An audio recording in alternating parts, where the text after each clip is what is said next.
Okay, so officially welcome to this Art of Letting Go Masterclass. Thanks for joining Patricia and Sally-Ann. We might get a couple of other people coming in a bit late, but I don't want to delay. So without further ado, I'm just going to crack on and share my screen with you. And so let me know if you can see that. Yes, thank you. See that? Okay, so I'm just putting into presentation mode. So if you want to mute yourselves while I do this, you're most welcome. If you have any questions at any point, given there's only two of you, feel free to ask. Put something in the chat, or just unmute yourself and speak up. Just ask the questions. We can make it kind of interactive, which will be nice. So, welcome to the Art of Letting Go Masterclass, and this is really in summary about how to let go and find your flow, and I'll talk about what flow actually means as we go. So the objectives, structure of the masterclass, guide you through a simple breathing exercise to help you relax and be present. So I think let's just do that to start with. Just take a few minutes just to center ourselves. So closing your eyes.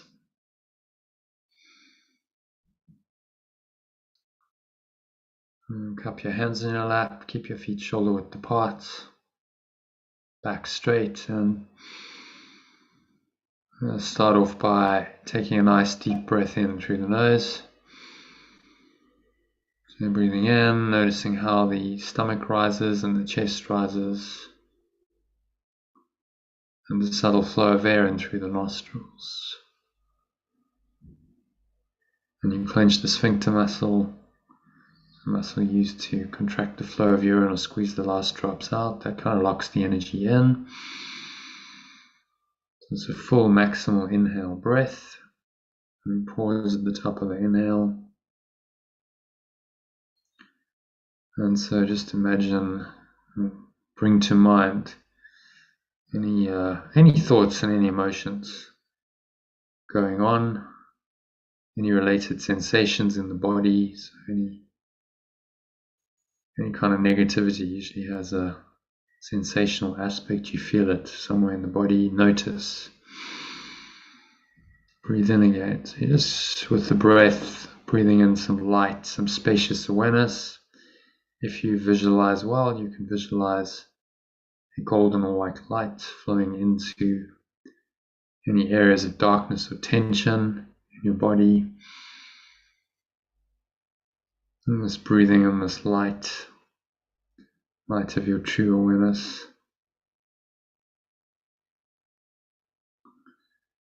And you feel this, whatever the dark thought, the dark emotion is, limited thought, limiting emotion, feel it starting to dissipate. Just with the simple awareness that comes from the breath. Breathe in again.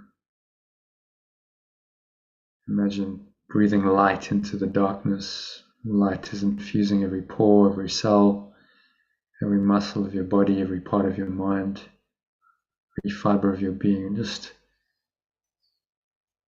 willing to let go as you exhale out through the mouth. Imagine you're just letting go of any resistance, any darkness. So I release all resistance, all negativity into the nothingness they really are. Blow it all away with the breeze of your breath. Pull the lower stomach into the spine. Expel the last remaining air out. So you're empty, but another level you're full.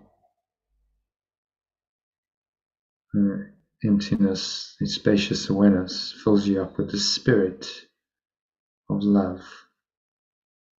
It is obscured as long as you're trying to love, trying to find it. You cannot make love, we can only discover it, only remember it.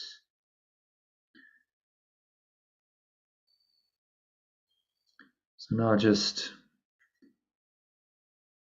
watch your breath for a couple of minutes. Remind yourself there's really nowhere else to go, nothing else to do, nothing else to think about. Just breathe, relax, be still. Breathing in and out through your nostrils.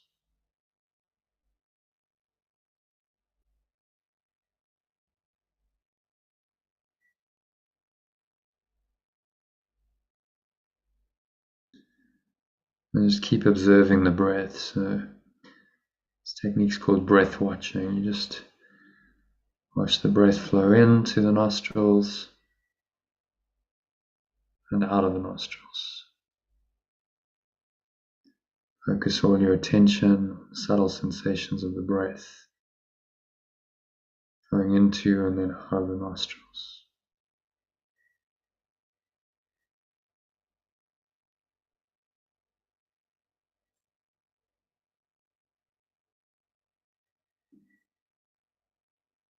Notice the touch of the breath as you breathe in and you breathe out. On this area just below your nose, between your nose and your upper lip. Just observing the sensations on there.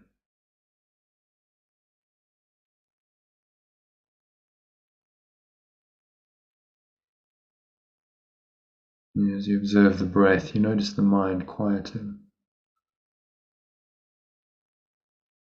And it's coming into a very open, expansive, aware state, but very quiet and calm. A receptive state, receptive to the information that's going to be shared tonight.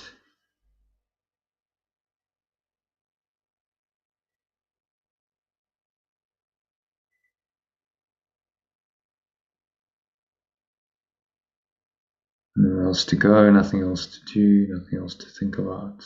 Just breathe. Observe the breath flowing in and out through your nostrils.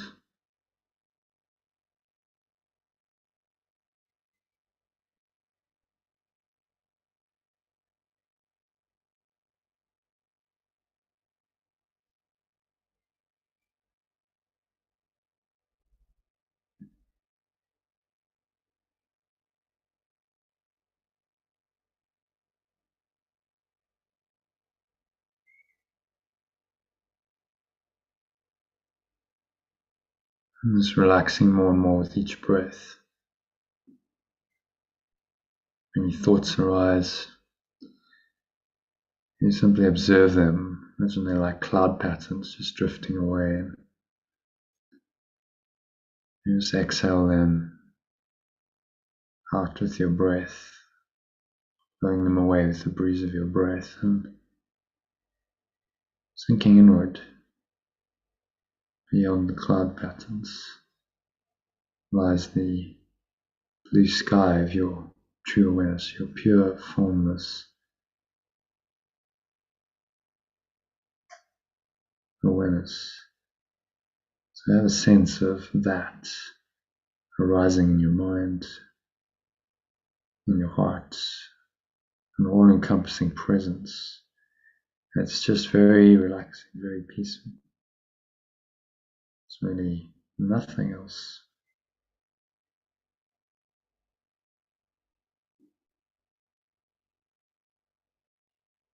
Nowhere else to go, nothing else to do, nothing else to think about or feel, just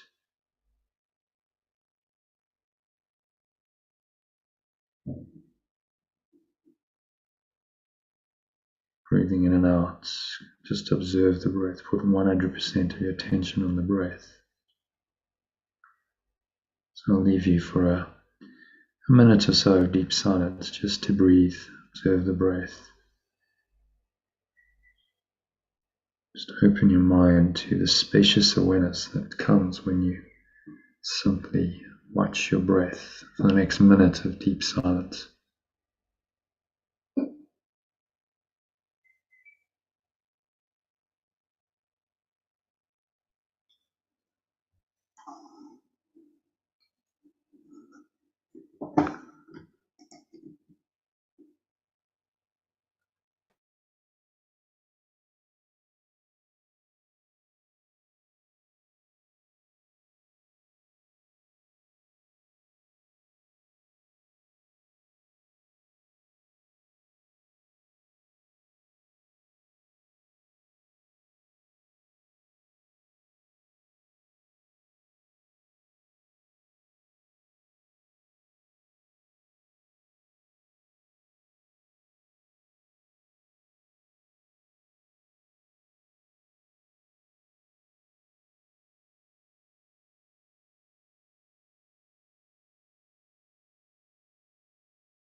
Okay, so just gently coming back,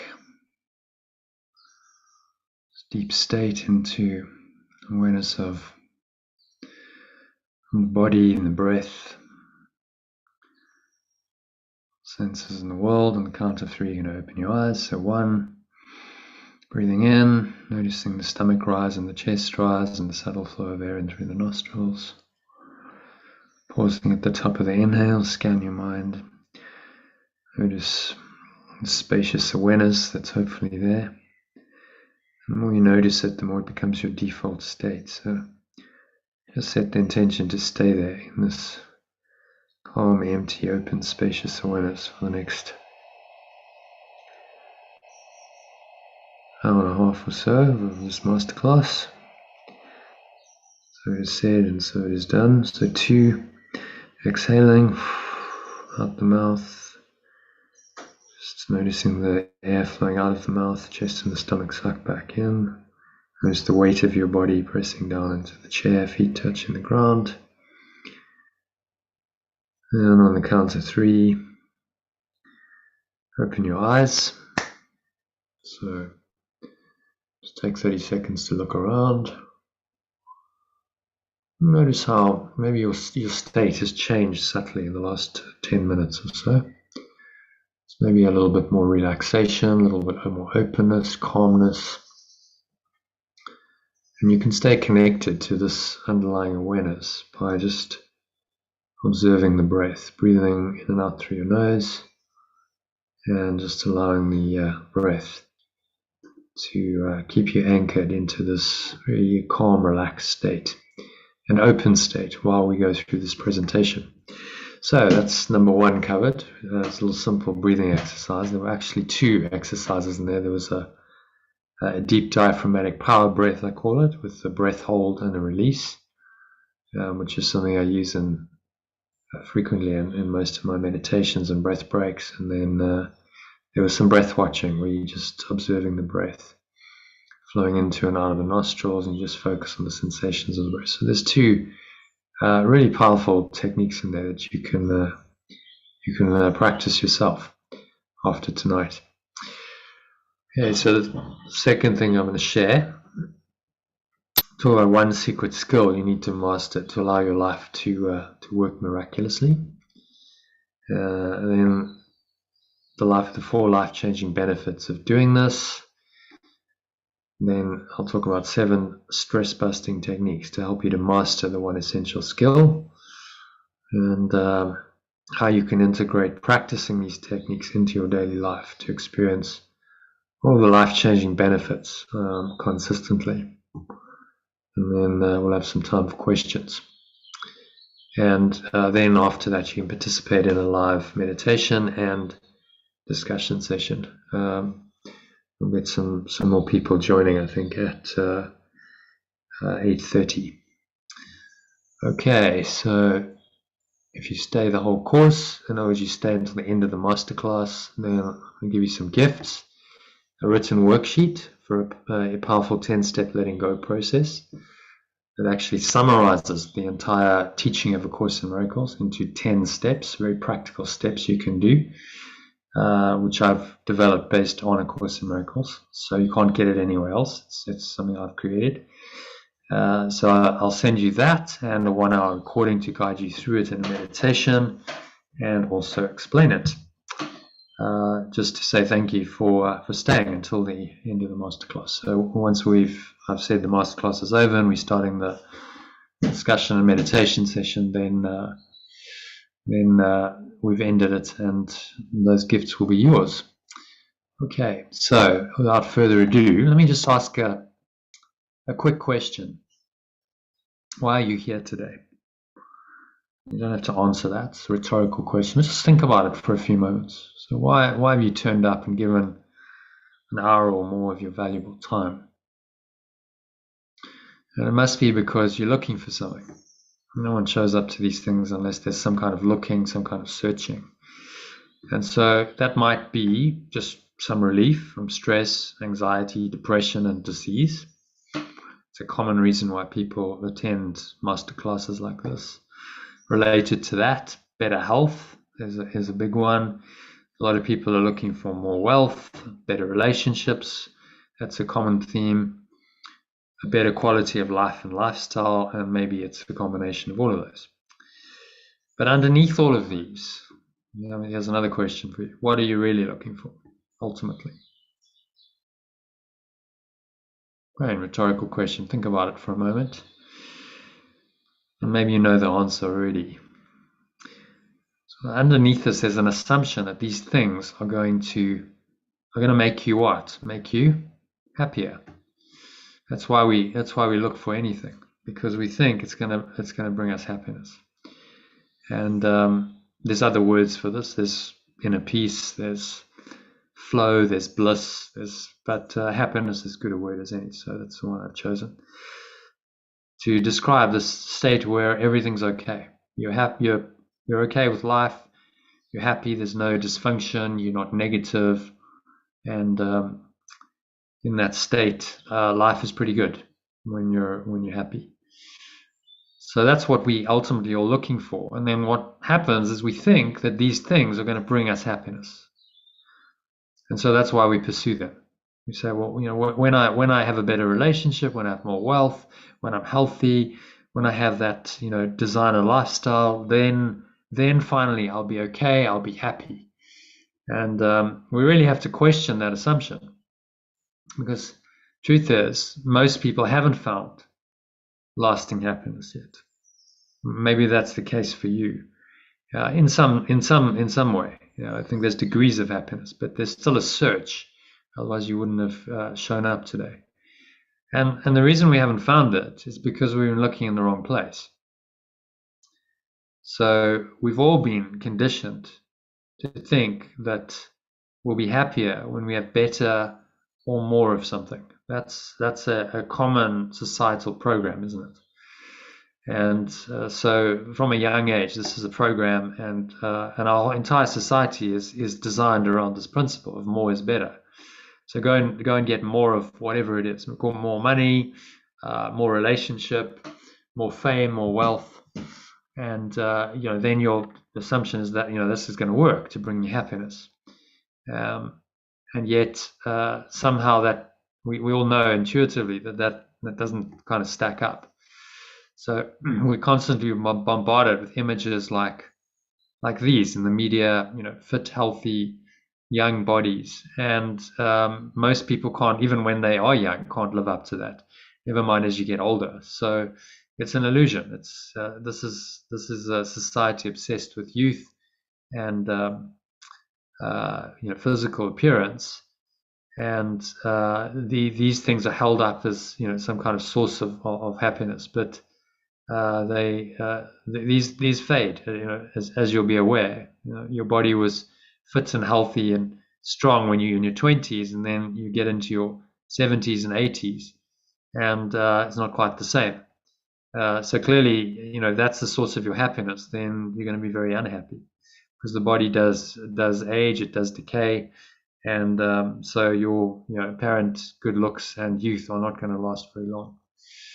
So another one that people look for is wealth. I think that the money and the things money can buy, whether it's a nice car, fancy clothes, a nice house, that this is going to make them happy. The downside to all of these things is that none of it is lasting. Cars break down, cars get old, and if you've ever bought a new car, you'll know that after about 2 weeks, maybe a month, the thrill wears off, doesn't it? And just like, oh, I really want that car. Suddenly, it just becomes normal, even if it's a really fancy car. You just drive it around to get from A to B, and it's not something that really brings you that much excitement or pleasure anymore. So then, what a lot of people do is say, well, I need another one. I need a better car, or I need something else to get that temporary kind of thrill. And this explains a lot of the shopping behavior of people, retail therapy, just buying stuff compulsively to get a thrill, which then doesn't last very long. Once you bought the item, whatever it is, even a big thing like a car or a house, doesn't seem to last very much. Or maybe it's a house like that. A lot of people go, well, yeah, if I just had a house like that, then I'd be happy.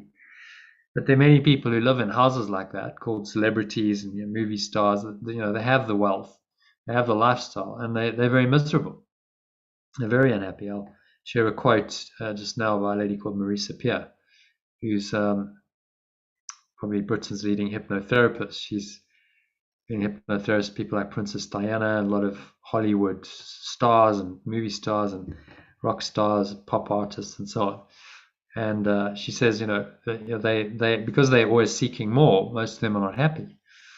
And all she does is try and change that mindset. Of course, houses can burn down, and I've just come from South Africa, where there was an arsonist who was actually burning houses down. He burnt down the house of my sister's boyfriend. So this does happen. Houses get burned down, houses get damaged. So if that's the source of your happiness, it's clearly not a very sustainable source. At some point, that house is going to degrade and not be in its current condition.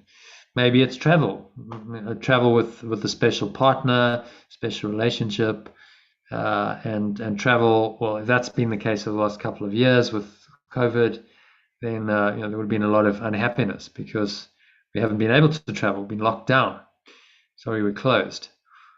Maybe it's nice experiences like a nice meal, but these happen infrequently. Even if you're wealthy and you do this once a week, it's still 2-3 hours of your time a week. And what about the rest of the time? So what we're looking for is something that's permanent, sustainable source of happiness. It's not related to these very temporary, fleeting experiences. And of course, on the downside of a special relationship, we all know, when that turns sour, it can be devastating. It can be really painful for the parties. The more specially attached they are, the more painful this relationship feels. So let's ask the question: well, where you'll never find authentic happiness? And this lady, Dr. Laurie Santos, had something to say about it. She's a psychologist and producer of something called the Happiness Lab, which is a podcast. And this makes the point that none of these things, the fame, the money, the beach body, the new car, everything that I pretty much showed you in visual form, is not going to bring you happiness. We expect these things will make us happy. It's just that those expectations are flat out wrong. They're just not correct. And the science shows that. There's a study called the Grant study, where they've done 80 years of research into people's source of happiness with some Harvard graduates and another group who were from a lower income group. And they found that the only thing that was really a predictor of happiness was love, was warm, loving relationships. Nothing else really worked at all. So psychotherapy, whatever it is that you're looking for, and money is really a symbol of searching. It's an external search that we've been conditioned to believe will bring us happiness. And as A Course in Miracles says, all mental illness is some form of external searching. So when we're searching externally, we're actually mentally ill. So money is a sign of mental illness, because if you really had everything you need, you wouldn't need money. You wouldn't need all money to buy all these things that are seemingly going to make you happy. So by definition, then we live in a mentally ill society where we're all seeking and seeking and never really finding this source of genuine happiness, authentic happiness, as I call it. So let's look at what the cause of unhappiness is briefly. If we want to know what the key to happiness is, it can often be useful to look at what causes unhappiness. This is Marisa Peer, who I mentioned just now. This is what she has to say about the subject. She says, when you know and believe you're enough, you don't need more. But when you feel and believe you're not enough, you will always want more. So, and she observed this with her clients, celebrity clients who have usually bought in to the idea that more is better. And so they live their lives pursuing more. more money, more fame, more success, more relationships, more sex, more drugs, more rock and roll, etc. We know the stories if you read the tabloid newspapers of how some celebrities behave, and really they're on the hedonic treadmill. They're just looking for more outside of them because they think that's going to fill the hole that's within them. And then Marisa Peer says, well, they do this and they actually succeed as in their celebrity career, whatever that is, and they've made money. They're successful. They've got awards. They've got enough money, more than enough money. They've got a good lifestyle. They might have a designer boyfriend or girlfriend or partner, and yet they're still not happy because they're still looking externally to themselves for it. And then the problem is they've now achieved it. They've done this. They've followed the ego's way to its ultimate conclusion, which is, okay, you're now a celebrity, you're rich and famous. The ego's told them that this is going to work, and then it doesn't work, and they're actually miserable. And then there's nowhere for them to go within the ego's framework anyway. So then often they fall into despair, addictions, and various other dysfunctions. And that's when they come to Marisa Peer and say, well, I need help here. And really all she does is say, well, you've got to start believing that you're enough. So she gets them to do affirmations saying, I am enough, over and over and over again. And if they do them and they start believing it, then it really changes their mindset. And a lot of the dysfunctions just fade away. And then other psychotherapists and psychologists and psychiatrists say, what are you doing? She's saying, well, I'm just teaching them about who they really are. So it goes to the very core of, who are you? What is your true self? I am enough is a statement of truth. And getting them to let go of their attachment to these illusions that they thought were going to work, but are never going to work. So then what happens if you into this pattern of desire and looking always outside of yourself, that this thing called stress starts to arise. The stress is really just the perception of some form of external threat, says Deepak Chopra. And that's almost a direct quote from A Course in Miracles. It's the perception of an external threat. And often that threat is totally imagined. So if you have a set of expectations, otherwise known as desires, and you really want these, you're attached to these, and then these don't show up, or you're worried that they won't show up, then that causes stress. If you think your expectations are not going to be met, then stress is the natural response to that. So stress doesn't need to be anything that's actually happening to you. It can just be the thought of it, just an expectation and a thought that you might not get it. The fear that then arises of not getting your expectations met creates this form of external threat, because you feel like threatened because your expectations are not going to be met. And that creates this really undesirable situation called stress. So desire and stress really go hand in hand. And this is an insight that was noticed 2,500 years ago by a man named Siddhartha Gautama, who became known as the Buddha. And he simply observed that most people were desiring, or craving as he called it, continuously, and they were not happy. They had this underlying unhappiness or dissatisfaction. He called it dukkha. And he said, this is the nature of human life, is you have this unsatisfactoriness. You have dukkha, unhappiness, and it's caused by your continuous desire. And so the way out of it was to let go of your desires. If you stop desiring, then you drop the expectations, and then there can be no stress. Stress is entirely based on your perception of what you think things should be like, your expectation of it.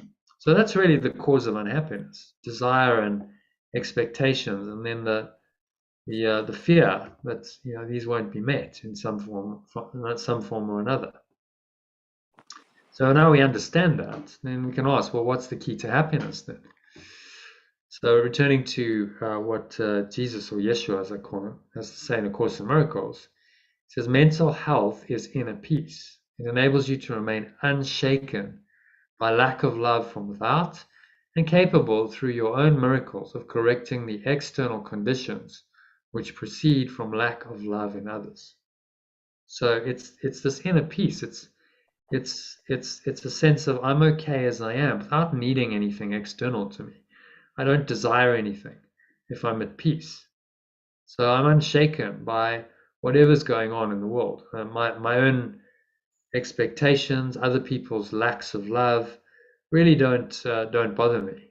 The miracle is simply to stay rooted in this awareness of peace, this peaceful awareness, and then you can actually correct the conditions. The external conditions can start to change if you hold to this inner peace and the love that is its source. So I mentioned before about this the grant study.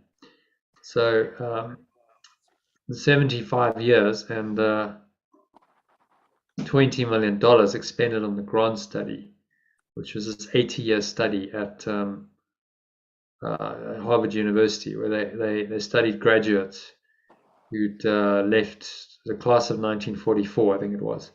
And they just tracked them for every year or two. They would interview them, record their findings. And this is what the guy who led the study for over 40 years had to say. Happiness is love, full stop. That was the conclusion of the study. So when they found that people had warm, loving relationships genuinely, then there was happiness, and nothing else really made them happy. So career success, money, fame, none of that really meant anything. It came down to, did they have warm, loving relationships in their life? So there were two pillars of happiness. Number one was love, that you had love in your life, you had warm, loving relationships, and second was not pushing love away, which is a big one. So not doing things that actually pushed love away and isolated you and separated you from others. So that leads us into another insight, that happiness really is not a goal in itself. You need to rest in the state, the condition of happiness, in order for happiness to arise. And that occurs when you simply stop pursuing it. So as this quote beautifully says, happiness is a butterfly, which when pursued is always just beyond your grasp, but which if you will sit down quietly may come and alight on you. So simply sitting quietly and accessing this deeper love. When you're in just an awareness, a calm, quiet awareness, stillness, that is an aspect of it. And so then happiness just arises naturally from that experience. That it doesn't arise when you seek it incessantly.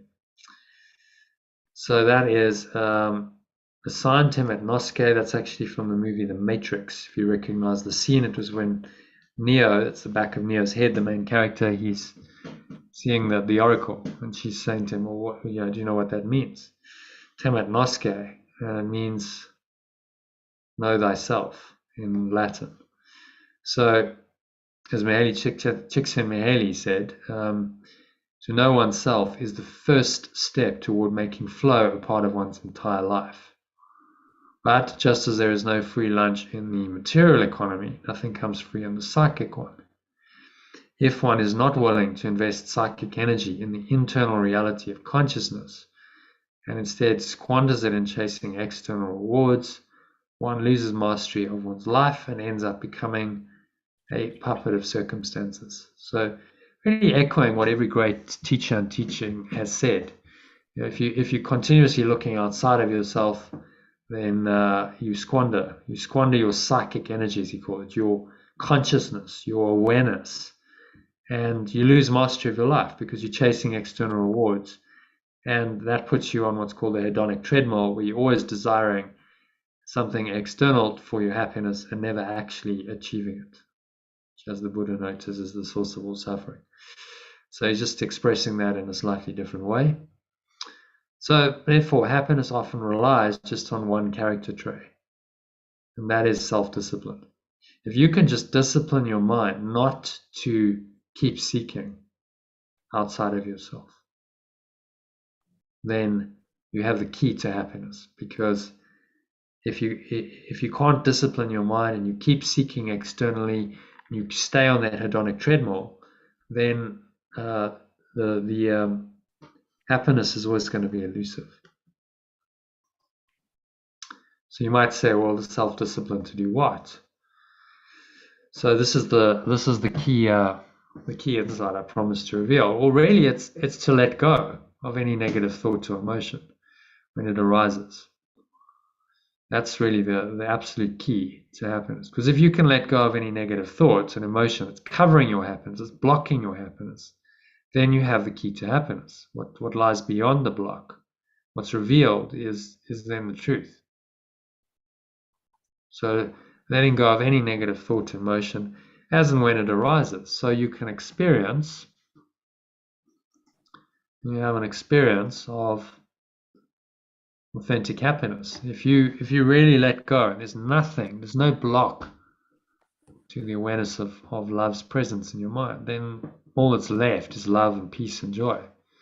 And we call that happiness.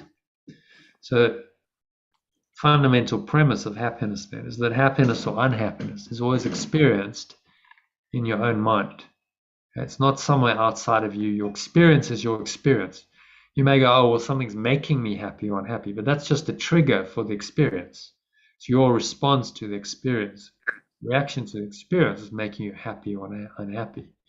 So only your own negative thoughts and feelings can make you unhappy. It's not really about anyone else. It's how you perceive it. So what are you thinking? What are you feeling about whatever is happening, whatever anyone's done? Only that can make you unhappy. So happiness or unhappiness is an inside job. If you disagree with these two premises, then you'll keep seeking outside of yourself for happiness and never finding. But if you're just willing to be honest and look at those premises and say, well, yeah, these are true. Happiness or unhappiness is always experienced in my own mind. It's not something external to me. It's an internal state of mind. And so only my own negative thoughts and feelings can make me unhappy, because my negative thoughts and feelings keep me rooted in this unhappy state and away from the true awareness that I really am. So therefore, learning how to let go of your negative thoughts and emotions is the key to your happiness. So this is the one key insight. In all my journeying, I've been on this path a very long time, studying A Course in Miracles for 16 years, but before that I was looking at many different spiritual teachings. I did personal growth for many years. I've probably been on this since I was 12 years old, so coming up to about 37 years. And this is the key thing that I've come to the realization of, that there's one key thing that you have to do. There's not 5 or 10. It's learning how to let go of your negative thoughts and emotions.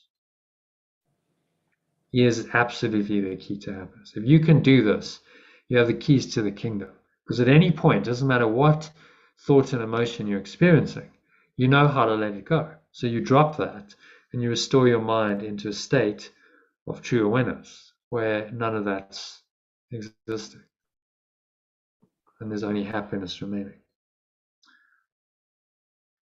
Okay, so that's key benefit number one of this this key insight. So key insight is that letting go is really the key to everything. It's the key to happiness. It's also the key to flow, what we call flow. So I'll talk about flow now, exactly what flow means. There's a coined term by Mihaly Csikszentmihalyi to describe a state of mind in which you've already dropped the negativity, no negative thoughts and emotions, and you're able to take the underlying state of happiness into your life, and you're able to act in this way. So you're feeling calm, you're feeling poised, you're able to enjoy each moment by moment as it unfolds. You have positive effective action to respond to any situation appropriately. So if you can stay centered, if you can stay calm and poised, and you're enjoying the moment, then naturally you're in a more inspired state. Positive effective action tends to come from this state. Positive effective action. Hi, Elaine. I'm just going to mute you Welcome. Because there's a big yawn there. So positive effective action to respond to any situation appropriately, which is really what flow is about, is the second key benefit of mastering the art of letting go. Authentic happiness leads to fulfilling flow. So I thought it might be useful for you to consider what flow is. So there again, Mihaly Csikszentmihalyi, who was the in the West anyway, the leading expert on flow. He actually coined the term, and that's gone into then modern psychology, this idea of flow. Before him, there was no term for it. People didn't really use it, but he's coined a term to explain it. He says it's when we act freely for the sake of the action itself, rather than for ulterior motives, that we learn to become more than what we were. So let's unpack that. We act freely. In other words, there's no ulterior motive. It's for the sake of the action itself. And there's a picture there of a father, I presume, and his daughter just playing. And if you were out for the Jubilee, you probably would have seen a lot of that. Just people playing, having a good time. There's no ulterior motive. It's just for the sake of it itself. And that's now a flow action because there's no outcome. You're not in the future. You're completely present. When we do this, we act in this free way. Then we learn to become more than what we were. So there's an aspect of self-revealing that happens in this. So it reveals more of yourself, which dovetails nicely with the idea of knowing thyself. So as you act more in flow, you start to know more and more that this is who you really are. You are this flowing presence. You are this loving flowing presence, and nothing else is really true. And so you start to learn who you really are. So the key to higher purpose and ecstatic well-being is comes from your happiness and your flow. So if you can stay rooted in this authentic happiness, so you're able to let go of any negative thoughts and emotions, you stay in flow in your daily life. As you're acting, the underlying happiness is still there, and you just take it into action without expectation. You just do what feels right, what you feel inspired to do, and actually you can function very well that way. You can still be very practical about what you're doing, but you're just not outcome oriented, and you're much more process oriented. It's all about the process and actually enjoying the process than getting an outcome achieved. And all of that, if you can stay happy and in flow in every aspect of your life, it can lead to a healthy, meaningful, extraordinary, ordinary life filled with miraculous experiences and results. So it's healthy, truly healthy. It's mind.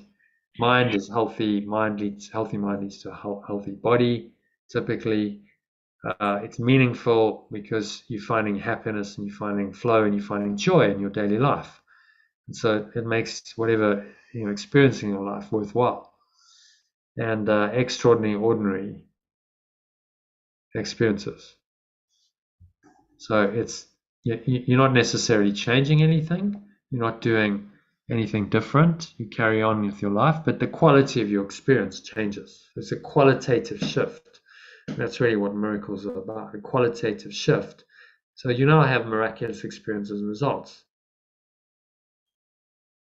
And those show up in many ways, but really a miracle is just a shift in perception.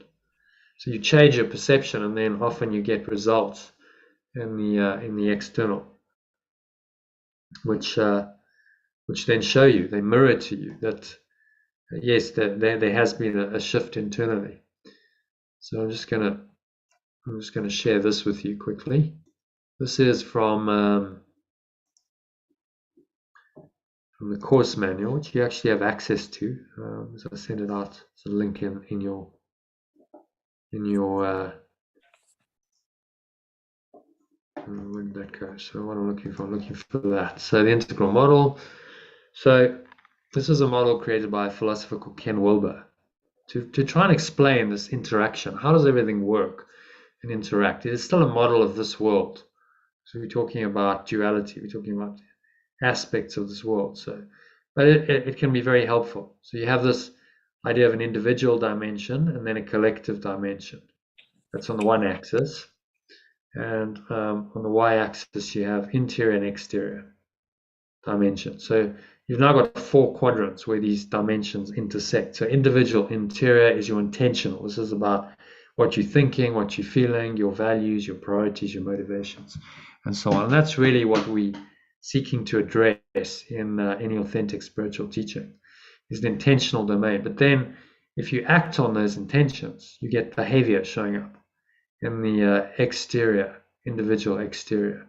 So that's behavioral. So you get observed behaviors and performance outcomes happening. And so those we call miracles. Those are really the external effect of the internal shift, the interior change, which can then be called a miracle. So individual, intentional, behavioral. There's Linda, welcome. And then you also do this on a collective level. So there's cultural, so that's the collective interior, and then the collective exterior. And you tie all that together. This is an integral model. So what we're trying to do here is work according to the integral model, so that the internal shifts show you that the external shifts show you that an internal shift has occurred. And that internal external dynamic is what we call a miraculous experience and result. So you have the experience internal, but then the result is the external effect of that in the external exterior quadrant here, in the behavioral quadrant. And if you're living that way, then you're living multidimensionally. You're living an integral life, the life of true integrity. So those are key benefits 3 and 4. Ecstatic, a sense of higher purpose in your daily experiences, just in your daily life. You by experiencing happiness and flow, that makes those experiences worthwhile. So you don't need any particular result. The experience itself is rewarding. That's really the essence of flow. So just staying happy and in flow is your higher purpose. And then ecstatic well-being can come when you're happy, you're in flow, and you can have these moments of really just feeling, it's a peak experience, just feeling, as Maslow called it, just really, really happy. And that can punctuate your day. That's the intention. So someone's unmuted. Let's just... Hi, Linda. I'm just going to mute you. There's a bit of scratching and stuff going on. Welcome, everyone, if you're late. So to summarize, these are the keys to an extraordinary ordinary life. 4 keys to an extraordinary ordinary life. Key to authentic happiness. That's how to let go of any negative thoughts or emotions, no matter how challenging the situation, provoking them seems to be. If you can do that, then benefit 2 comes, because you can stay in flow. It doesn't matter what's happening. You don't get knocked out. You don't go into negativity, and you carry your happiness into your daily life. So this is really about remaining poised and able to enjoy the moment, even if it's a difficult, challenging moment, while you're taking positive and effective action to respond to any situation appropriately. Benefits 3 and 4, the key to higher purpose and ecstatic well-being. So if you put all this together and you are living in a happy state, your foundational state is happy, you're able to translate that into action, so you stay in flow in your daily activities, in every aspect of your life, then naturally you're going to be healthy. Sickness comes from the mind. Disease is a state of mind, first and foremost.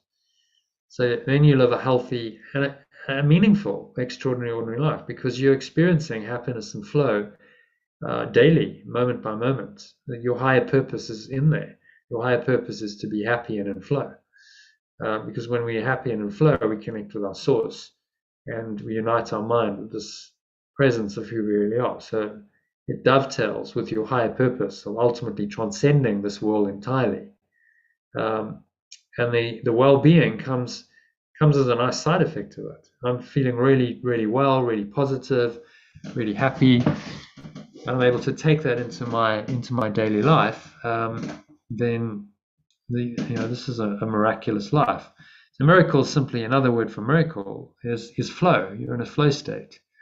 And so you have an inner experience of flow, and that flow then translates via this integral model into behavior in your external experience. So whatever observed behaviors, performance outcomes, if you're in a state of flow, those are going to be very different from a contracted negative state, what kind of behavior and results that's going to generate.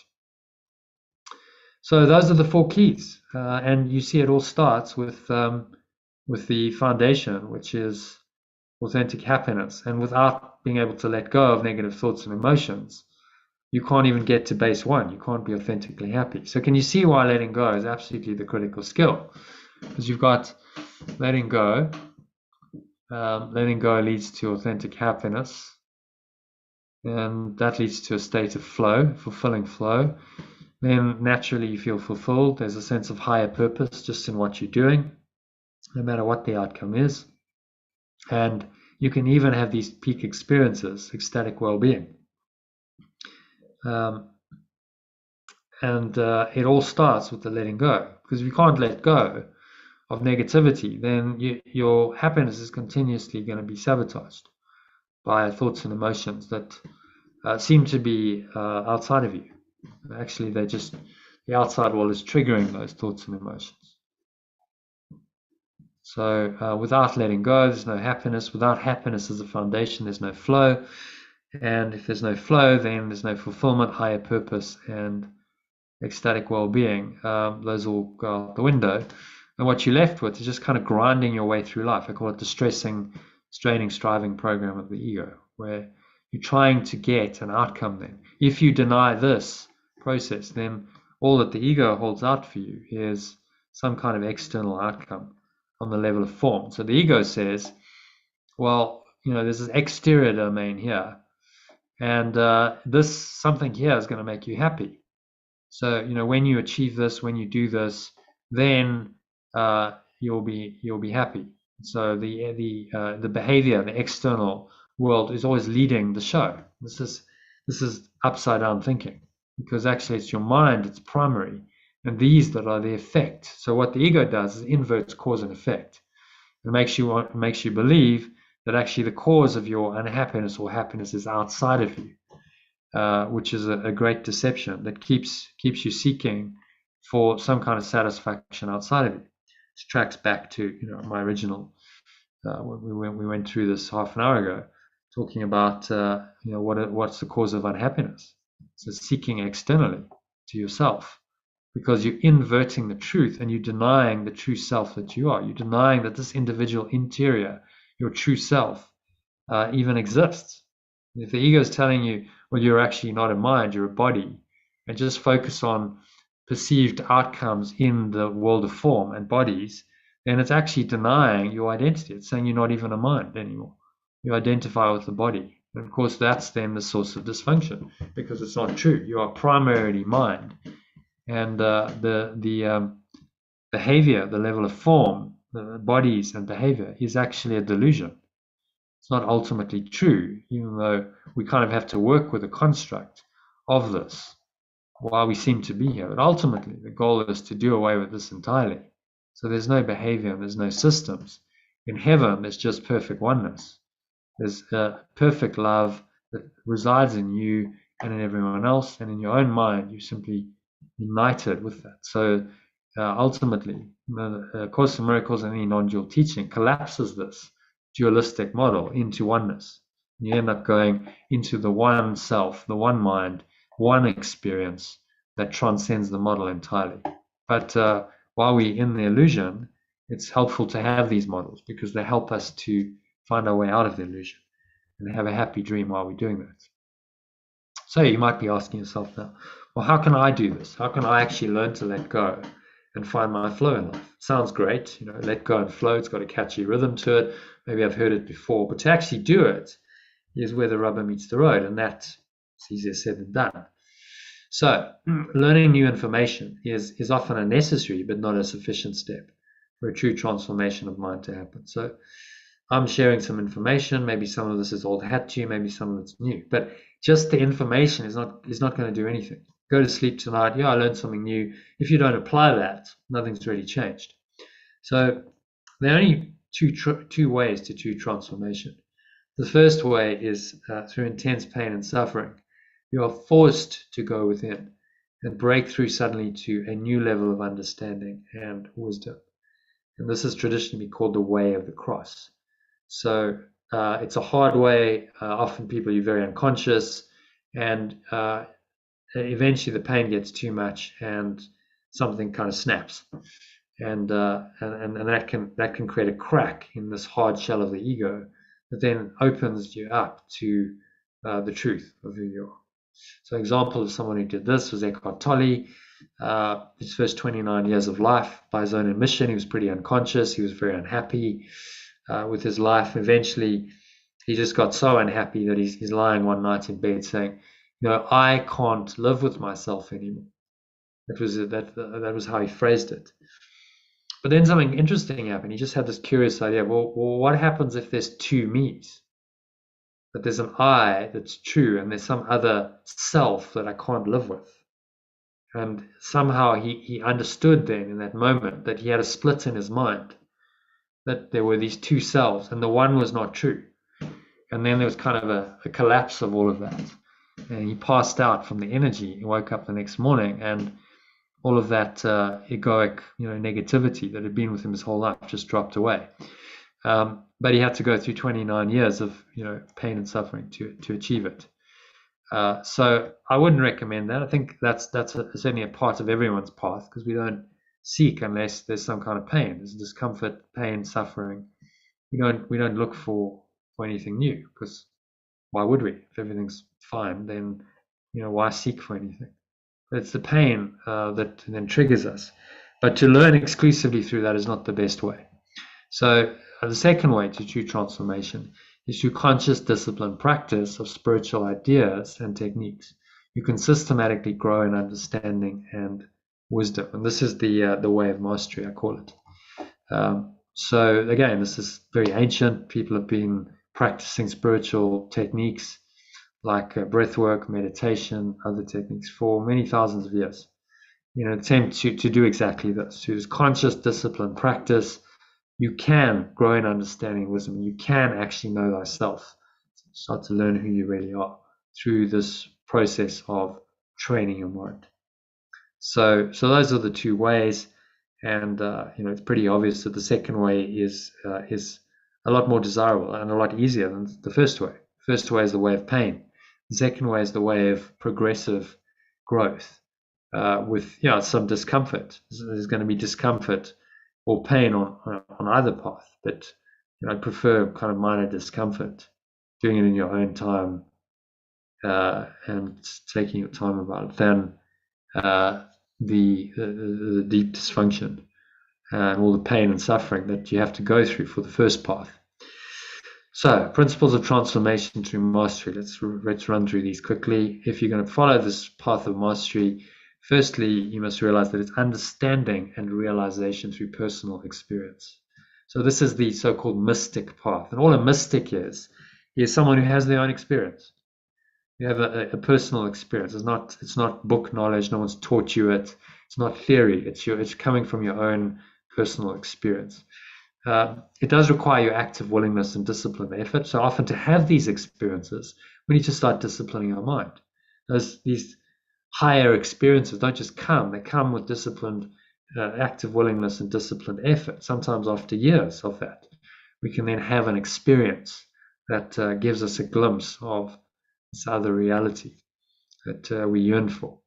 So doing these key spiritual practices regularly is absolutely essential. So doing practices, spiritual techniques, we call them spiritual practices, is essential, because that's how you learn.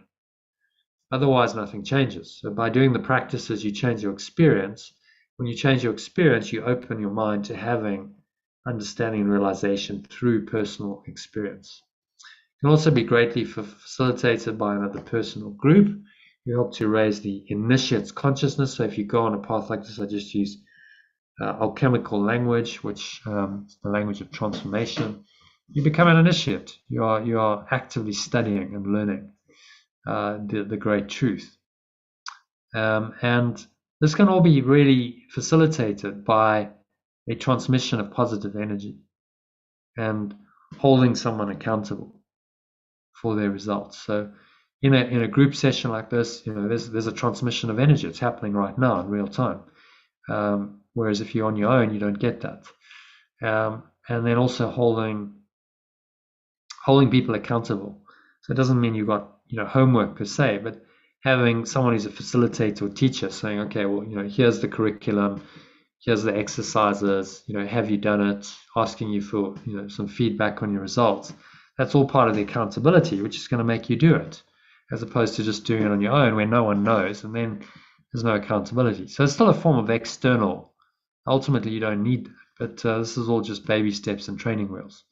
So you do it until you don't need to do it anymore. And finally, there's immersion in these key spiritual practices and a positive field of consciousness that greatly accelerates it. So if you do this immersion and you actually spend quite a lot of time on it, more than just say half an hour a week or an hour a week, you might be practicing daily. I'd recommend an hour to 2 hours of spiritual practice a day, as well as maybe a couple of times a week you do a longer meditation and discussion online. Then you're going to start making progress, and this immersion just accelerates this whole process of transformation. So those are the two ways. Now I promised to talk about 7 key spiritual practices, seven ways of doing this. So I'll do that now. These include breathwork techniques. So you've got asanas. As part of breathwork, you've got asana, pranayama, and pratyahara as part of this. So these are Sanskrit terms. They come from yoga, which is possibly the most ancient transformational methodology on the planet. It's been going for thousands of years. And they have this 8-limbed system of yoga, which you can follow to unify your mind with the divine. So the first aspect of breathwork is asana. So it's just sitting in a posture. Getting ready is the asana. Pranayama means breath control. So naturally with breathing, you're working with that modality. It's all about controlling the breath in different ways. There's different techniques. Even just observing the breath. You're not actually trying to control it, but you're just observing it. So it's a breathwork technique. And then pratyahara, which is withdrawal of the senses. So you just withdraw your senses. Often you close your eyes, you focus on the breath, and that means that you're cutting off some of the sensory perceptions like sight. And that all helps you to go within and create a deeper inner experience. So number 2 is multidimensional meditation. So that's everything in one. Asana, pranayama, and pratyahara is the foundation, plus what's called dharana and dhyana. So these are different ways of meditating. Dharana is more focused. So dharana type meditation would be focused on a mantra. It could be a word, a phrase. It could be a Course in Miracles lesson. That's a dharana meditation. So you focus your mind on that, and you keep your mind trained onto a single object or single phrase. Another way of doing it would be to look at a candle flame and just focus on the candle flame. So I call it multi-dimensional meditation because we're using these different modalities. I use the techniques that access all the different ways that we perceive. So there's visual stimulation, there's a visualization of colors, there's auditory, which is sound, so toning yourself, making sounds yourself. There's touching, which is kinesthetic, feeling. What does your body feel? Feel into it, they say. So we incorporate all of those modalities as well as some binaural beats, so you can listen to that and really relax, have a deep meditation. And that's why I call it multidimensional. It also incorporates the aspect of dharana, to start with, and then it leads into the dhyana, which is a deep contemplation. So, for instance, in the breath break we did to start with, you did some power breathing, it's a technique you let go, and then you just observe the breath, watch the breath, and that started to take you into dhyana, which is just contemplative absorption. You're completely absorbed in yourself, in your mind. You're not thinking outside of yourself. So as part of the program, you get multi-dimensional meditations, and thirdly is forgiveness or letting go. So this incorporates yama, niyama, pratyahara. So yama is observances, niyama are what you should abstain from. Things like don't lie, don't cheat, don't steal, don't drink alcohol, don't eat meat. These are all observances, which help to kind of lay this foundation of letting go. So we try to do with those basic observances. And then you also have a pratyahara, which is a withdrawal of the senses from the world. So you go within, withdraw the senses, and then that's part of letting go. You let go of your mind's attachment and interpretation of the external world. Then we have group discussions, which happen 6 times a week. So that incorporates this aspect of study. In Niyama, they have something called Svadhyaya, which is a study. It's a study of a text. So you might study a Buddhist text, you might study the Bhagavad Gita, some of the Vedas as your text. So we do it in group sessions where we study A Course in Miracles. That's our version of Svadhyaya. Reading and listening to spiritual texts.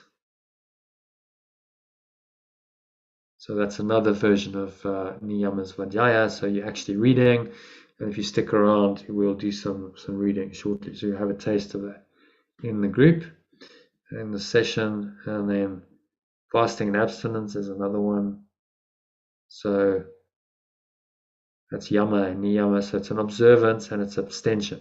And actually, you could probably include pratyahara in there, it's withdrawal of the senses as well. So this doesn't necessarily just mean abstaining from food. That's one way doing it, but it's abstaining from things that are not helpful, habits that are not helpful. So you might say, I'm going to quit drinking, I'm going to quit smoking, I'm going to quit watching so much TV, I'm going to quit whatever bad habit I've got. This is fasting or abstinence. And this is part of the spiritual practice that allows you to live by these yogic principles. And then finally, you end the reflection. So you have asana, pranayama, pratyahara, and dharana. And those are the different aspects, different limbs of yoga incorporated into the end of day reflection. So it's just a short process to really reflect on the day and say, well, what did I learn from the day? What did I learn? How can I apply that learning? There's 4 questions that I ask you to ask and answer. And if you do that in a day, you incorporate all of that into your day, then you're doing a multi-dimensional spiritual program that's designed to awaken you from the dream. So that was always the purpose of yoga. It's not to be better in the dream, to awaken you from the dream. And you do it using these key spiritual practices. So this is where the rubber meets the road. You've got the one key insight, one essential insight is letting go is the key to happiness. You then got the 4 benefits, which I showed you, which are authentic happiness, fulfilling flow, higher purpose, and ecstatic well-being. And then how do you actually live this? How do you really learn to let go? And get very good at that process so you can start that whole cascade happening. Well, here we have the how-to doing. This is a very ancient framework, so I've just adapted for a modern society. So you've got 7 things you can do. And now most people say, well, I barely have time for 1, never mind 7. But if you're doing a program where it's all integrated for you, and by doing the program, you're actually applying these 7 things. You're doing them every day. And you're actually applying the principles of yoga as well. And that all just happens by following the program. So that was really, this is really what I've spent the last 4 years, a large part of my time, working on is working on a system and a technique that is a program that will take people to enlightenment systematically, progressively. So samadhi, enlightenment, that's the eighth lam. That's not really a practice, that's a state of mind. Literally, samadhi means a sameness of perception. So in samadhi, you experience one awareness, and that awareness you see everywhere. So you do not see separation anymore. You see that there's only one awareness, and you are that awareness, and you stay rooted in that awareness. You might say, well, that's impossible, but people like Jesus, Yeshua, and the Buddha, and many others have done this. They have managed to stay in this enlightened state of samadhi usually by a lot of spiritual practice to get there, before they could just kind of root into their being and say, okay, I'm now there and I can just stay there. I'm not going to forsake this again. So this is where we're heading with this. It's a program for your enlightenment. Another word for enlightenment is samadhi. Another word for samadhi is awakening. So you're awakening to a higher state of being in your right mind, where only love and peace and joy really exist, and you've let go of all of the negativity of life that seems to plague so many people. Okay, so any questions so far? That's the first part of the presentation done. Just going to give you a quick rundown of the Art of Letting Go program in 10 minutes or so. And then we might have some other people from who are actually members of the program joining, and maybe they can give us some testimonials. Actually, Elaine is here, so Elaine's been doing it since the beginning of the year. So what is the Art of Letting Go program? In a nutshell, it's a facilitated 1-year mind and life transformation process that's going to guide you through practicing all of those 7 different limbs of yoga frequently on a daily basis. And if you follow the program, you do it, then you're actually practicing all of those principles of yoga. It's based on the idea of the way of mastery, so progressive learning, the yogic principles, and immersion learning.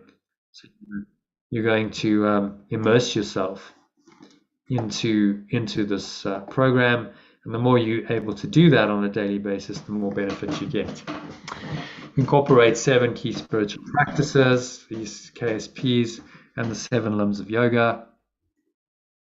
And it includes live and recorded daily online meditations and discussion sessions, transformational exercises, solo meditation and breath work, and studying A Course in Miracles, which is the text. It's the foundation for our practice.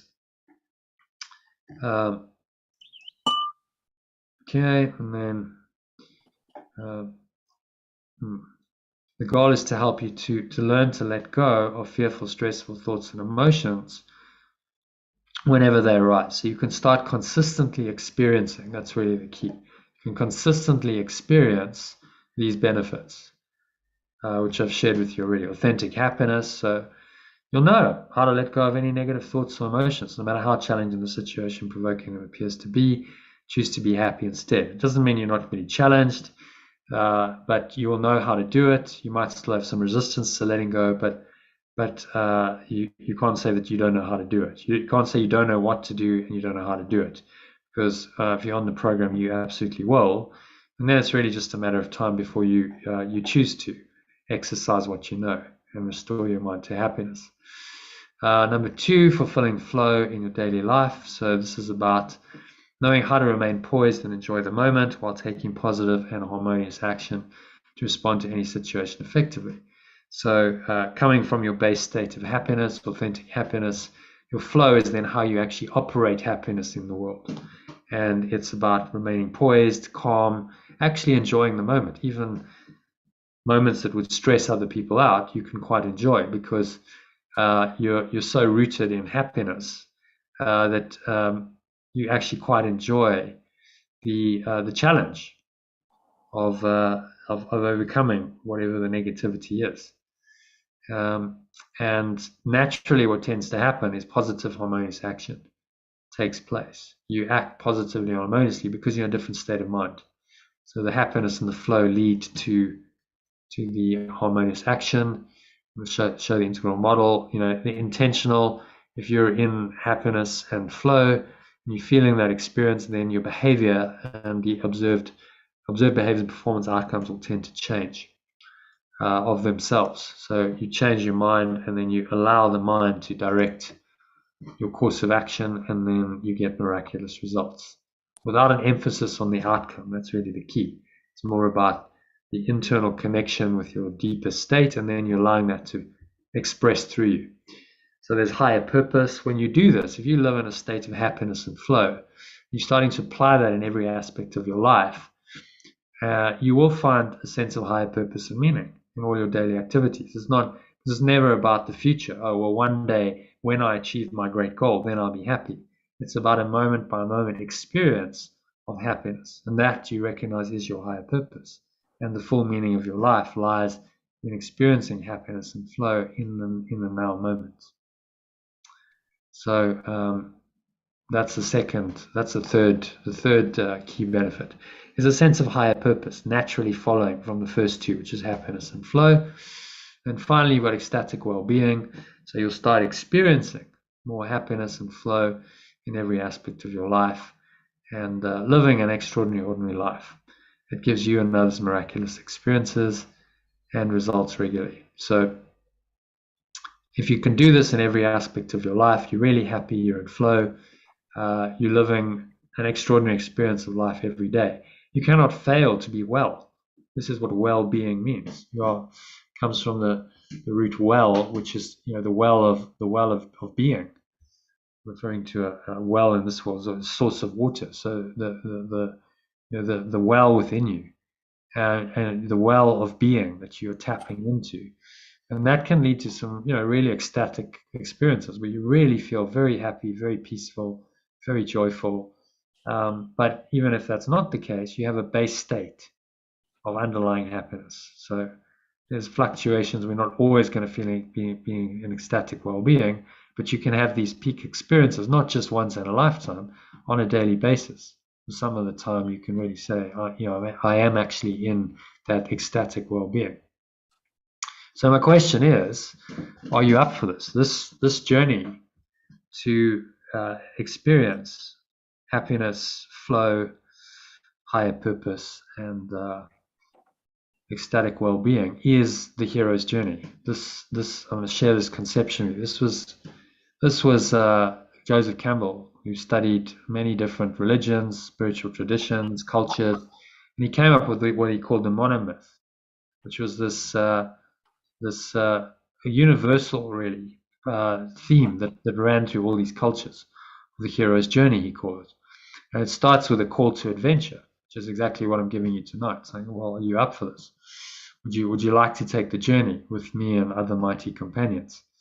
So there's a call to adventure to start it, usually because the person isn't entirely happy. There's a dissatisfaction, and then the call comes within that dissatisfaction. Maybe it's just because they're so unhappy, but often it comes in the form of something random, an email, an invitation to an event like this, someone showing up in your life, Course in Miracles just arriving on your doorstep, these kinds of things. So the call to adventure. Then that leads you into on a path. So often on this journey you get supernatural aid. So that might be just a miraculous occurrence. Sometimes books arrive. Many times Course in Miracles books just arrive with people, and then they go, okay, this is obviously a sign that I should do this. Or it's a person who says something at the right time.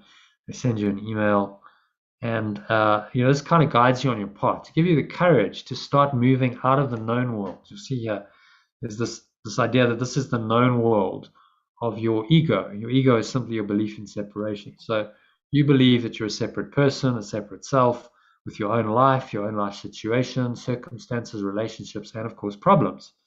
And this is the known world that you know. And what you're trying to do is transcend that world, get out of the known world into an unknown world that lies beyond the threshold of the known world. Then you have these threshold guardians that come up. So that's we call it the ego. Your belief in separation comes up to try and stop you. Say, no, you don't want to do this. This is there be dragons. This is a dangerous path. Just stay where you are. You're kind of happy, make the best of it, and don't go doing any foolish things and basically undoing the ego, which is your own belief in separation. And that can show up in many ways. It can show up in the form of people in your life very often who don't believe, they're not on this path, and they'll try and dissuade you from taking a hero's journey because they haven't taken the hero's journey. They're scared of it. They don't want to break out of the known into the unknown. Well, ultimately they do. Underlying everyone's resistance is a desire to do this, but many people are not there yet. They've still got huge resistance, and they're not actually willing to take the journey. So then there's a threshold where you've got to cross. That's often the first kind of obstacle in the journey. You've got to overcome the threshold guardians. Sometimes that means facing someone who is trying to stop you and saying, no, I'm not going to allow you to. And if you make that choice to step over the threshold and go beyond the threshold guardians, or however they look in your life, then there's the beginning of real transformation that happens. And then you get a series of challenges and temptations along the way. So people go, what's going on? I'm on this hero's journey. It should all be like smooth sailing. No, it's not meant to be smooth sailing. The challenges and temptations are there because this is your ego defending itself. It doesn't want you to let it go and go into the abyss of death and rebirth, where the ego is no longer, and you resurrect your mind into the truth. It does not want to do that. So it's going to try and test you and challenge you and tempt you in many, many ways to stop and to return back to the known world. And the hero simply says, no, I'm committed to this. And the challenges and temptations are all part of the journey. Like they're an essential part of the journey. Because how do you see your subconscious blocks unless they manifest in your experience? So what the world does is it shows us our blocks, and then it allows us to make a conscious choice about what we want to do regarding those blocks. Do we honor them, or do we, now that we're aware of them, do we just let them go and allow ourselves to be taken on this journey by the spirit into ultimately the abyss? Now that sounds very terrifying for the ego, but it's actually about his work, and it was supposed to. Ooh. Hi, Erna. Hey, how are you doing? I've lost you. Okay. Did you have something to share? You were just commenting there. No, we're good. Okay. Sorry about that. There we go. Okay. Here I am again. Yeah. Okay. So you want to take yourself on mute. We're just finishing this, and then we'll go into some practice. Okay. So then there's the if you're wanting to go through the abyss and actually undo the ego, because that's what it means. You don't die. It's just your sense of being a separate self dies, and that's really what transformation means. It means it's a new self. It's not a better version of the old self. It's an entirely new self concept that's now arisen in your mind that you believe in, and this self knows that it is at one with other people and in fact all life. So the at one-ment then is primary in your mind, and you now return, having done this journey, return with gifts, the gift of the goddess that's called in this conception. So you bring gifts of love, peace, joy. These are typically associated with the feminine. That's why it's gift to the goddess. And you bring these gifts back into the known world to people that you know, and they will see that there's been a transformation, and you can then help them to take their own journey. So that once the hero's taken the journey, their only real purpose is to help others to take the journey, because you realize that the entire purpose of our life is this journey, is to go on this hero's journey and awaken to who we really are. Know thyself, is the goal of the curriculum, as Yeshua says in A Course in Miracles. And this is just another way of framing this journey of our life, a very helpful way that is universal. So this is a universal call to universal experience. And right now in real time tonight, for those of you who haven't committed to this program, there's a call to adventure. It's like you've been called to go, yes, I'm up for this. I want to go out of my known world. I want to do this. And I'm up for it, but I'm probably going to need some guides. As you see, there's mentors and helpers and guides along the way to help you. And so that's what I am. That's what the community is. So very briefly, just talk about the Art of Letting Go 1-year program, which I've alluded to. So it's a program, a daily program where you get a whole lot of resources, a whole lot of what I call mind training material that I've put together, that are also based on what's existing, A Course in Miracles. But I've tried to add value to those teachings to help you to practice more effectively. So it includes a 6-week course, which is going to happen again in February and March next year. It's the start of the program, which has a £2,600 value. I'm not going to go into that in detail, but really the course is an intensive version of what happens in the rest of the year. So we have live online meditations. You experienced one earlier. If you were at the start of the session, we'll do another one a bit later. So 20 minutes, half an hour at a time, which I guide. So you can access. There's generally we're 8 sessions. So there's 8 of those meditations a week. If we have all 8 sessions and people show up, there's 8 live meditations a week of 20 minutes to half an hour. So about 144 hours in the program, and then discussion sessions. So we discuss the mind training material. So I send out daily quotes. I send out my own kind of take on it. So we discuss that. We discuss the Course in Miracles workbook lesson. We discuss the text, and this is all part of our study practice. Svadhyaya, they call it in the yogic practice. Just doing it using modern technology. And there's recorded meditations, breath breaks, and discussions. So that's if you can't attend the live sessions, you get recordings of them, which are sent out to you via Telegram. And if you can't access it on Telegram, then they're also available on email and on YouTube. So there's a number of ways you can get the recordings and listen to them. One content rich email per day. Sorry, that's I've said one content rich email. That's not all yet. It's one content rich daily email, and then several Telegram messages per day as well. Typically one longer one in the morning. You're probably all familiar with that because I've been sending it to you, and then a top up in the late afternoon or evening. And then I guess each recording is a message. So there's many in the day. You get all the recordings coming through. So you've got all this material, and then it's up to you how you want to use it. And people find their own rhythm and flow with it.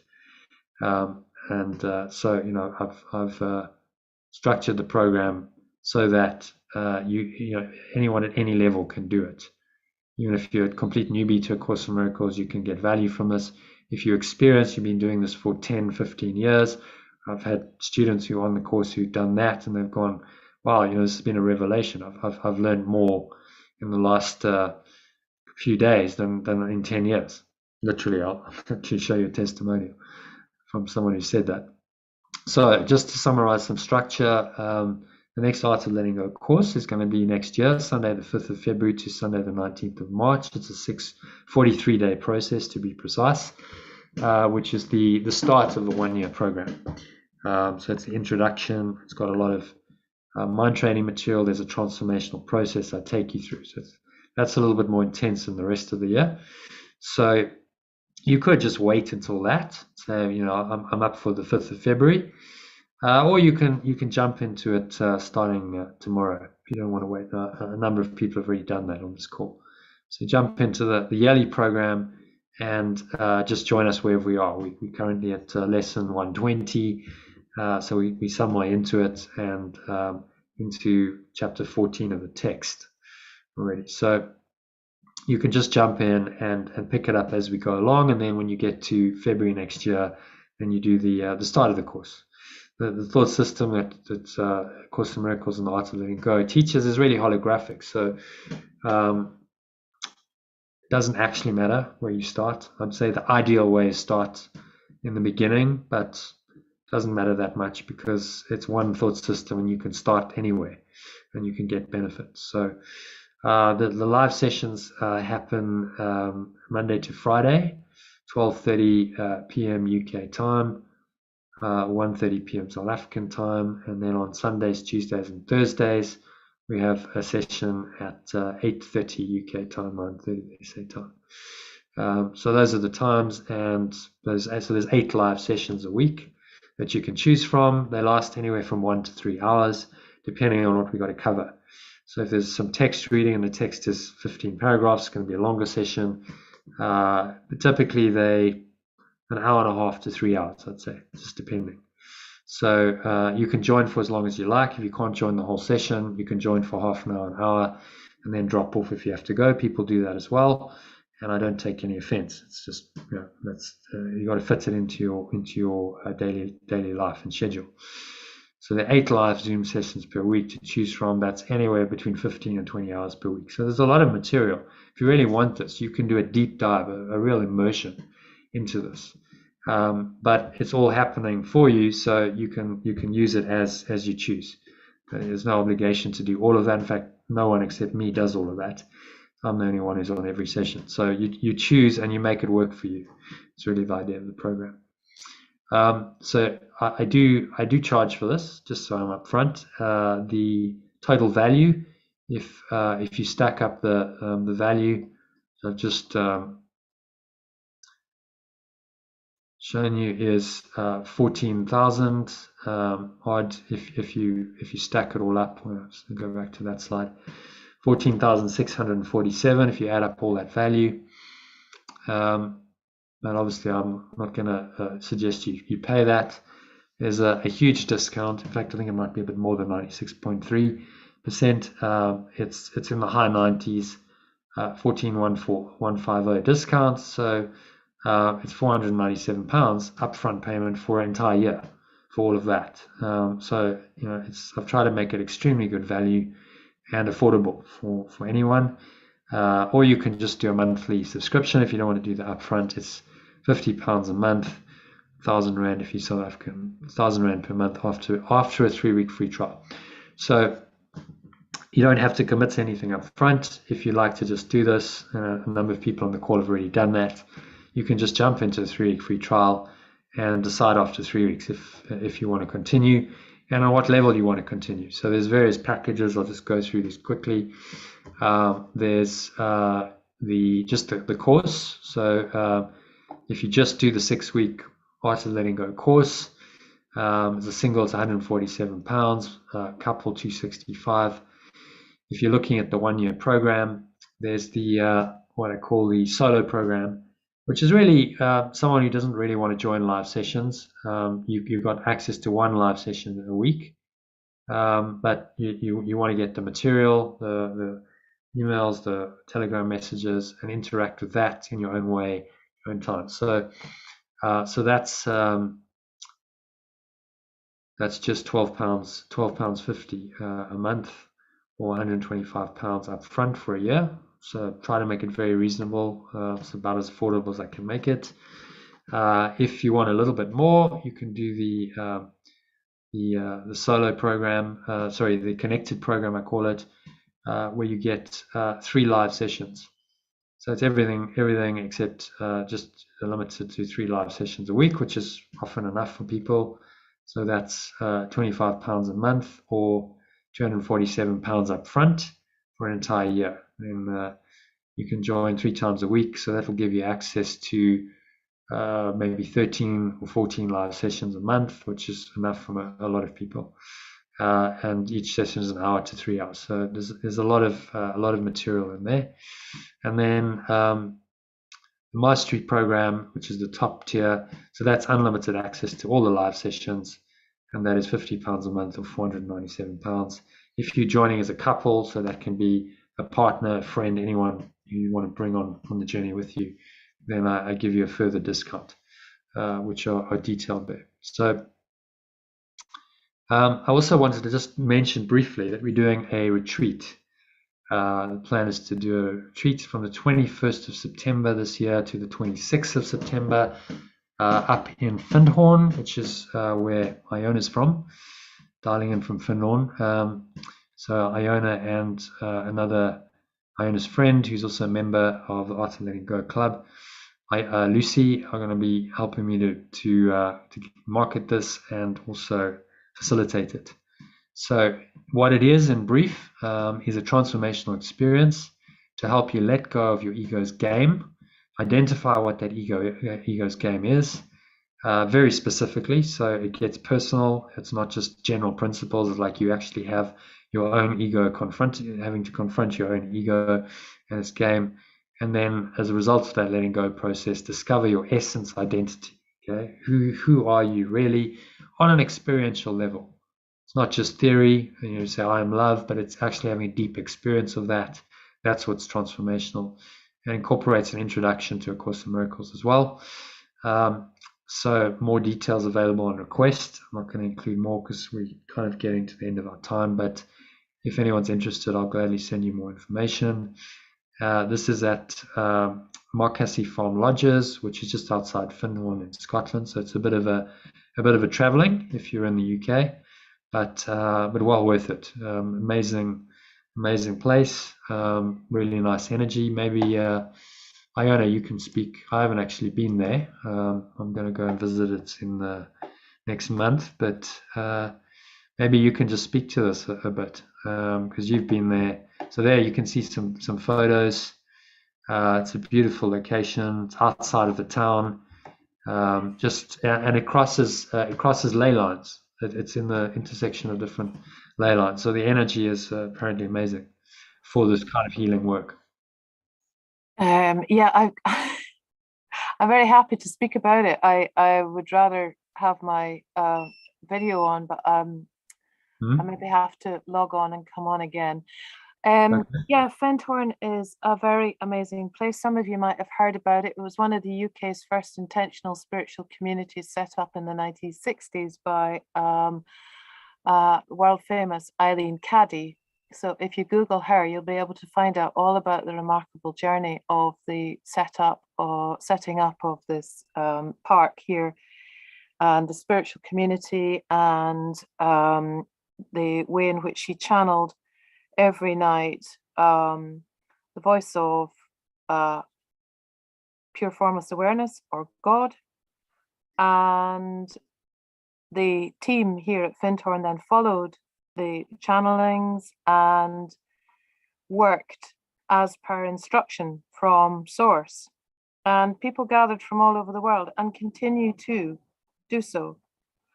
So it's a very strong, powerful place. It's you Google Findhorn Foundation and find out what it's all about. And I came up here 18 months ago to work as a painter. I'm a landscape painter, and my partner is an intuitive healer. And it's a very good life here with lots of open minds and amazing ideas. Lots of amazing people congregate here for one or other reason. It seems like it's on the global path of places to experience. Yeah, so I know that we can run a very powerful retreat here in this place called Marcassy,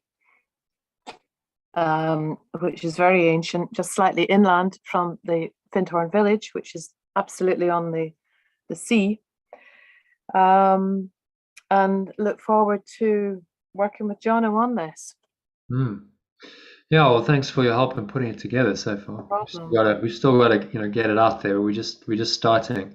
So if anyone's up for a transformational experience, it's 5 intensive days, 6 days really. So we're starting Wednesday, finishing on Monday afternoon. So 5 nights, kind of 6 days. And it's really an introduction into this art of letting go. So I call it the Art of Letting Go Retreat. So if you don't want to wait to have that introductory experience until next year when I do it online, this is all happening in the retreat. I do all the processes and transformational experiences really in person, and there is an advantage to doing this kind of thing in person as well, because you can do things and you can get an energy going in a room that isn't possible online, because people are separated. Even so, I mean, Iona, maybe you can speak to your experience of when you did the Art of Letting Go course earlier this year. Just sitting on your sofa, with there were sometimes Lucy and Kenneth were there, but you weren't with everyone else. You were still having some pretty amazing experiences. So, very much so. Yeah. so Well, just to say, it was it's very well crafted. 6 weeks. It's I really felt the impetus to keep showing up, realizing that it wasn't always easy, but nothing worthwhile really is easy, and it's the ego can put up such a ferocious fight when it's being unwound and undone. But I learned to recognize the fight, that wasn't really me. It's when the ego could sense that I was really serious, taking this seriously, and then it would become almighty, and then it would be a relief to get back online and say, my God, I just had a really tough time. Is this all to be expected? So that's the beauty of traveling with others on this journey and not trying to do the course yourself, which is pretty. So I met so many people who have just said, "Oh yes, it's terribly wordy. I didn't think that's not really for me." So we need each other to get through this work, is my experience. Yeah, I would say it's a very hard thing to master on your own. Yeah. Most people look for guidance. They look for help and support. So there's many ways that happens. People meet in little groups, little communities. And I just had a feeling about 4 years ago, it was 4 years almost to the day, beginning of June 2018, that I wanted to put together a program which really did justice to A Course in Miracles. There would be like a daily. It started off with a 6-week course, but I always had in mind that it would be a 1-year program which would guide people through the entire Course in Miracles in a very practical, experiential way. It would help them to really learn this profound teaching. Journeying with other people. And I didn't know that existed. There are many other teachers, certainly not the only one. I'm not claiming to be, but I hadn't found a program where it was like, okay, you're going to have daily practice and you're going to study together daily. Why is it only once a week or once every 2 weeks? That was how I'd done it. I'd done my own practice, but typically the groups would be maybe once a week, once every 2 weeks. And I found that quite unsatisfactory, because it's like, yeah, you get a dip in, it's nice, and then people would go away for a week. And surely, given that it's a daily workbook lessons, you should be practicing daily. So, that from that kind of core came this program. It's evolved over the last 4 years. I've put a tremendous amount of time into it, thousands and thousands of hours, to develop resources, mind training material around what is already there, Course in Miracles. To help you to develop it. And this retreat is just another part of that system. It's a transformational system. So if you like retreats, if you like more personal interaction than online, some people do. If you want a really transformational experience and an introduction into this very profound immersion experience over 5 days, 6 days, 5 nights, then this could be for you. It's limited to we're only going to have 18 people. So there's a numbers, first come, first served. If you're interested, you want more information, just let me know now in person, or just pop me a message. You've all got my details afterwards. I'll give you some more details about it. And we require a 50% deposit to book it. So if you're up for it, 50% now and 50% 3 weeks before the retreat. And then, yeah, it'll be a journey. It's the first I've run these kinds of retreats in South Africa, but it'll be the first one I've run in the UK. I think it's particularly appropriate that it's in Findhorn, this world famous spiritual community with this legacy of really it came about through divine inspiration. Eileen Caddy and that whole story, which we'll go into in the retreat. as well, it's totally appropriate that it's that it's being done there. So I'm really looking forward to it. It's going to be an amazing experience, and it'd be great if you can join us for it. So just to close out, I'd say, can you afford not to do something about this, whatever that is? Because ultimately, this is your happiness, it's your flow, it's your sense of higher purpose, your well-being, your ability to thrive in life, and these are priceless. You can't really put a price on your happiness, your true happiness. And if you're not experiencing those things, if you're already there, yeah, I'm already there. Well, good luck. You're already there. But if you feel like you could certainly improve, maybe you're not desperately unhappy, but there are elements of your life where you're feeling out of flow, where you're feeling out of sync, where you're feeling like happiness is elusive, maybe you've got some challenges with health, so on and so on, then the retreat could certainly help you, and so could the program. And I'll just finish off with this amazing quote, probably my favorite quote of all time, from Marianne Williamson, who, as you'll probably know, is a Course in Miracles teacher from the US, and she wrote a book about 30 years ago now called The Return to Love, which was her reflections on A Course in Miracles. This is a direct quote from that book. She said, "Our deepest fear is not that we are inadequate. Our deepest fear is that we are powerful beyond measure. It is our light, not our darkness, which most frightens us." Translated into our language, that means it is our true awareness, that's what light is, not our limited awareness, that most frightens us. We ask ourselves, who am I to be brilliant, gorgeous, talented, and fabulous? Actually, who are you not to be? You're a child of God, or you're an extension of love, of pure formless awareness, of perfect love is our translation for God. You are an extension of that. Your playing small doesn't serve the world.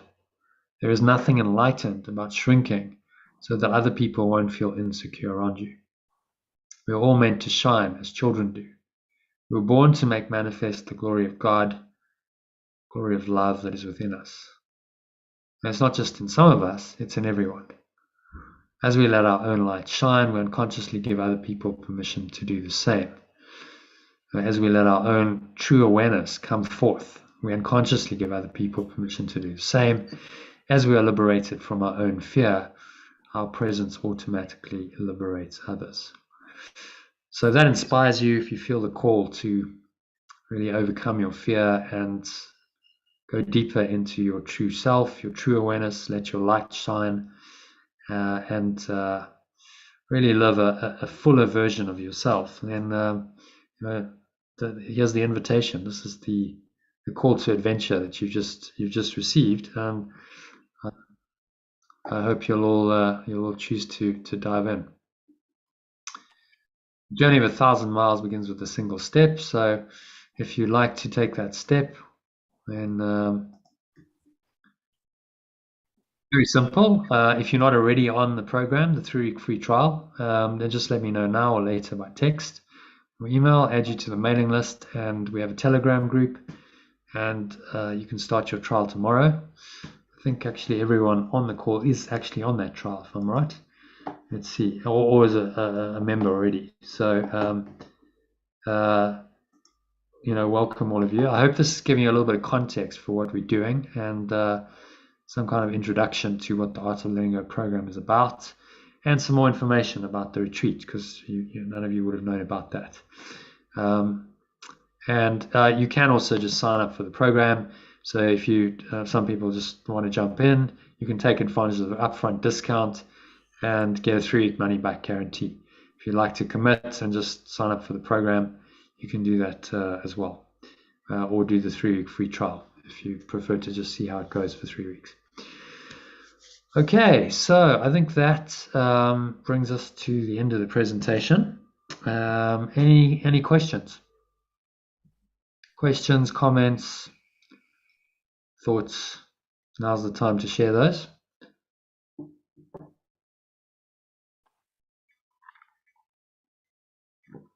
Can I just say, Jonathan, the thing you read out, written by Marion, did you say? Marion Williamson, yeah. Yeah, Nelson Mandela used that in his inaugural speech. That was the first time I came across it. I thought it was quite amazing, and I use it in my work, in teaching. Yeah, it is. It's an amazing, amazing message, and actually, that probably transformed my country. So if Nelson Mandela hadn't had that higher consciousness influenced by people like Marianne Williamson, and indirectly, of course, the miracles, then the whole history of South Africa would probably be different. So I'm a direct beneficiary of his his enlightened state of mind and his forgiveness. Which is well, there are many people teaching by being. Yeah, no, exactly. He was certainly one of them. He lived it out and really changed the course of South African history, because he didn't come out vengeful and angry. He came out in the spirit of forgiveness and reconciliation, and it was pretty amazing to actually live through that, because I was in the country at the time, and it's like, wow, you could really feel transformation happening.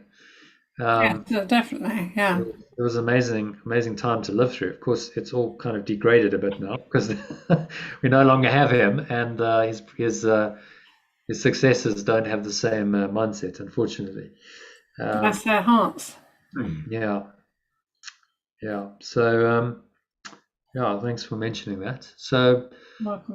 Linda, in fact, I think you're the only person who hasn't joined the free trial. Everyone else is either a member or they've done a free trial. So if you'd like to jump in, you're most welcome. If you have any questions now or afterwards, please share them. And I look forward to the journey with you. I'm doing a talk actually for Linda and her group in September. So I will. Is that open to anyone, or is it? That's open to anyone. Once you get the link, you can share I can publicize it. Yeah. Okay. Yeah. Great. Which is actually just before the retreat, so hopefully we'll still have some spaces available. You might get some of the people jumping. What date is your retreat? 21st to the. Okay. Yeah. So that's a week before then, isn't it? Yeah, 10 days before. Okay. So could get some last minute. We're hoping to fill that before then, but you never know. Well, I look forward to you coming and speaking for the group. Yeah, well, I look forward to it too. It's going to be very interesting to meet your community. Okay. Okay. So if there are no questions, then I think we'll move into some. Linda, you're most welcome to stay. Move into a session. So we're going straight into a live discussion and meditation. You're welcome to stay, and anyone's welcome to stay and join us. Where we'll talk about. We'll do today's lesson, Course in Miracles workbook lesson, and some text reading, and I'll guide you through a meditation as well. Yeah, I'm really sorry, but I think I have to go now. You've got to go. I've got things pressing here, but thank you for this evening. Yeah. Thank you for joining. Be in touch. Okay. Thank you. Bye, everyone. Bye. Bye. All right. So that brings us to the end of the masterclass officially. So if anyone does need to go, by all means, go. And thank you for staying. For those who joined for the whole session, I'll send you those little bonuses I promised in the morning. Right now, though, I thought we could just go into one of our sessions. So I'm just going to record this into the right group here. So this is going to go to the LG Club members. So if you're on the group, you'll get this as a recording. So welcome, everyone. John, nice you could join us. Iona, thanks for sharing your insights there. Sally Ann, are you leaving, Sally Ann? Okay, Sally Ann's going. Okay, so thanks for joining us. And let us know about the retreat if you have any thoughts about that. If you need, I'll send some more information. I still have to develop some information, but I will send you something more about it when I have it. Okay. Patricia and we have Elaine from South Africa. So is everyone else going to stay? Yep. Great. So yeah, how we normally start is just a little check-in. Anything to share, anyone? Anything arising? Sally-Ann's interested in the retreat. Okay. So yeah, anything arising? Any thoughts you want to share? Insights, thoughts, comments, questions? I think Patricia was saying something, but she's on mute. Okay. Patricia, do you want to unmute yourself? It's getting a little chilly, so I'm just going to put on a jumper. Yes, I'm interested in the retreat. I've been to Findhorn many years ago, and it's absolutely amazing. Yeah, so I'm definitely up for that. I'll see if I know Linda very well also, and Sally. So there's someone to share. We'll see if they're going to come. Yes. John, are you relation to Gary Raynaud? We have almost the same name, but there's a one letter difference. I've got his book as well. Yeah. I did the Course in Miracles in Kentucky. Well, only a bit of it. I was only on there for a month, and I had someone had the book by Gary Raynaud. I've forgotten what it's called now. Disappearance of the Universe. That's right. Yeah. Mind you, I must admit, I will confess that I haven't read it. Right. Okay. But I've still got it. I haven't disposed of it yet. So yeah, it's definitely worth reading. It's a good good introduction to A Course in Miracles. I've got so many books. I mean, and when you're saying about really, I've noticed this actually. Somebody I know who's on this she's a bit psychic, you know, and I do so much stuff. I really need to stop doing everything else and just do this. Yeah. Because as you know, I've been doing Course in Miracles with spiritual junkies anyway. Yes. But I have to get my mind off everything else because I'm not grounded at all. I'm finding myself dazed, absolutely dazed. Saturday after, I had to sleep. I should have gone up there I'm living in a place where we have a community going on, you know. We've been partying all day today. I wonder I'm here actually, but I've had no alcohol yet. It's been absolutely amazing. But yeah, I need to stop everything else because something's happening to me. More so since I've met you, actually. So I'm blaming you entirely for all this. It seems to happen. I don't know. I have this effect. No, I think you are a force to be reckoned with, and I think you've pressed one of my buttons, so I'm having to. Yeah. Okay. Yeah. I'm sorry to say that about you, but and it's had an effect on me, and it's changed me already, and I feel as though. I've just been talking to Linda online as well because I know I'm ascending and I know something's happening, transforming, but it changes you, it takes you out of your comfort zone, doesn't it? I mean, I've got to be in 2 comfort zones because I'm a very social person and I'm always out doing stuff. I mean, all clubs and everything. And I can't really relate that to being on this path as well. It's really strange. I don't know what to do about it, really. You can party at the same time. I've just been at a party this afternoon. Yeah, I have to I've got to be a human as well. I can't just be up in the fairyland, which I am most of the time. I've got to bring myself. Well, this is the duality of our experience. It is terribly so. I'm struggling. I really am. It's really getting on my nerves. Not uncommon, but part of this is about integrating it, saying, you know, you make a choice. You know, Yeshua in the Course in Miracles is asking us to make a very clear choice for the spirit over the ego. But he's not saying you have to depart ego life immediately. He's saying you can live in, you know, quite a happy way until finally, you know, your body is done and your journey's done. You lay the body aside. So, you know, this is the hero's journey. You know, just to go back to this. That's why I mentioned it. Mm-hmm. As you go back to this, the hero's journey is this call to adventure, which you've just had, you know, the last few days. You joining me joining Yad's group, and then you saying, okay, I'm up for the 3-week free trial. Well, you're saying, yeah, okay, I'm up for it. I'm up for an adventure, which means that you've got to go outside of your known comfort zone. Okay. Yeah. And so that means you're going to get uncomfortable. Yeah. because it's unfamiliar. And that's why there's a big, thick black line here, because there's a threshold guardians kick in. It's like, no, don't go there. So then you feel, oh, like I'm just exhausted and I've got to sleep, and what's going on?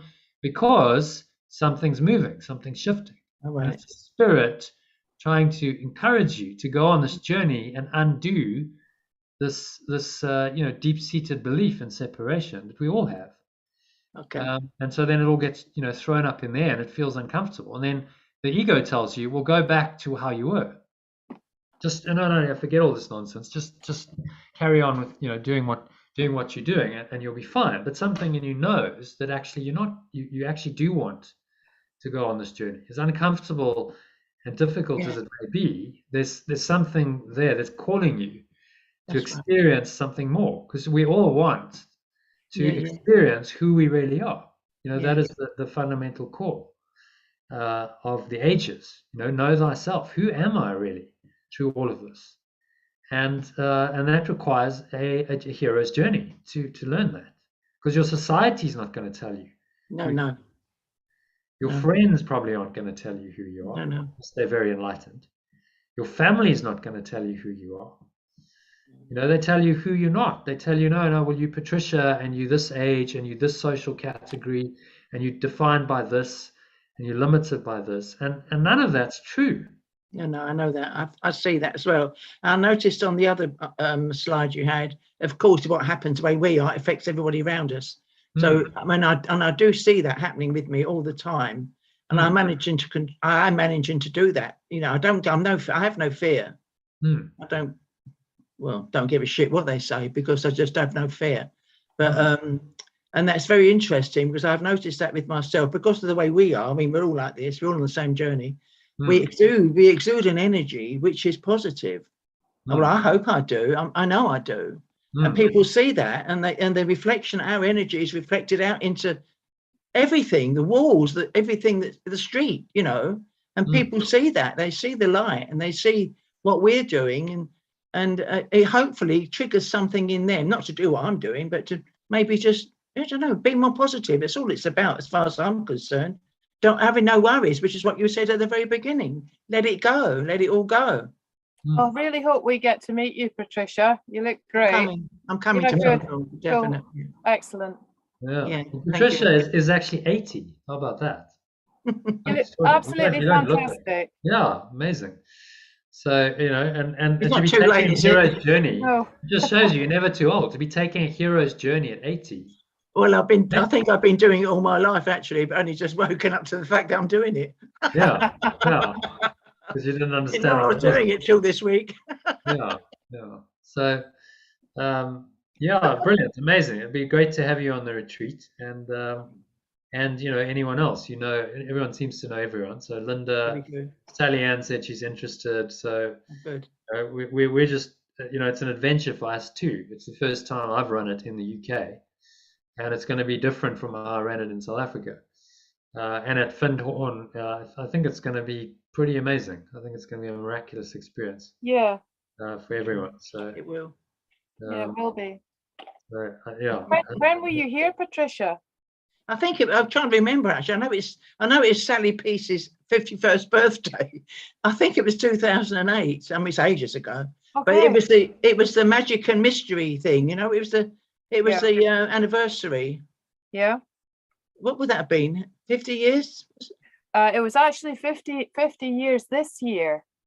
Oh, it must have been. Oh, it must have been 40 years then. Right. Yeah. Magic mystery weekend, and I know since then there's been several fires there, haven't they? Burnt down the meditation place and the big building there. Is it all fixed up now? The meditation, the sanctuary and the community centre, there were simultaneous fires set by the same person. Really? Wow, isn't that amazing? Is it built now? Is it fixed? Is it fixed up? No, but I'm sure millions of pounds have come in from all over the world. Yeah, I've heard. Yeah, I do. I do look on the website. Yeah. Okay. It's lovely there, Jonathan. You'll love it. Oh. Yeah, I've never been to Findhorn, so it's right near the sea. You've only got to walk over the cliff, and you can see the Atlantic Ocean. It's fabulous. Yeah, that's right.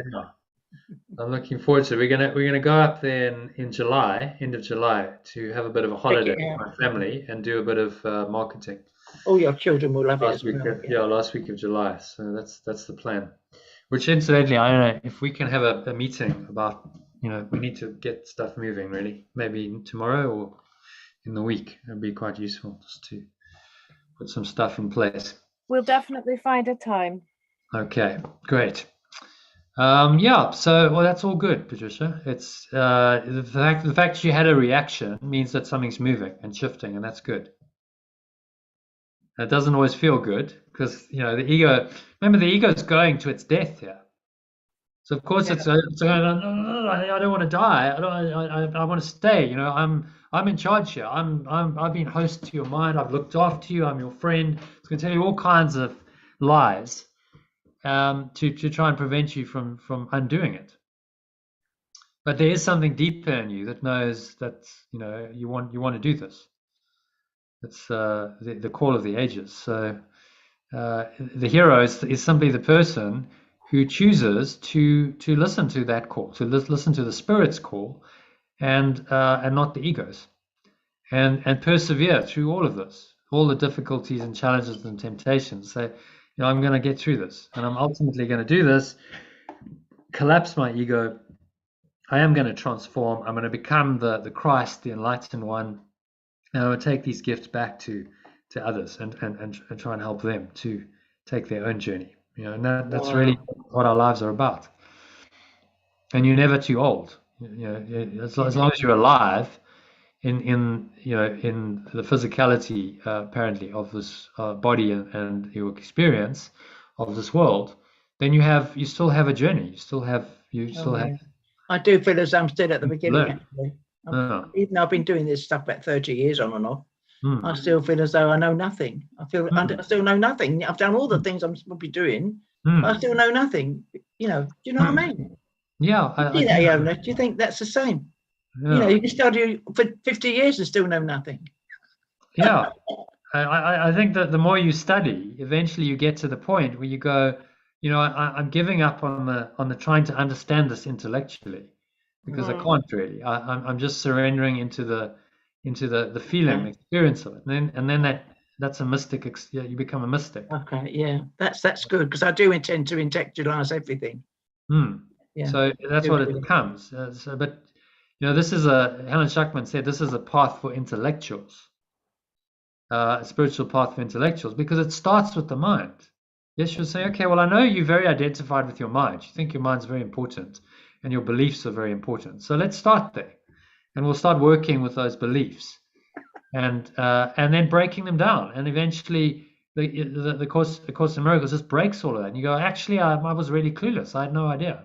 Yeah, all of those beliefs and what I thought I knew really meant nothing, and I really see that. But I'm still alive. I still have an awareness. So now I'm in some other awareness, which is much more experiential, much more expanded. None of those beliefs exist there. So he's trying to break our ego, our intellectual mind, along with it, and that's a process. So what I would say before we go into the practice of this of tonight is focus on one path, because if you are doing all kinds of things, so Sally Ann, for instance, said, "Oh well, I can't tell you how many courses I'm on. I've signed up to." Well, just like that's distractionville, isn't it? Yeah. Ego's just distracting you because you've got 5 different courses or whatever going on, and they've all got their demands, and they all ask you to do different things at different times, and different requirements. And what ends up happening is you don't do any of them particularly well. That's right. So focus on a path. The idea of a spiritual path is you focus on one path back to God. Ultimately, there are many paths. There are many ways back. We're not saying A Course in Miracles is the only way, but it is a good way, possibly the best way. I won't even say I know for certain, because there might be some other bit, but I haven't found a better way yet, and I've looked quite hard. So for me, it's a good way to do this. You have a master who has done this. He has undone his ego. Yeah. He's overcome it, and he is now teaching you how he did it, very specifically. He's giving you specific instructions in a workbook, daily lessons. He's giving you text which is the theory, very detailed, spelling it out. And so why would you avoid that? Just dive into that and study it. Yeah. He's going to show you the way out of the maze of your ego mind to the light of truth. And all I've done, my particular part of this is to create a program that I believe does justice to the profundity and the depth of A Course in Miracles, that will allow you to actually get more out of the teaching. Because it's all very well having this profound teaching, but so many people haven't really used it. They might have been doing the course for 10 years, but they haven't really gone into the depth of it and really understood the profundity and depth of what he's teaching. And so, a program, a facilitated, guided program to help them to do that, to guide them into this, I'm going to guide you through with the help of everyone else on the program and Yeshua and the Holy Spirit, guide you into this deeper experience of who you really are, of really getting to grips with the ego, really undoing the ego, like properly, not just play it, like really going back to God in your remaining years of this lifetime. And Yeshua is promising us that if we do this, if we will listen to his guidance, then this will take us all the way out of the dream. We can go back in one lifetime, back to source, and undo the ego entirely, and our entire construct we call the universe disappears, hence disappearance of the universe. It will just disappear and cease to be, because it has no function in truth. It's a construct of a false identity that has tricked you into believing that you are something that you're not. But to realize that's what this is about. The realization of this, to know thyself, requires a journey. It requires a path, and that path I'm just a guide on. I'm one of the mentors or helpers or guides who's going to guide you along the way daily, so you can actually daily get the guidance. And you're never more than 48 hours away from a live session with this program. So things are coming up. You can join a live session and you can actually work through that live. And Iona and John will testify that happens a lot. Stuff comes up and then you work through it in the session and you clear it, and then it's like, okay, well, you don't get stuck on that. You just you move through it using this course to help you. Thank you. So I'd really recommend just give it your all for the next. I'll stay with it for the free offer. Yeah, commit to it for 3 weeks and just see how it goes. And then after 3 weeks you should have some clarity.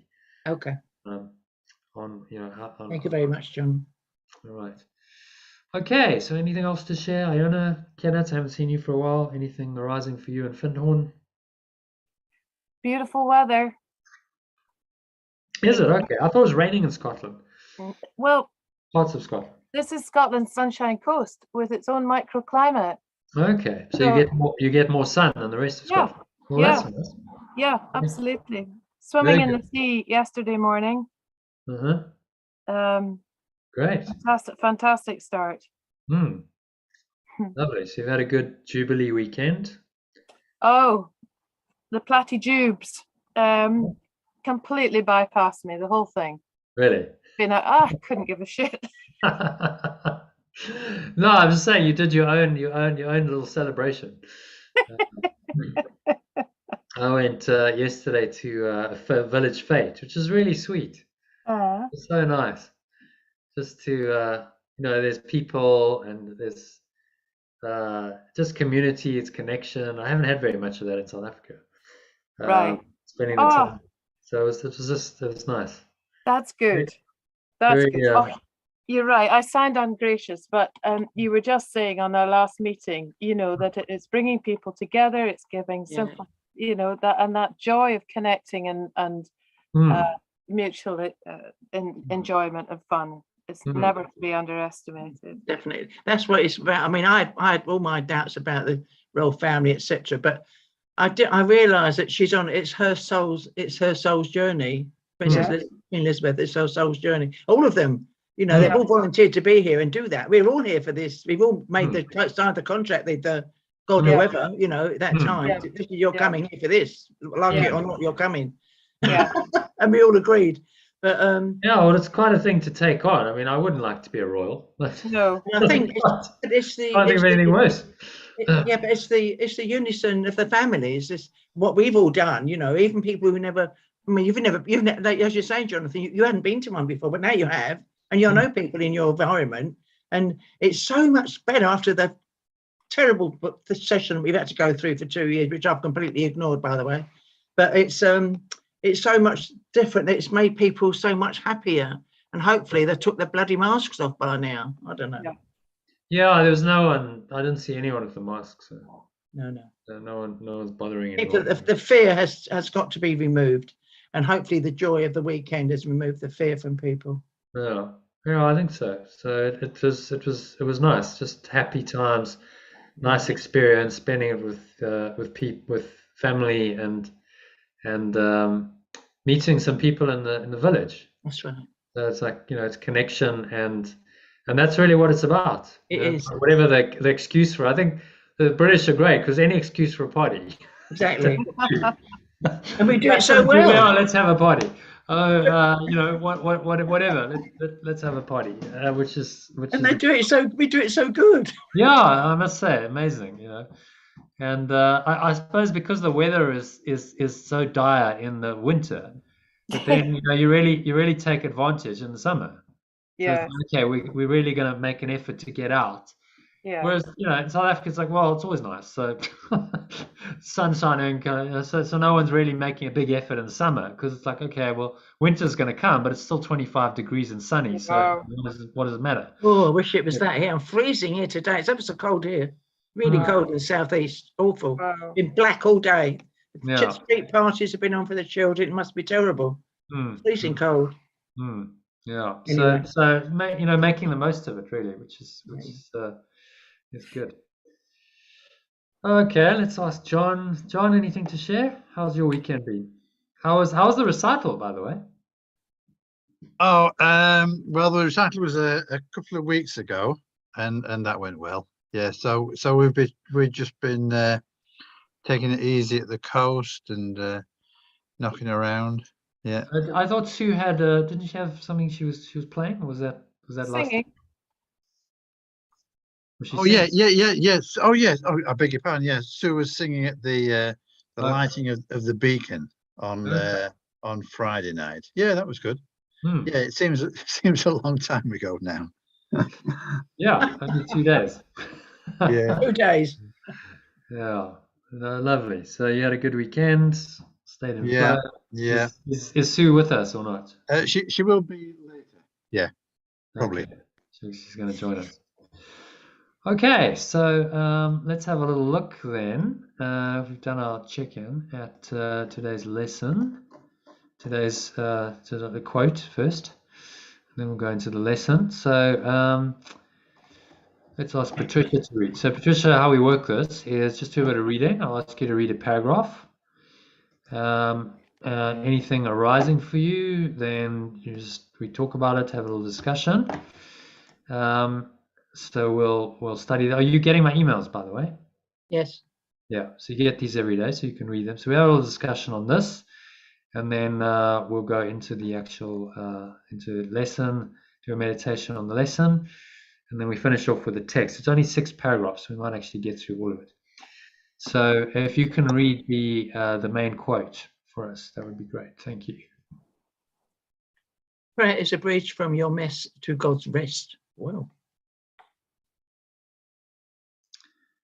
Yeah, which is author unknown, but I thought that was quite appropriate given the theme of this is prayer. So if you want to read today's quote. Oh, the whole paragraph? Yeah, today's quote and what has traditionally been viewed. Today's quote on what has traditionally been viewed as a day of rest by many religions is a great reminder to rest from time to time. Why? Because when we rest, we reconnect with the life force that sustains us and restores and replenishes our energy. You want to carry on? Yeah, if you would like to, you can read the next paragraph. Research shows that top performers and leaders in every area of life know how to pulse their energy. They operate at a high level for short periods of time and then rest to recover their energy. That's true, isn't it? That's what I should be doing that more, actually. I tend to plod on. There's something called the Pomodoro technique, which says that you can concentrate intensely for 25 minutes. So you go 25 minutes and then take a 5-minute break. Okay. Then 25 minutes on, 5 minutes off. Because you can't always be on, going continuously. So it's the idea of integrating really rest into your daily schedule. That's important. And so many people don't. It's just like go, and I'm not going to take the time to actually rest. And then rest doesn't just mean sleep. Rest can be meditation. Rest can be going for a walk. Rest can be, it's mental rest, mental and emotional rest. I'm gonna rest my mind. I'm gonna rest mentally, psychologically, and often physically. But it's the mental, psychological rest. And top performers know how to do that, because then they recover their energy, they rest deeply, and then they go again, and they get into that cycle. And they know that if they don't rest, you're killing the goose that laid the golden egg. You can't keep performing at a high level, keep drawing on your resources without putting back and investing back and resting. So things like meditation and going for walks and spending quality time with family and all these kinds of, this is rest. Yeah. And that recharges, re-energizes you, and then you can go again. So it's actually absolutely essential. And I think in our mad society, we've lost the ability to do that. Many people just don't know how to rest anymore. And it's like, oh no, I've got to be busy all the time. Well, that's just insane. You need downtime, and you need to integrate it into your life. So part of this program, the Art of Letting Go program, is to integrate periods of rest consciously, intentionally into your life. So that you go, okay, yes, I'm going to do these little breath breaks I send out. I'll do that. I'll just take some time out. I'll listen for a few minutes. That's my rest, you see. And then you go again. Okay, now I've rested for a few minutes and I've used it for my mind training. I've refreshed my mind. I'm training my mind at the same time. Now I go again, and I'm ready to go. And you integrate that into your daily routine. So you don't go, well, I'm going to do spiritual practice when I have time. You go, I will make the time to do spiritual practice, to rest, as an integral part of my daily life. And this program can help you to do that. Okay, let's ask someone else to read. So many other studies. John, if you can read that. Many other studies show the benefits of resting during the day for short intervals in different ways, ranging from going for a walk to taking a power nap or meditating. One study of workers in a meal processing plant showed that 4 9-minute breaks taken at regular intervals throughout the day improved the workers' productivity significantly. There is a just pause there. So that's really, I included that because that's a really interesting finding. 4 9-minute breaks. So it's not a lot of time, is it? 9 minutes. You go, well, surely that doesn't make a difference, but it did. 4 9-minute breaks taken at regular intervals throughout the day improve the workers' productivity significantly. So, the nature of A Course in Miracles and the Art of Letting Go program is that I'm encouraging you to take these breaks regularly. Take a break, take a breath break, and listen to the recording. Typically, it's less than 9 minutes. It's often only a few minutes, 3, 4, 5 minutes. Take the break and just do that every hour.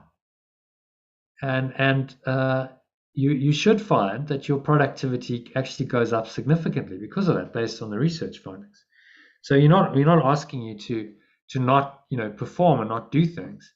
It's actually going to make you more effective at whatever you're doing by doing these practices at the same time as working on your spiritual enlightenment, the ultimate goal of transcending time and space. So you're doing both. And that's really the art of this. The art of letting go is to be in the world, but not of the world. So you're actually able to operate at a very high level, much higher than someone who's rooted in the ego can. But you recognize that I'm not in the world. I'm not attached to any of this. And that takes some doing. You're saying, I feel like all at sea. Well, it's like a rebirth. You've got to learn how to do that again. Learn how to live in a different way. And so part of that is you're getting into these good habits, taking rest frequently.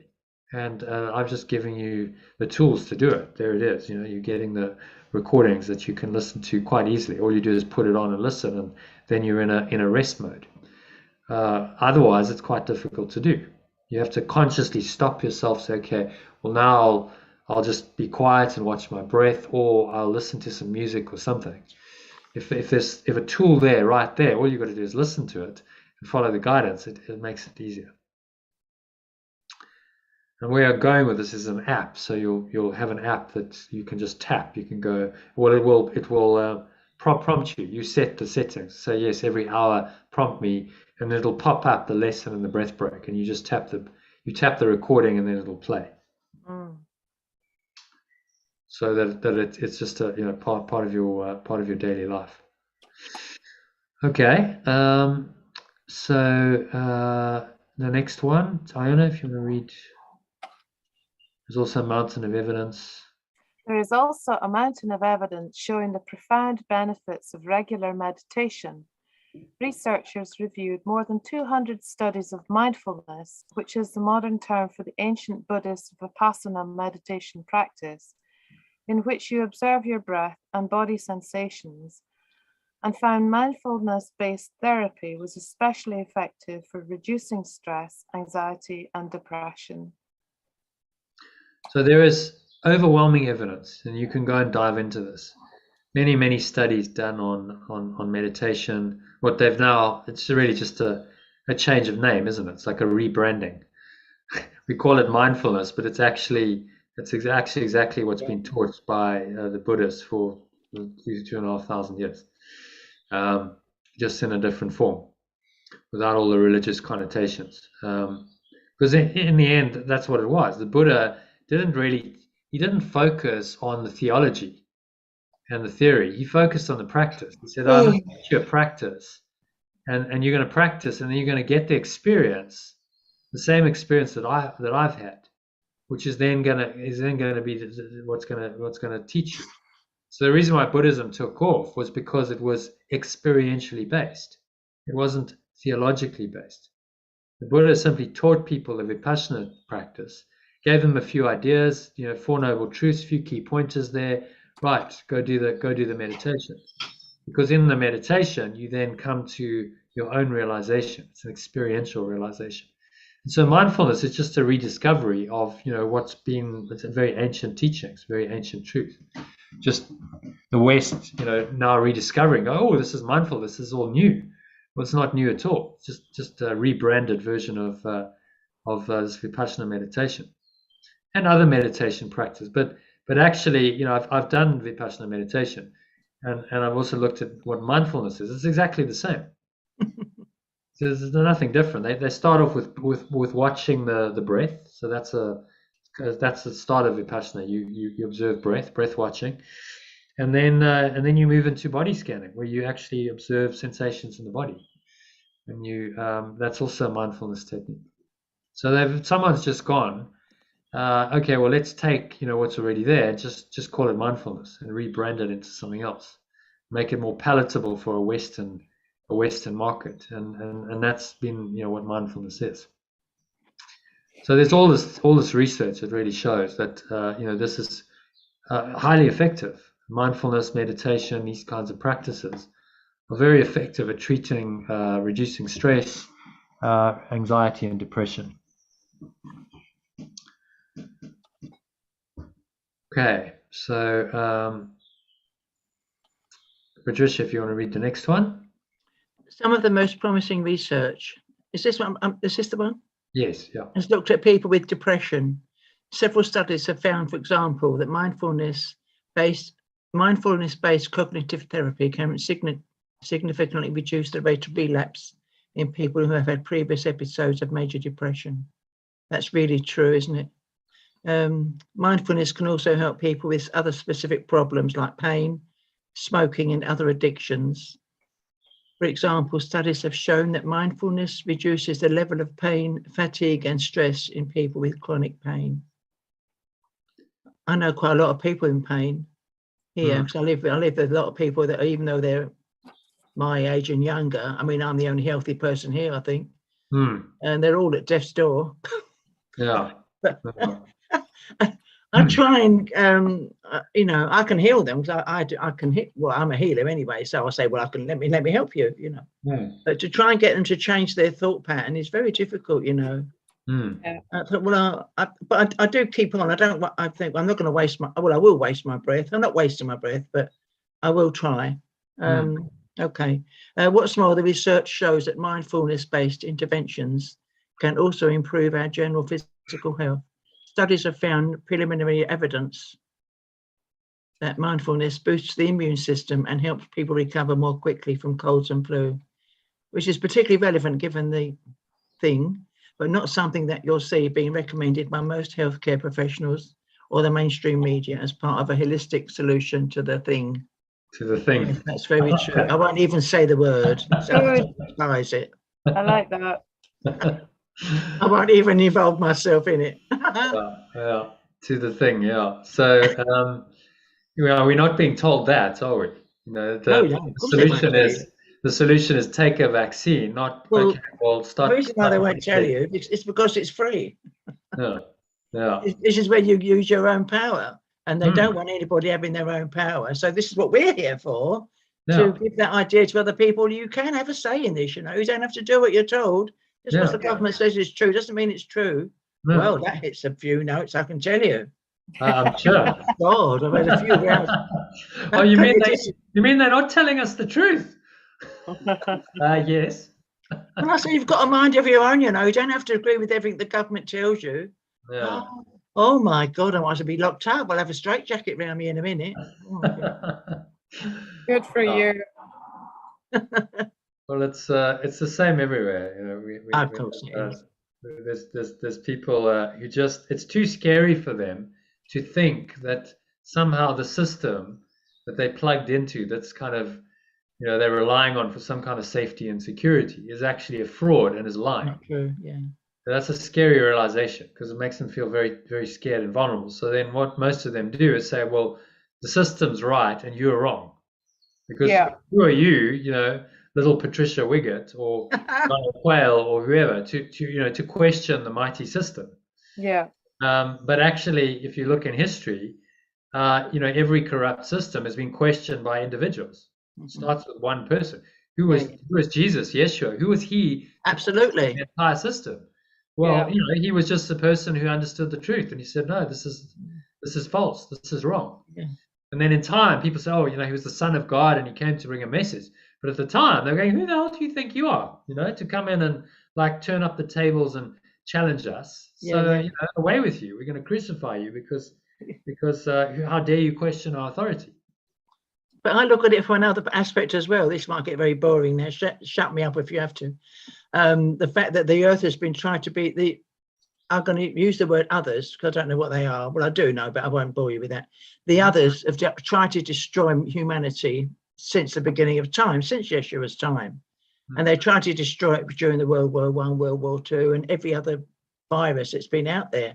And they're still trying to destroy humanity. And the only way they won't be able to destroy humanity is everybody stands up and say, F off. You know, you're not going to do it. You know, it's got to become from, shouting. Oh, it's good. Yeah,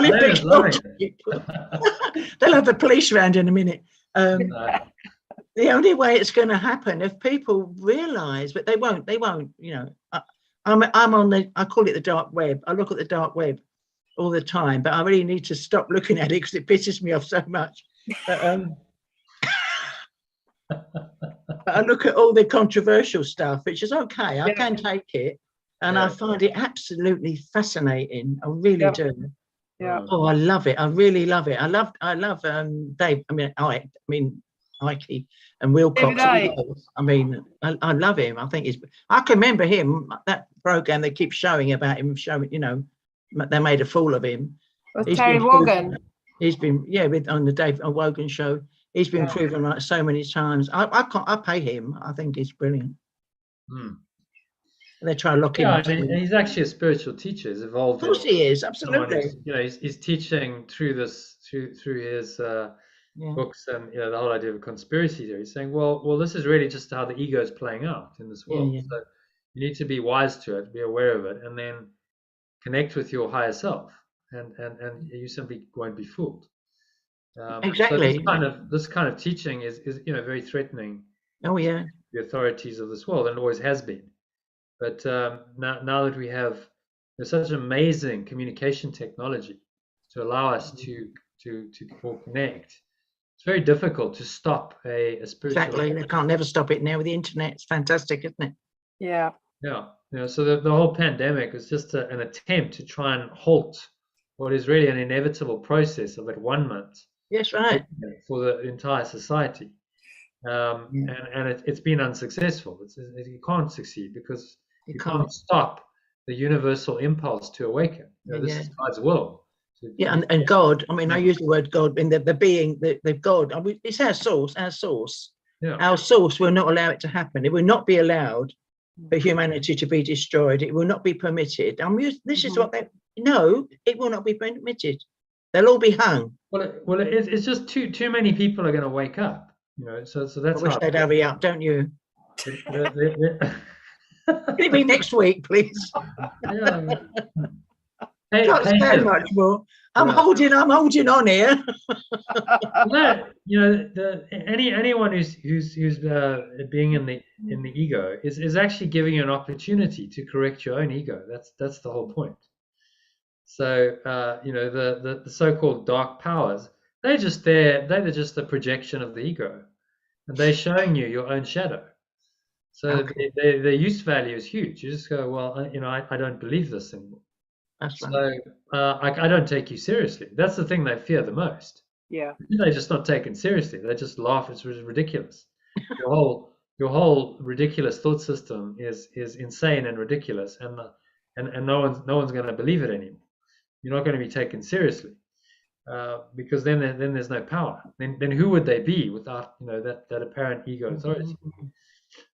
So that's what they really fear, and that is unfolding in our lifetime. I believe we will see a profound. I've got to see it before I finish. It's supposed to be 2030 when it's going to be more leveled off, I suppose. But I intend to live till I'm nearly 100. I've been told that I will.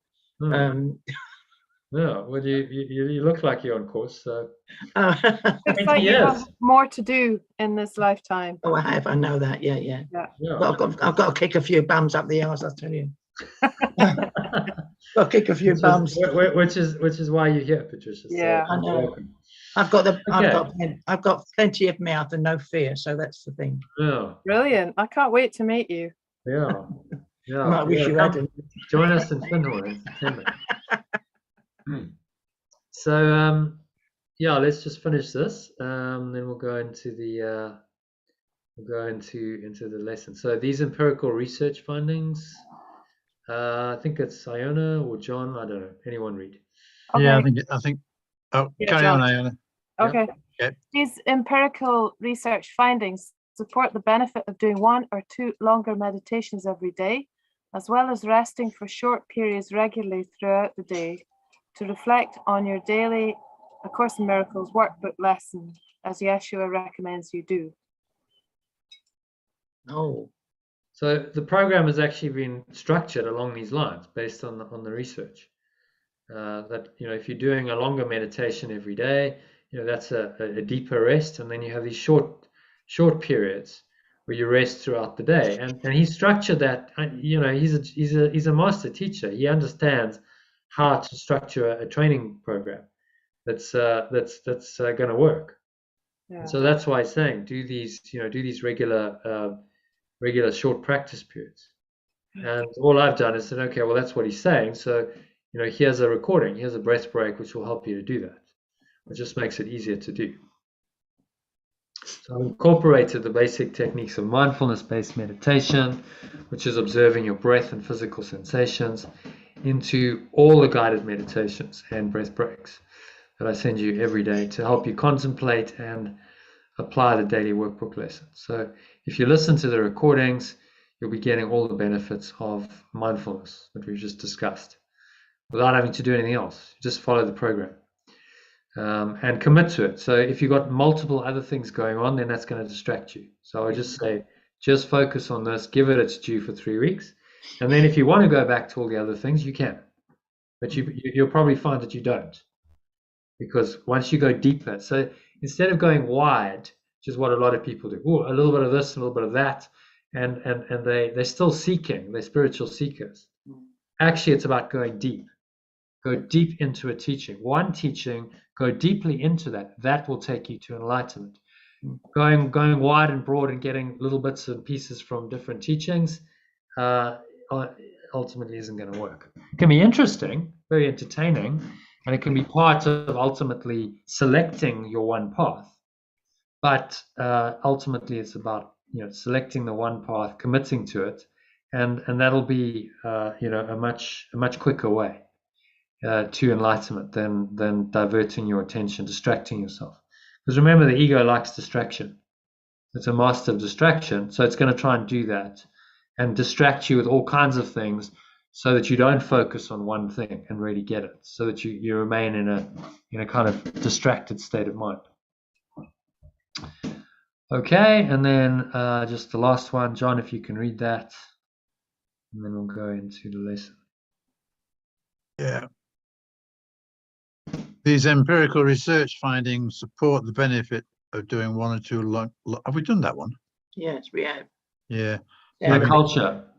Oh, in a culture that values busyness and doing so highly, it takes courage and a profound mind shift to value rest in a way that practically integrates it into your daily life.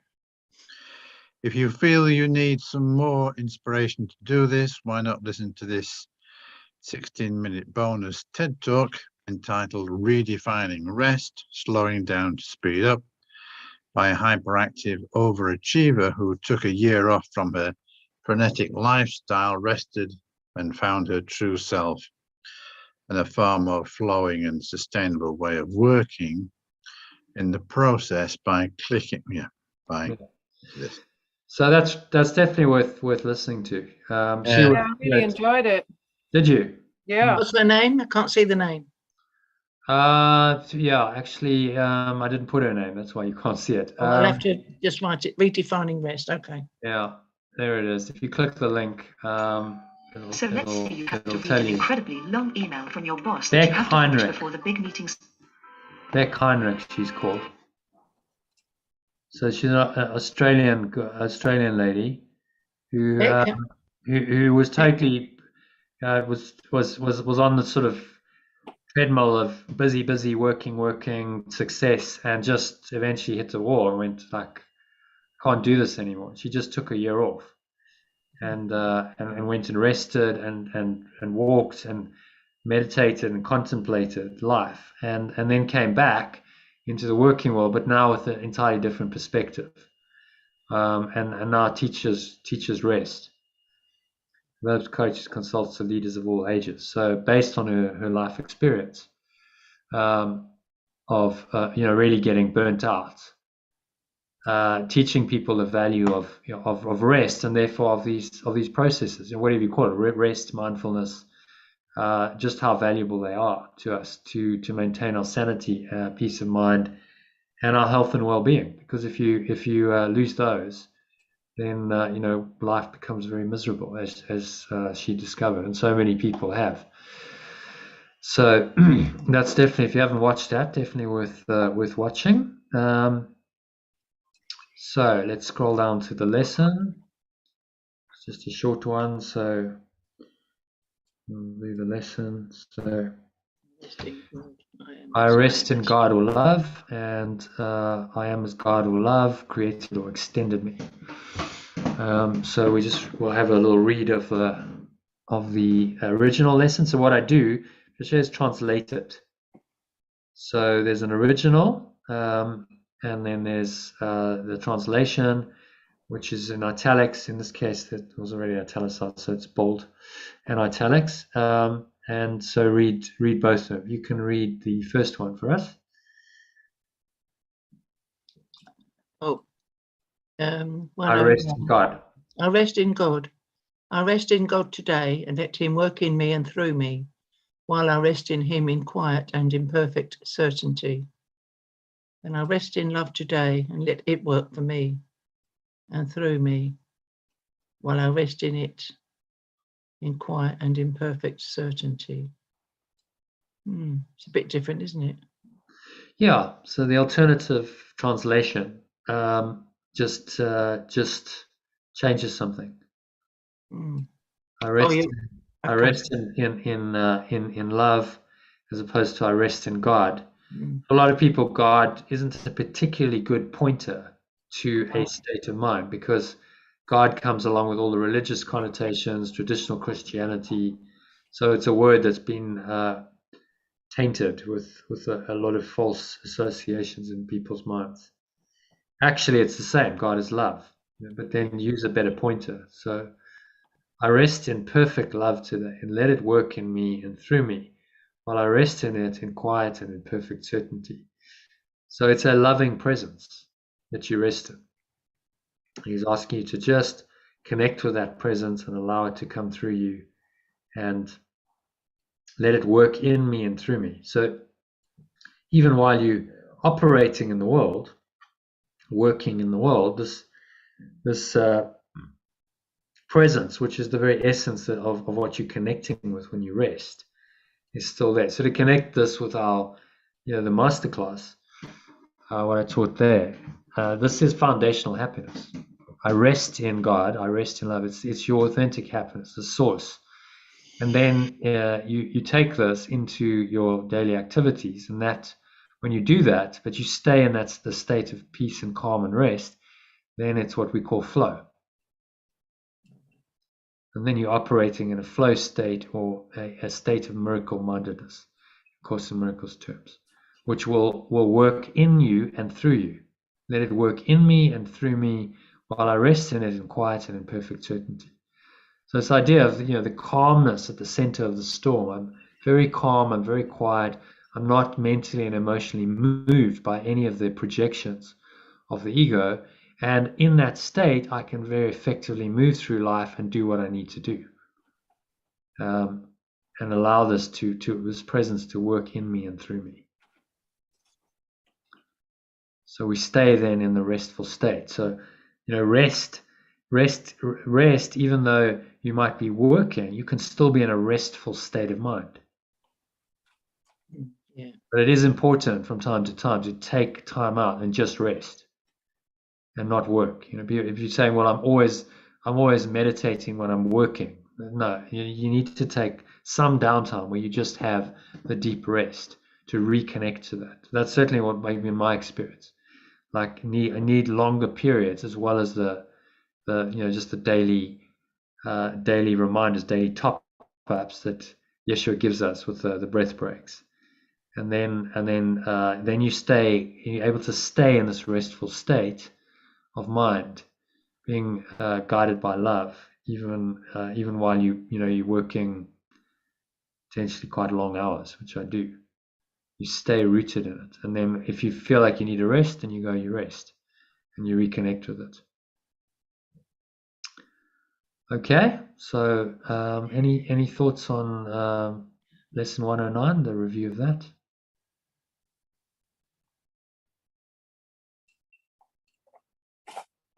No? No, that's fine. Fine. Happy to move on, Patricia? Yes, I'm fine. All right, so the next one, Iona, if you can read that for us. I am as God created me. I am God's son. Today I lay aside all sick illusions of myself and let my Father tell me who I really am. Alternatively, I am as love extended me. I am love's extension. Today I let go of all sick illusions of myself and let my source tell me who I really am. On the hour, I rest in God. Alternatively, I rest in love. On the half hour, I am as God created me. Alternatively, I am as love extended me. Yeah. So, any thoughts on that lesson 110? I am as God created me versus I am as love extended me.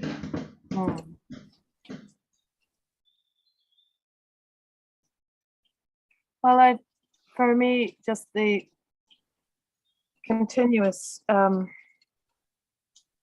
sort of releasing effect when I hear about I am as love extended me, the extension of love.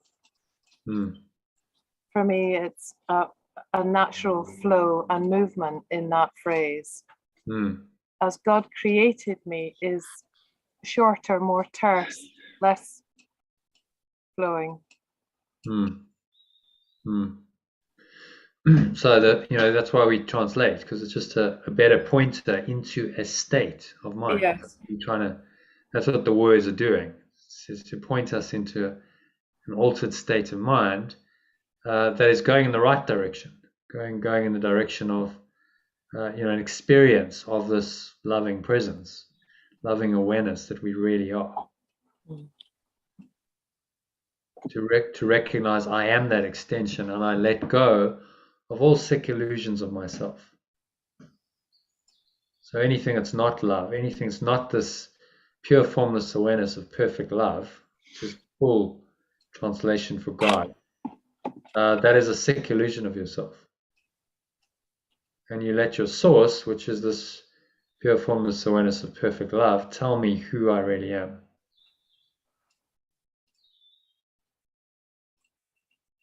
Yeah.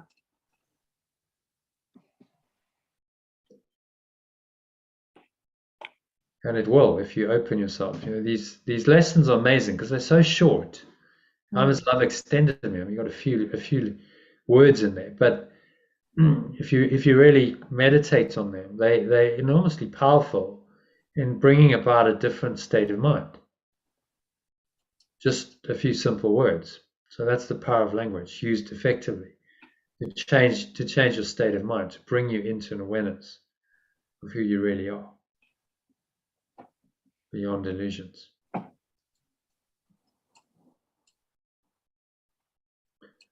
Okay, so any other thoughts on that? Let go of all sick illusions of myself. So this is the false self-concept. So the extension of love, when you allow it to extend into your mind and you don't block its extension, then you must let go of the sick illusions of yourself. You can't believe that you're a separate self anymore if you are the extension of infinite eternal love. The idea of a separate self has no meaning in that. And I let this source of infinite eternal love tell me who I really am.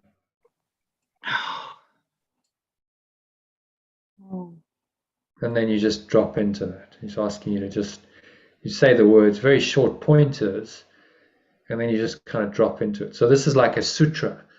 In the East, there are these sutras, very short form, just a short phrase, short sentence or two, which then just you read, and the spiritual seeker would read that and use the sutra to drop them into a deeper state of connection with their source. So that's what he's doing here. Okay, so speaking of that, shall we do a meditation on this? Yeah. Okay. Yeah. So just making yourself comfortable, sitting with your feet shoulder width apart. Cup your hands in your lap, back straight, close your eyes.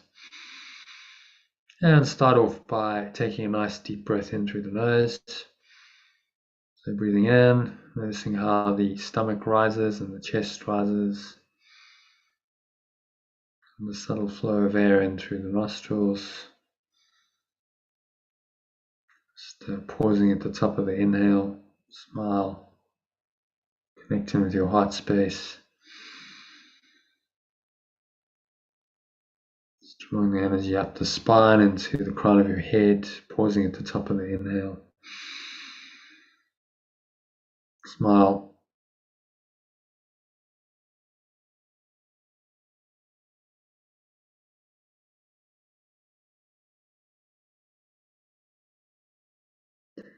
Scan your mind, so notice any thoughts, any emotions, any sensations going on.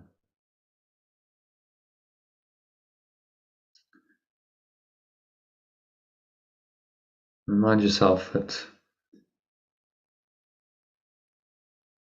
I rest in God.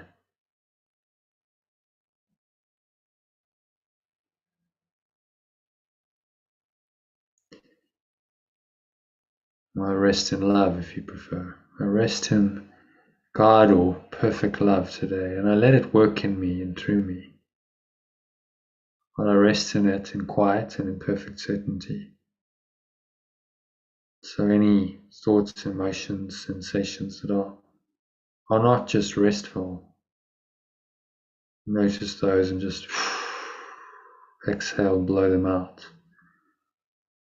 Letting them all go into the nothingness that they really are. Pull the lower stomach into the spine. Expel the last remaining air out.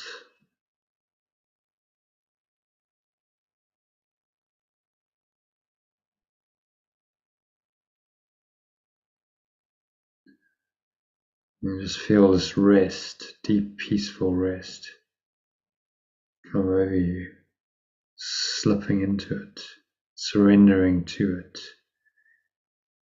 Part of your mind wants to just deeply rest, just go into deep peace, beyond all thought, all feeling, beyond any fluctuations of the mind and body lies the deep rest, the peace of God that surpasses all understanding. It's been called, Apostle Paul called it that, peace that passes all understanding. So sink into that peace, rest in that peace. Realize that you are as love extended you. Say, I am as love created me. I am as God created me, or I am as love extended me. I am the extension of this loving presence we call God. So it is in my mind. How can it not be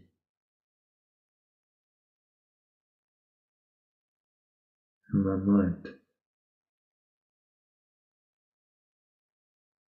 Can be nowhere else. Say to yourself, I am love's extension today. Breathe that in.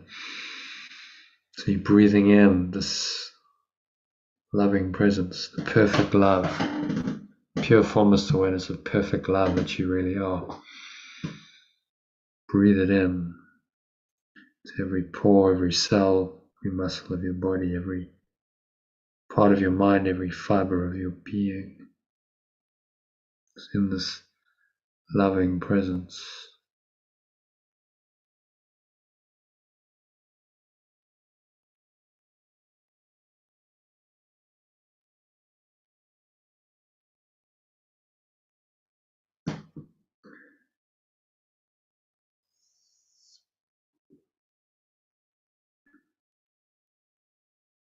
Nowhere else to go, and nothing else to do, nothing else to think about. I am as love extended me. I am love's extension.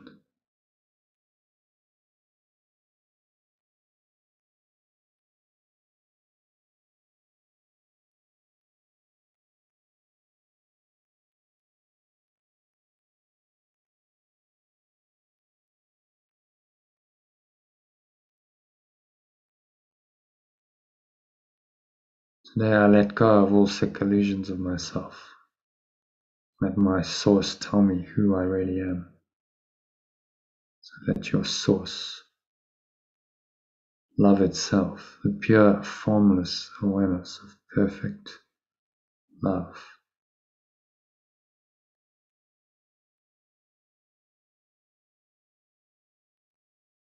Let this awareness arise in your mind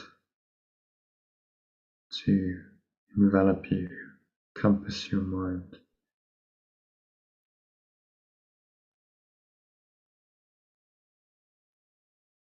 Remind yourself there's really nowhere else to go, and nothing else to do, and nothing else to think about. Just breathe, relax, and be still.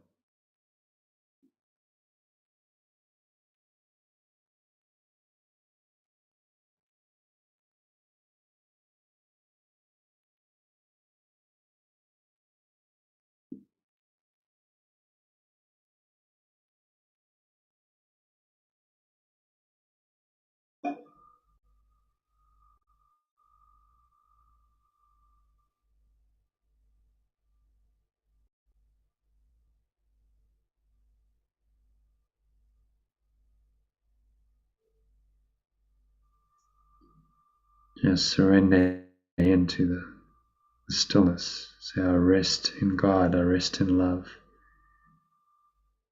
which extended me. When you rest in God or rest in love, you're resting in your true beingness. You're recognizing or remembering who you really are.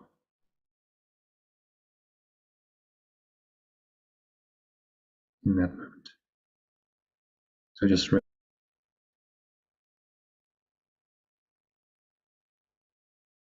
next couple of minutes of deep silence. There's nowhere else to go, nothing else to do, nothing else to think about. Breathe, observe the breath flowing into the nostrils and out of the nostrils. Let bring your mind completely into the present moment. Just surrender into that moment.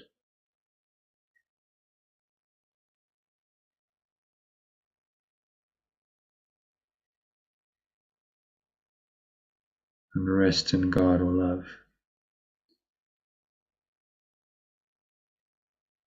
The next few minutes of deep silence.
So just gently coming back, awareness of the body and the breath, senses and the world.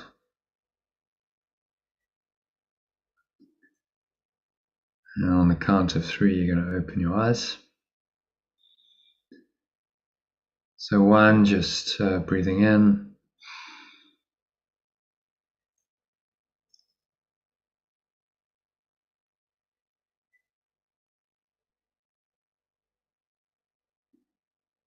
2, noticing how the stomach rises and the chest rises. Subtle flow of air in through the nostrils.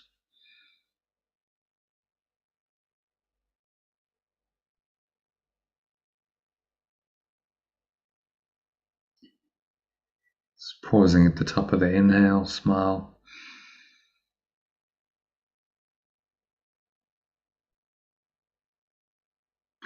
Scan your mind, notice any thoughts, any emotions, any sensations going on.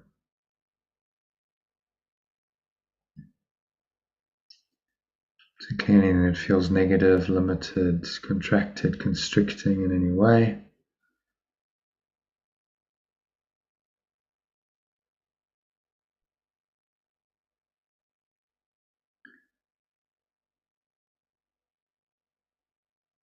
And you let it go. Exhale out through your mouth, just letting that thought, emotion, sensation go. Reminding yourself that I rest in God. I rest in love.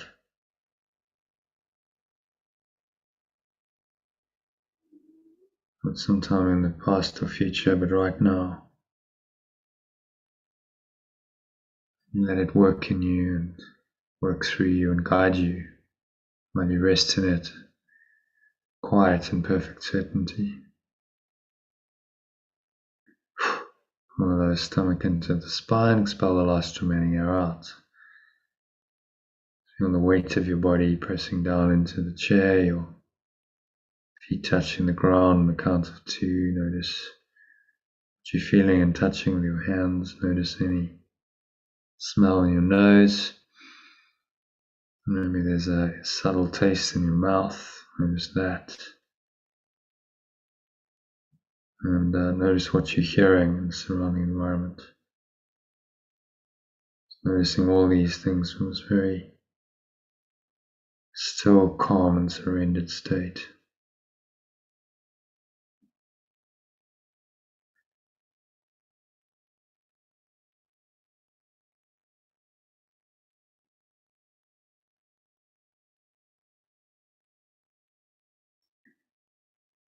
You're just aware without any judgment, interpretation, aware of your own true awareness, aware of pure formless awareness.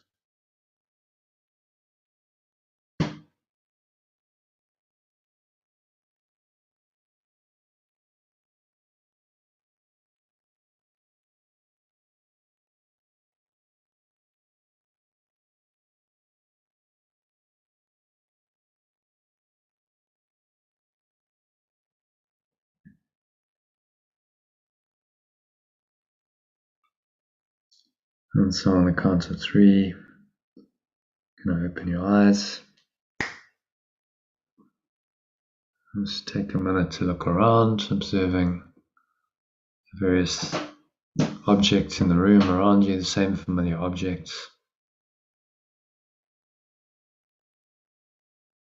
If you observe them without judgment, without interpretation, then to realize that the same awareness, this underlying pure formless awareness, which is perfect love, is still there, always there, available to you.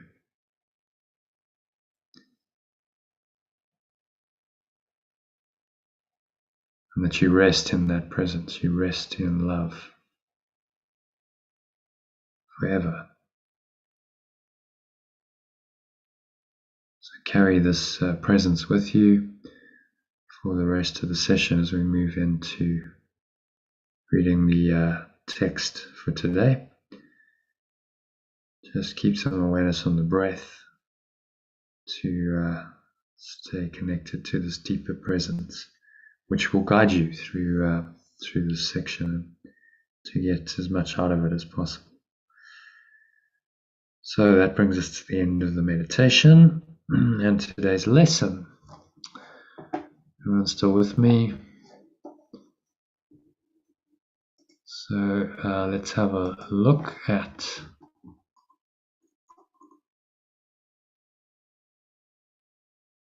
today's lesson, shall we? So we're having a look at the lesson. The text, which is section 2 of chapter 15. If you want to follow in your books, which is called The End of Doubts. So we're at, it's a 6-paragraph one, so not too bad. I think we can probably get through this tonight. So what we're going to do, the benefit of Patricia, is just translate this into an alternative language. So as we go, so what we're doing is we're working on a translation as we do this.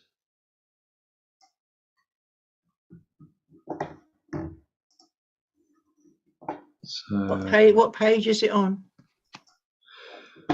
That's a good question. I don't normally do it this way. Yeah, well, you don't have to. You can read it off the screen, so you don't. Yeah, but I need to follow. Do I need to follow it in the book? No, you can follow on the screen because I'm going to share it. You're calling it now. You're calling it text, not lesson. It's not a lesson. Yeah, it's the text, which is the first part of the book. Okay. Yeah, I don't know if you've read any of the text, but no, don't give me something else to do, please. But we just stop doing all this stuff. I thought I've got to start reading the book properly now. Yeah, exactly. Well, John can share his experience of that because he did the Course in Miracles for many years and just did the workbook. I started doing the text. It's been a bit of a revelation, hasn't it, John? Yeah, it's been very useful actually. I mean, I always enjoyed the lessons, and I got lots from them actually, but I didn't understand it to the degree that I wanted to understand it, and I always felt niggled that whenever I read the text, I couldn't really take it in, and it would I'd do a couple of paragraphs, and it was a bit like wading through mud. So yeah, this is what we do. I facilitate it for you. We use an alternative language, and it'll help you to understand the course at a deeper level. So he's given the text. He's just given us the text for a reason. It's there to be read and understood. If we could just do it with the workbook, then he would have just done it with the workbook. But the workbook is the application of the text, of the theory in practice. So. All right, so what we do is we just do read the original, and then we'll do a little translation of it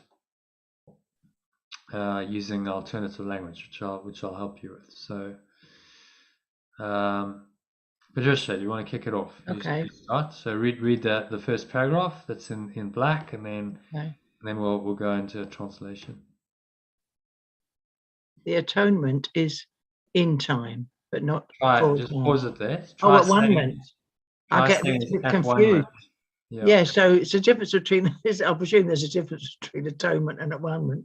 Well, it's the same word, but how you pronounce it gives it a different meaning, doesn't it? So atonement is typically associated with the traditional Christian term for atonement, which is really saying that you've done something wrong, you've sinned, and you're going to atone for your sins. And Oh, okay. I'll make amends.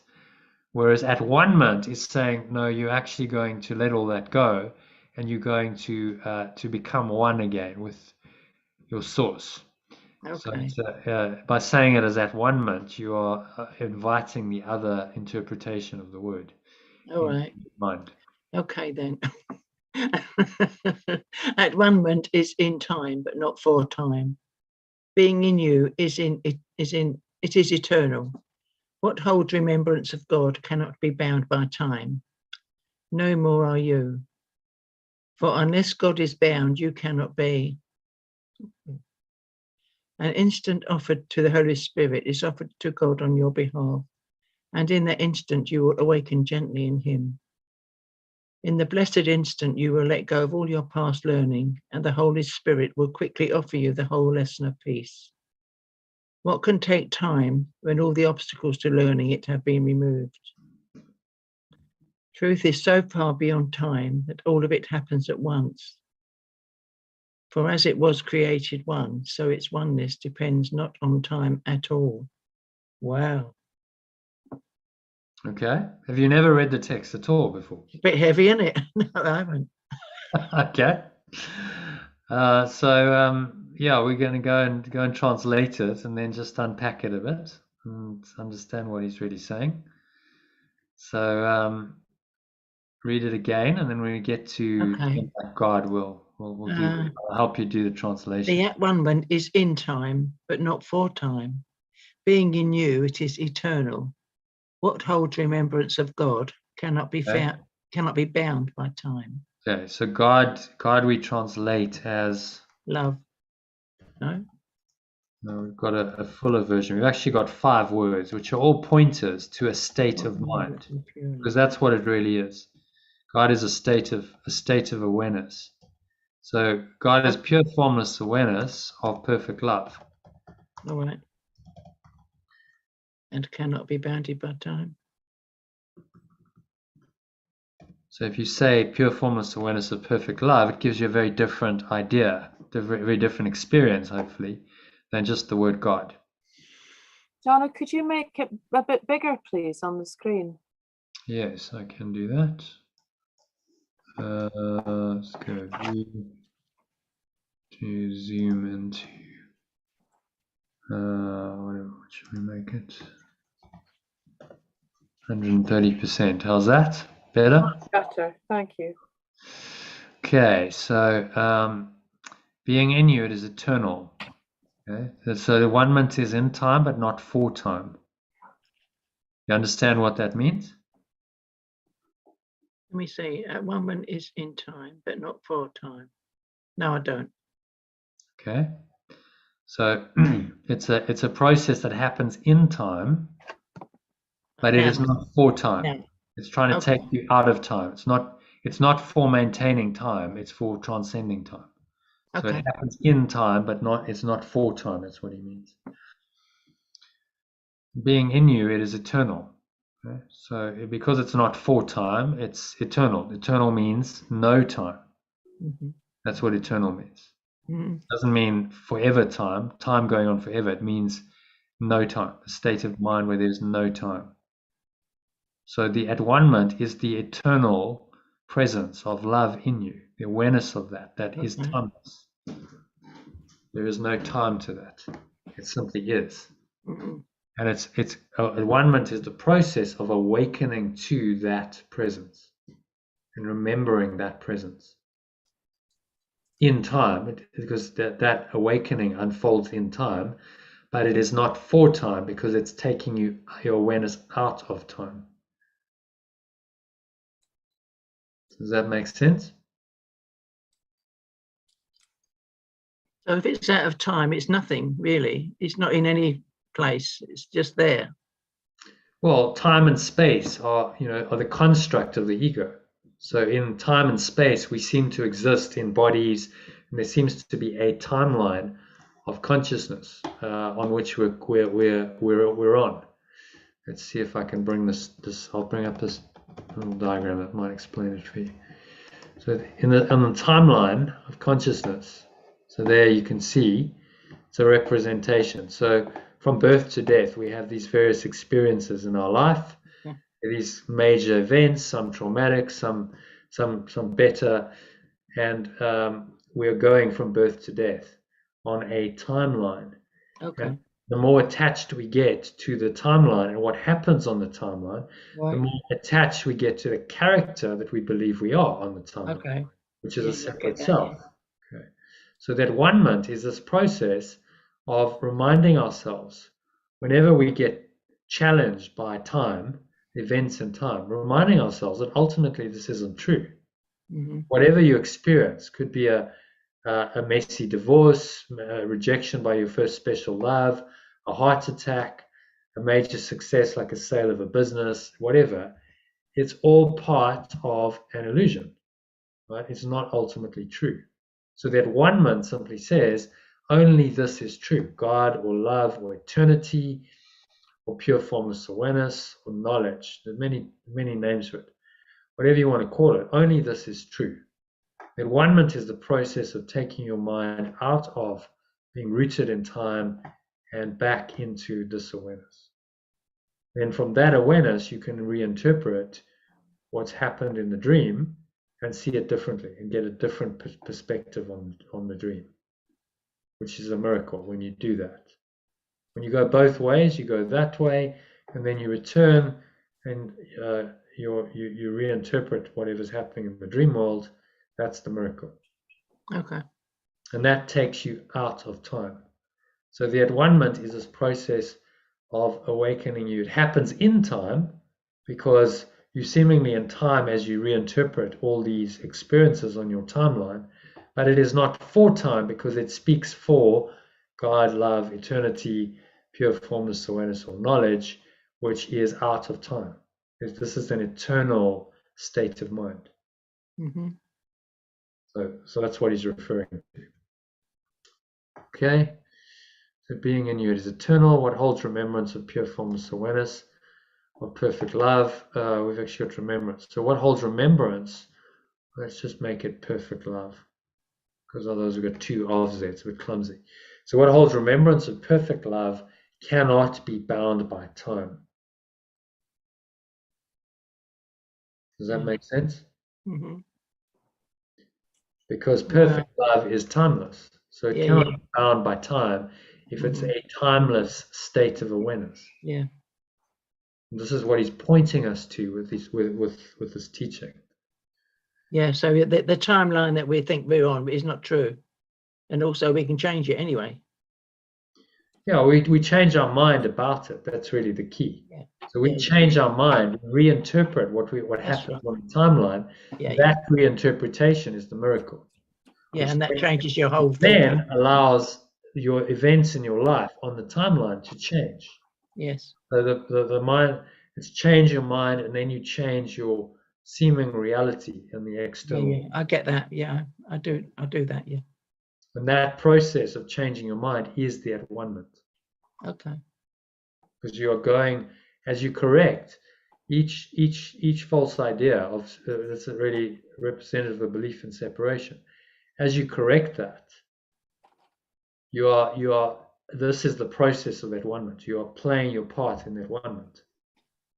Whenever you go out of time, you go back into this timeless state. That's the at-one-ment playing out. Then you reinterpret the situation from that place of oneness, and you have a different perspective on it. That's the at-one-ment happening in time, but not for time, because it's speaking for this timeless awareness. Okay? Ooh. So number 4, no more are you. No more are you, for unless God is bound, you cannot be. Okay. So I'll just do a little translation there. Well, God isn't bound, so we can't be, can we? That's what it means, is it? Yes. Because this is our source. Oh, yeah. So if we are like our source, if we are really as God created us, as love extended us, we are like our source. Yeah, yeah. How can we be bound and our source be unbound, unlimited? Exactly. Yeah, yeah. Must be like our source. Yeah. So unless it's bound, you cannot be. And by definition, this is unlimited. God is not limited. There right. is no limits. It's eternal, infinite. There are no limits. There are no boundaries. So it is not bound. So we as its extension are not bound either. Although we believe we are in time, that belief is false. Okay. And he's just using, perfect logic to show that. Because he's saying if unless pure formless awareness of perfect love is bound, you cannot be. So only if it's bound can you be. Otherwise, your bondage is of your own making, and it's not true. Mm-hmm. Okay? Happy with that? Number 6. An instant offered to the Holy Spirit is offered to God on your behalf. And in that instant, you will awaken gently. Stop. We need to translate there. So the Holy Spirit, we translate as the remembrance of oneness. Because that's what it is. Holy Spirit. It's the remembrance of a holy state of mind, remembrance of oneness, remembrance of perfect love, general one. And that remembrance in your own mind is now offered to God on your behalf, to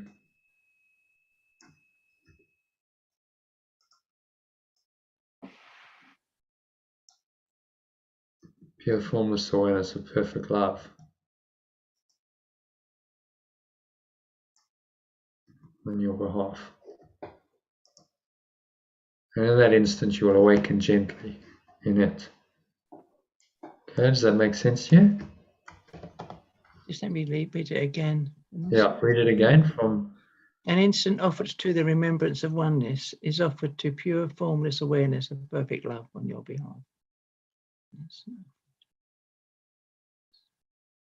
So that you've put that first remembrance thing in, that means Holy Spirit. You put that instead of the Holy Spirit, have you? Yeah. So the Holy Spirit is just the memory, the remembrance of oneness in your own mind. That's all it is. Not some external entity. No. Okay. It's in us already. Your own remembrance of this principle of oneness, of the reality, the truth of oneness. And that remembrance, an instant offer to remembrance of oneness, is offered to the pure formless awareness of perfect love on your behalf. Oh, that sounds you'll lovely. awaken gently in it. So what's happening here, if you look at the timeline, you offer an instant. Let's say you have a situation that's vexing you. You offer an instant to the remembrance of oneness. You say, God, in this instant, I'm just going to forget all of this because I know it's not true. I'm just going to go into this awareness. Then that remembrance of oneness brings you back into an awareness of this pure formless awareness of perfect love. So therefore it's offered to pure formless awareness on your behalf. And we might change, maybe we should change it. An instant, instead of an instant offered to, we can say an instant in which you remember oneness is an instant in which pure formless awareness of perfect love is remembered. Is remembered, okay. Or experience, an instant in which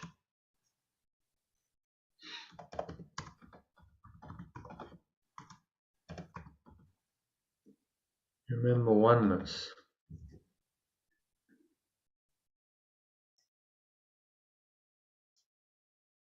Is offered to pure formless awareness will bring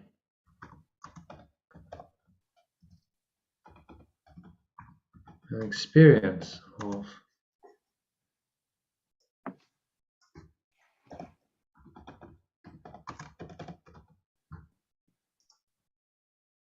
let's see if this translation works. For instance, in which you remember perfect love will bring an experience of pure formless awareness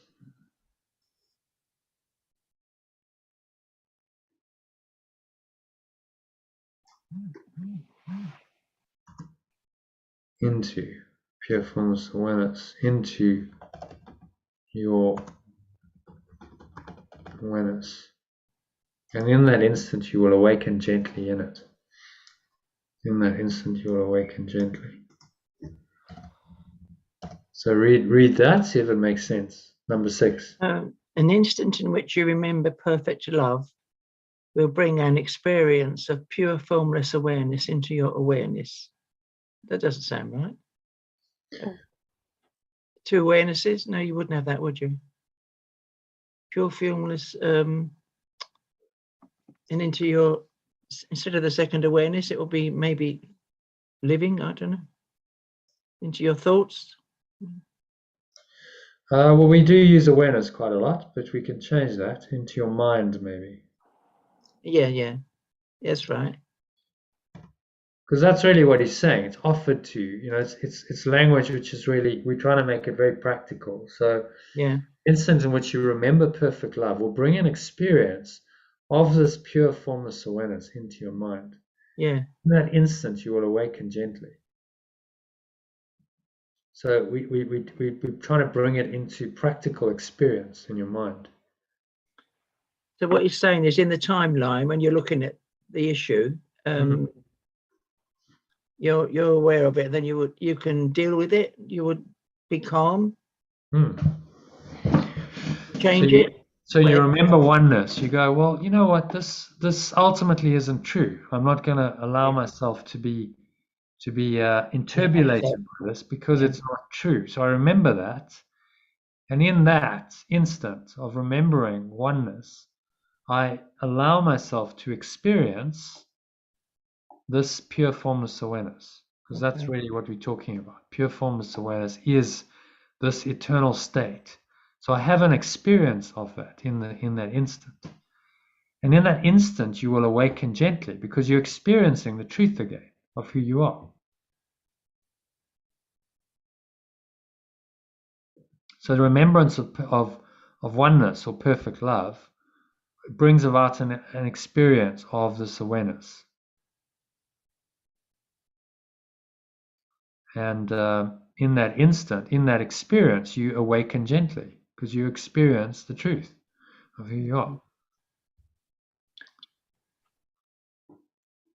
Okay, makes sense? Yeah.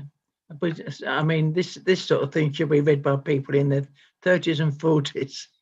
The rest of their life isn't going to be wrecked. Yeah, no, it's not. So, bit late for me. Never mind. No, never mind. Never too late. In the so let's just ask everyone else. Iona, John, happy with that translation? Yeah, I think it's neat. Yeah, I think so.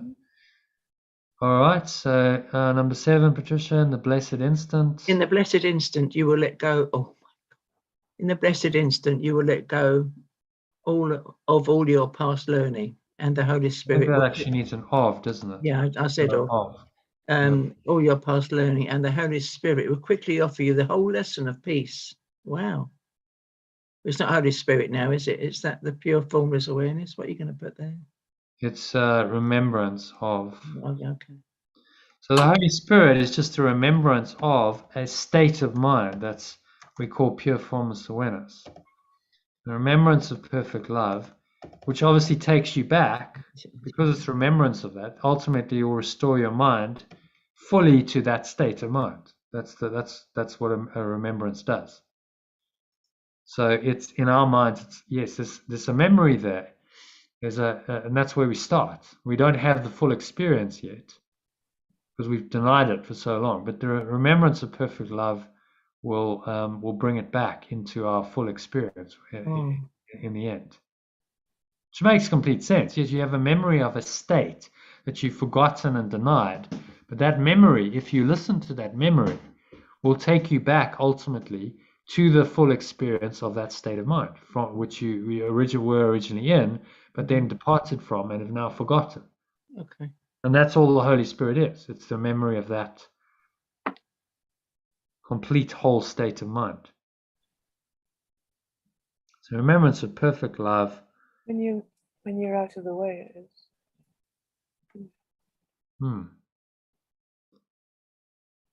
Will quickly offer you the whole lesson of peace. Because when you remember that, it takes you back into the full awareness of who you are, into pure formless awareness of perfect love, which is God. And then in that state of mind, you can only experience peace. Okay? Happy with number 7? Number 8?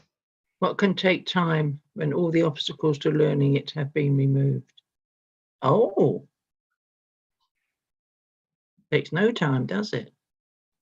Exactly.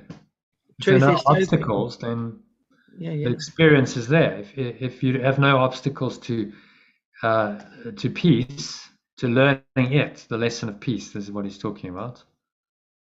To learning, maybe we would say this lesson, just to make it a bit more explicit, have been removed. Then there's no more time necessary. You simply have this experience right now. Okay. Truth is so far beyond time. Yeah, truth is so far beyond time that all of it happens at once. For as it was created one, so its oneness depends not on time at all. Okay, makes sense. It's also 11:15, time I was in bed. I've got to do Tai Chi tomorrow. Have you? Okay, well, if you need to go, but well done. You had a little taste of it. So this is what we do. We translate the text and just try and unpack it and get a deeper understanding of it. I'll start reading the text then. Start from page. Which page was it? I think it was page 3. No, well, just start. Just do the program. Yeah, well, I'm giving you some text reading, so I'll put it on at 12:30 tomorrow. That right? Yeah. Well, if I don't listen, I can. It's recorded, isn't it? I'll be able to catch it. It is, yeah, correct. All right. Thanks ever so much. I must go. Bye bye. Bye bye, Ona. Bye bye, John. Okay. Thank you for joining us. See you tomorrow. Yeah. Bye. Bye, Patricia. Okay. So she's. Do you want to just read? Iona, you want to read that for her? Let's just see if this all reads correctly. The 1 month is in time, but not for time. Being in you, it is eternal. What holds remembrance of perfect love cannot be bound by time. No more are you. For unless pure formless awareness of perfect love is bound, you cannot be. An instant in which you remember perfect love will bring an experience of pure formless awareness into your mind, and in that instant you will awaken gently. In the blessed instant, you will let go of all your past learning, and the remembrance of perfect love will quickly offer you the whole lesson of peace. What can take time when all the obstacles to learning this lesson have been removed? Truth is so far beyond that time, that all of it happens at once. For as it was created one, so its oneness depends not on time at all. You want to change created? Oh yeah. As it was.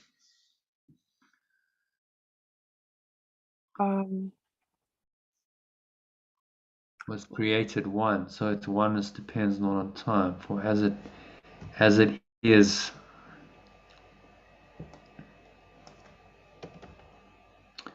and always has been one.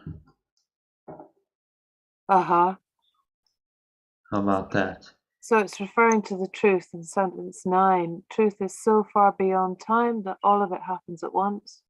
Yeah. For as it is and always has been one, so its oneness depends not on time at all.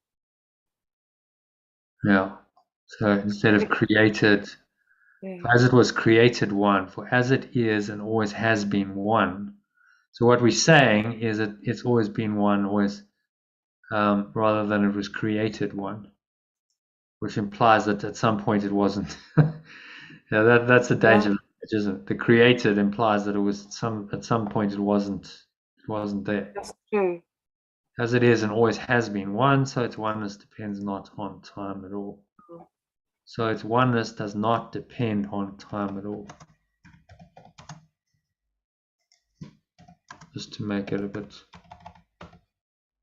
not depend.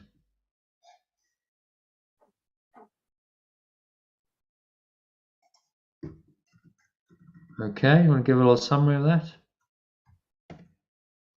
Well, to me, it's like a wheel. It sort of gently wheels around the essence of the paragraph, which is saying that pure formless awareness is eternal, not bound by time. I am not bound by time either. Pure formless awareness of perfect love. Yeah. Just telling us that time is, although this is playing out in time, seemingly, it's pointing us beyond, us completely beyond time.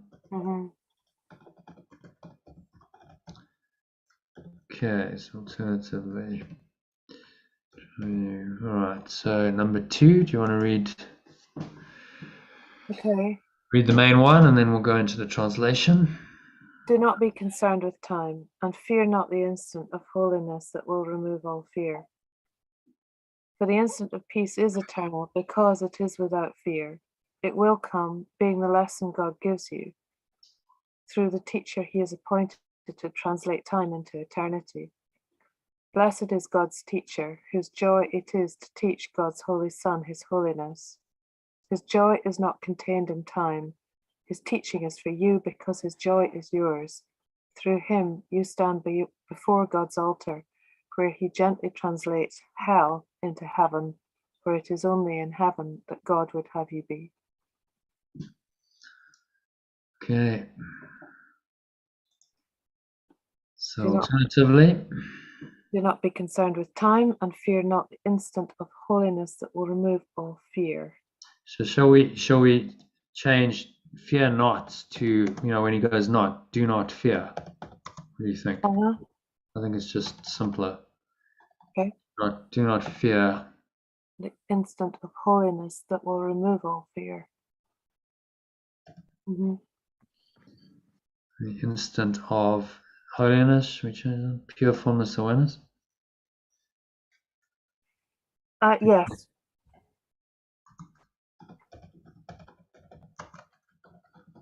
Because we referred to that in the previous paragraph, didn't we?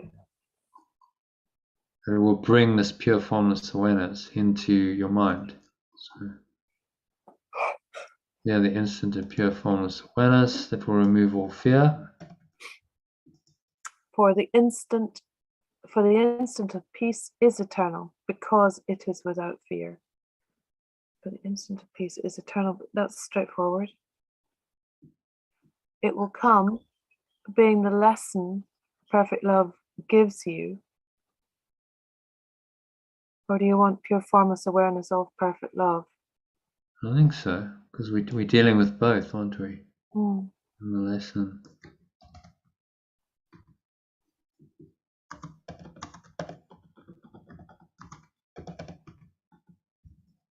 Through the teacher, it has appointed to translate time into eternity.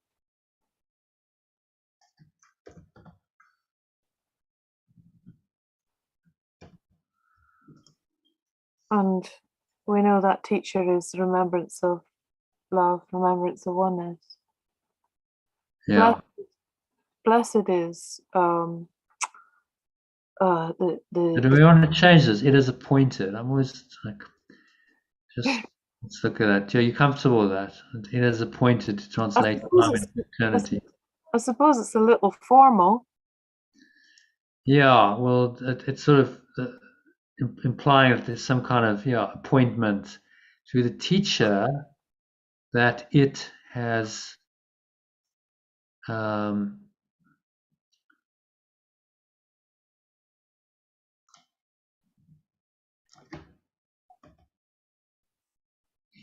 kept in your mind to translate time into eternity. What do you think?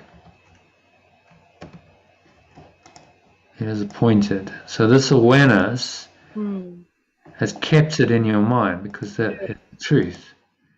Yeah. The teacher is kept in your mind to translate time into eternity. Mm-hmm. Yes, it's always been in the mind. I like that. So it's not appointed. It's kept it in your mind because it's your true awareness. Yeah. And so the memory of that just is always been there to translate time into eternity. Good. Okay. Aye. Blessed is the teacher of perfect love.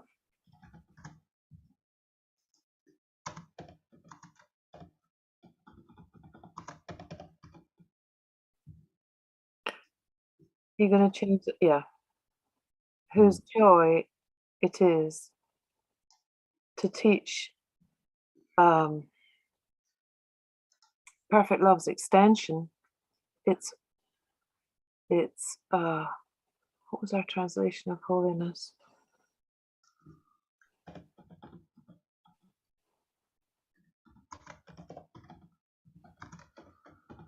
Awareness. Yeah. Is pure formless awareness. Mm. Mm.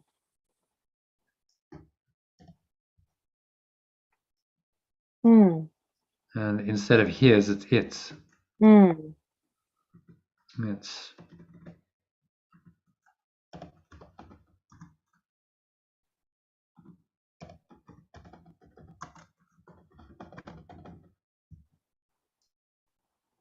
Okay. Its joy is not contained in time. Its teaching is for you because its joy is yours. So its joy, now is he referring to is he referring to the Holy Spirit, or is he referring to the extension? I think it's the extension. Oh. The extension's joy. Or is it no? It's joy. It's joy. What do you think? His teaching, his joy is not contained in time. Blessed is God's teacher, whose joy it is. Right. So the teacher he's referring to the Holy Spirit here. Yeah. The remembrance of the joy of this remembrance. How about that?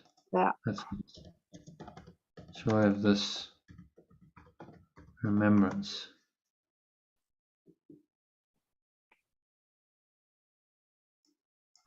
It's not contained in time. Its teaching is for you because its joy is yours.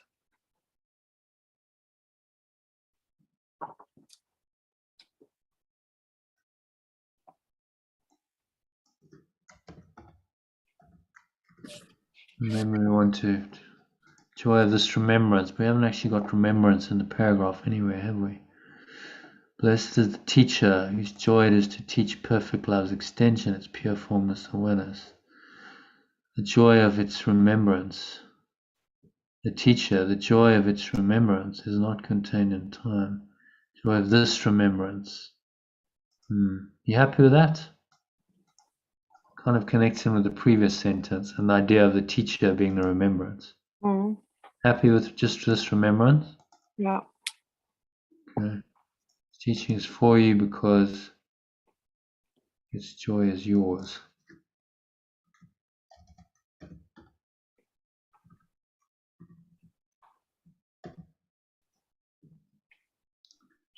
Through it. You stand before the altar of pure formless awareness, the foundation. Yeah, foundation before. Maybe we'll just call it perfect love's Foundation. Perfect love's foundation. That's quite nice.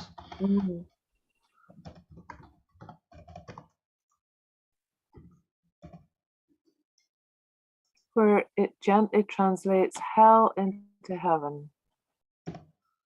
Nice. Okay, so translation of hell. Yes, remember? It's not limited awareness. Victimhood. You know, that's new on me. I haven't translated that before. Haven't you? No.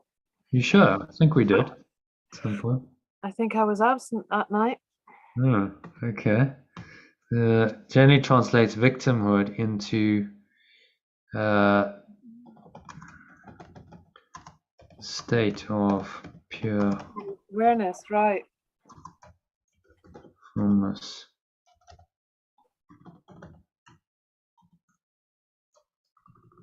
awareness.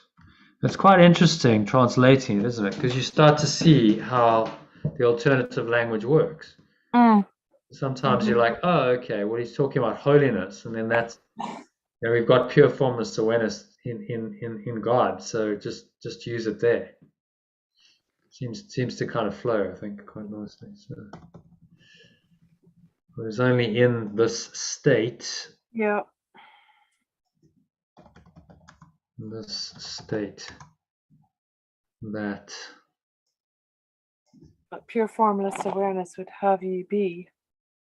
Yeah, well, let's do the full Monty, shall we? Pure formless awareness of perfect love would have you be.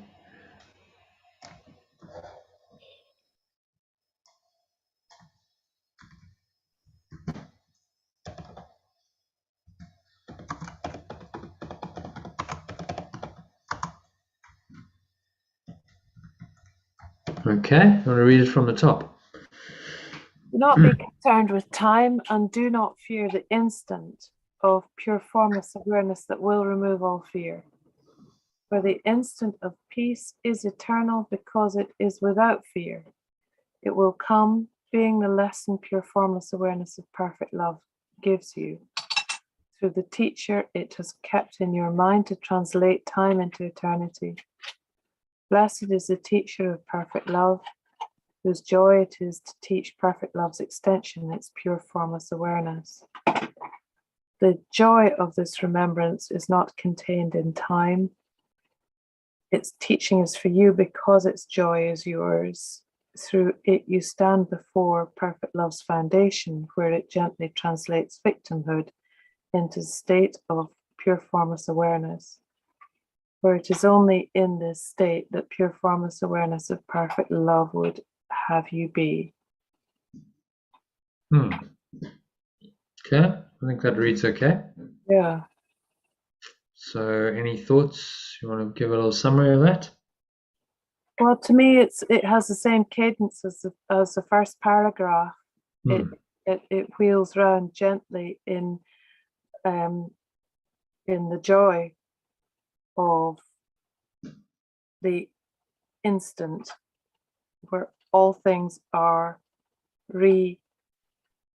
my miscreations are reinterpreted instantly. To not resist it, which incidentally I have been the last few days. Okay. Resisting the reinterpretation of the Holy Spirit. Yes. Yeah. Well, that's what we do until finally we surrender and say, like, why would I resist pure formless awareness? It's so nice. It's so lovely. Why would I have resistance to that? I think that sentence 7, through it you stand before perfect love's foundation, where it gently translates victimhood. That got me with that got me with. Exactly. So that's much more powerful than hell, isn't it? Yeah, it is. No. Because victimhood is really the state of believing that you are in this helpless, innovative little life state that the victim entails. Yeah. And you must translate that into this state of pure formless awareness. Yeah. You cannot believe you're a victim of someone or something else and be in pure formless awareness. It's not possible. That was self-evident. No. The two are mutually exclusive states. They are exclusive states. So there's a gentle translation where you bring it to this remembrance of oneness, the remembrance of pure formless awareness. You go into this timeless state and you just go, I'm not a victim there. I'm just pure formless awareness. I remain as I always have been. And So now I look on the situation differently. I no longer believe so much. You know, the victimhood is a deep program, so it doesn't necessarily just disappear straight away. But you've given your mind an alternative. Gone, well, just remember, actually, there is another state of mind. And I actually did experience it, even for a moment. So I know there's relief. If I can experience it for a moment, why couldn't I experience it for all time? If I can experience it for a moment, it's possible. So the ego resists this fiercely because you experience even a moment of this kind of pure formless awareness, which is grace. It's the undoing of all of it. You go, well, why couldn't I experience that for all moments, for all time? Why does it only have to be for a moment? So it's going to try and defend itself as much as it can to convince you that it's not possible to escape from victimhood, that the victim identity is true, and that you just have to keep believing in it.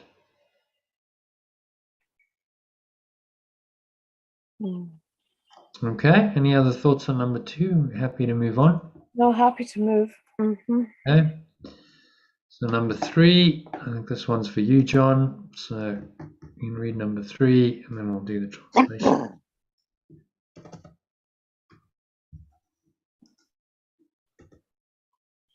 How long can it take to be where God would have you? For you are where you have forever been and will forever be. All that you have forever. The blessed instant reaches out to encompass time as God extends himself to encompass you. You who have spent days, hours, and even years enchaining your brothers to your ego in an attempt to support it and uphold its weakness, do not perceive the source of strength. In the holy instant, you will unchain all your brothers and refuse to support either their weakness or your own.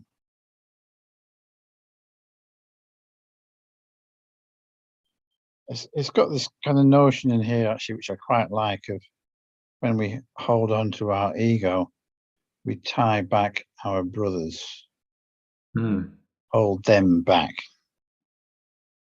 Chaining your brothers to your ego.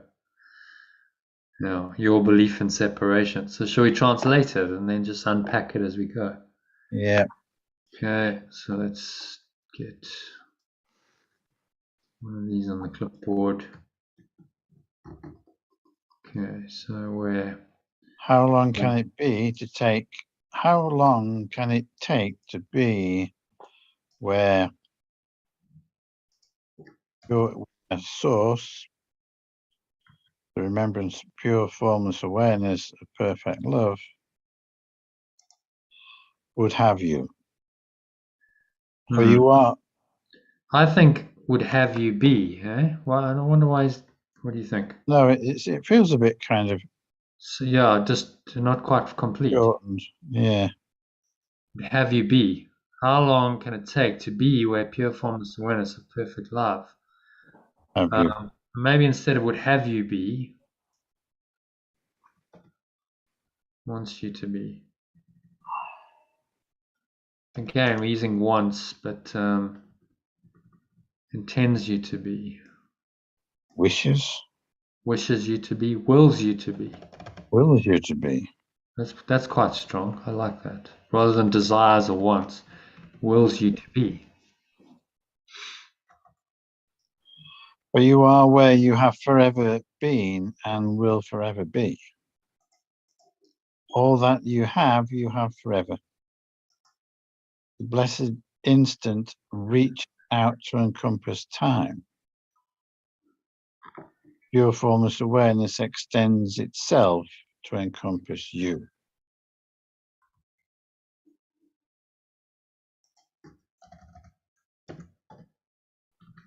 You who have spent days, hours, and even years enchaining your brothers to your lack of belief in separation Well done.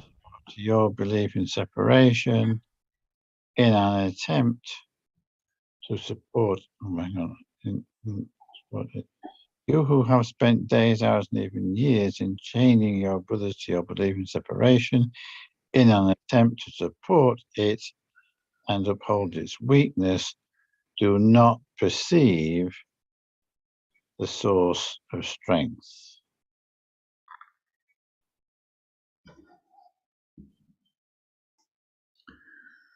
Yeah. And that is just to direct the true source. Do you think it needs a true there? Or should we just leave it as source? Either. Really.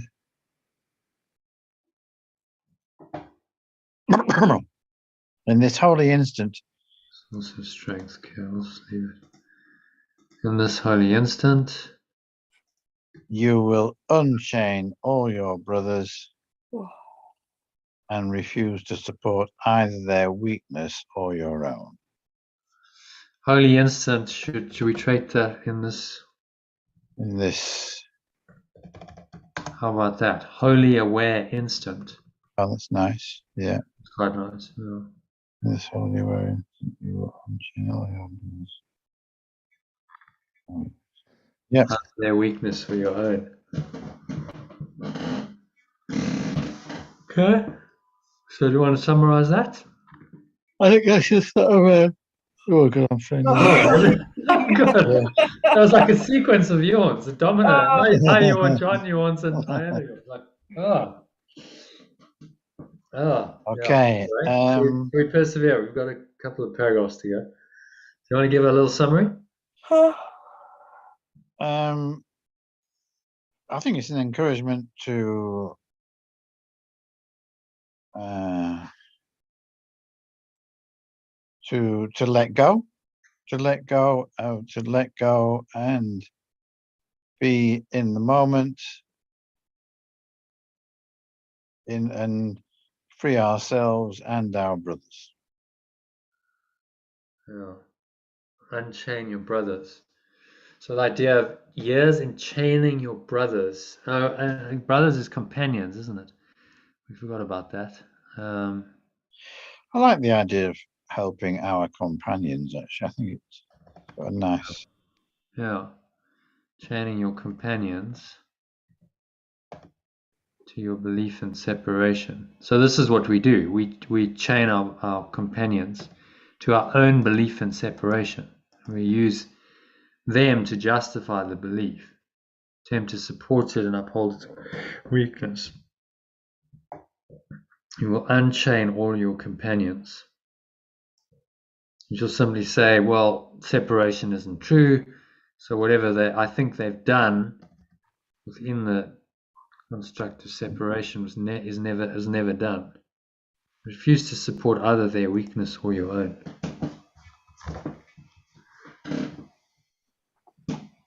Okay, I want to read that. Just read that from the top. Let's make sure it all makes sense. How long can it take to be where pure formless awareness of perfect love wills you to be? For you are where you have forever been and will forever be. All that you have forever. The blessed instant reaches out to encompass time as pure formless awareness of perfect love extends itself to encompass you. You who have spent days, hours, and even years in chaining your companions to your belief in separation in an attempt to support it and uphold its weakness, do not perceive the source of strength. In this holy aware instant, you will unchain all your companions and refuse to support either their weakness or your own. Okay. Yeah, reads all right. Happy with that? Yeah. All right. Moving swiftly on to number 4. You do not realize. Oh, wow, it's quite a monster, this one. Yeah. So, Iona, it seems to be your task. Yeah.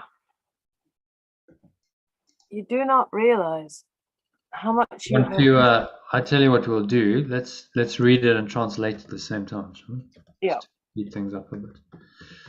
You do not realize how much you have misused your companions by seeing them as your source, as sources of ego support, as sources of belief in separation, in support for belief in separation. For your belief. Separation. Okay. And brothers is companion.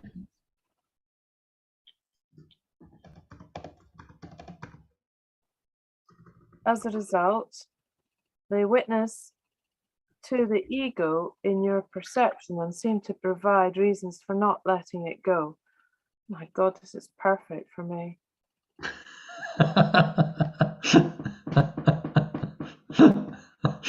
That's how it works, isn't it? Oh, dear. Witness to the ego in your perception, to the belief in separation in your perception. And seem to provide reasons for not letting it go. Exactly. Full of self-justification. Yet, they are far stronger and much more compelling witnesses for the remembrance of oneness or the remembrance of love.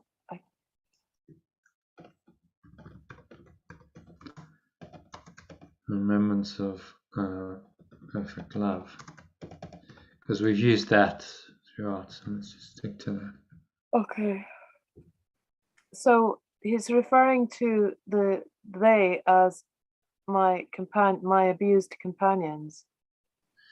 Yeah, they witness to the belief in separation, yet, they are far stronger and much more compelling witnesses for the remembrance of perfect love, actually, in truth.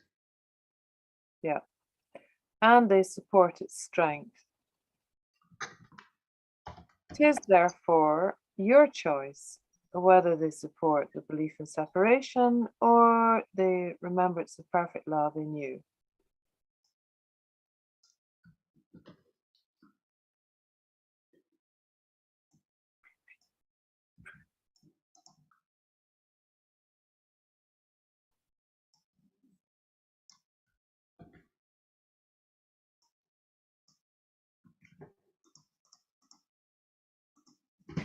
And you will recognize which you have chosen by their reactions as an extension of pure formless awareness. Extension of perfect love, shall we say? Yeah.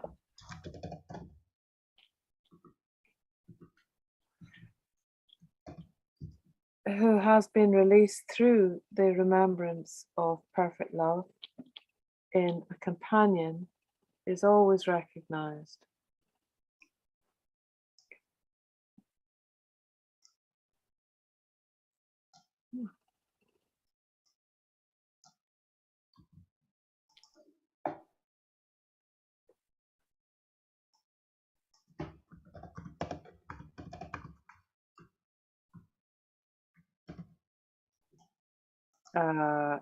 It cannot be denied.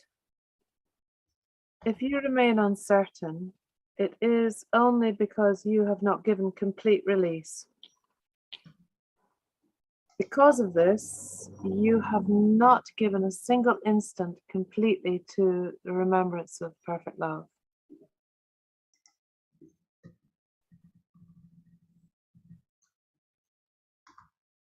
When you have, you will be sure you have. You will be sure because, what's that word? The witness to him, the witness to it will speak so clearly of, the witness to it will speak so clearly of it that you will hear and understand. You will doubt until you hear one witness whom you have wholly released through the remembrance of love, and then you will doubt no more.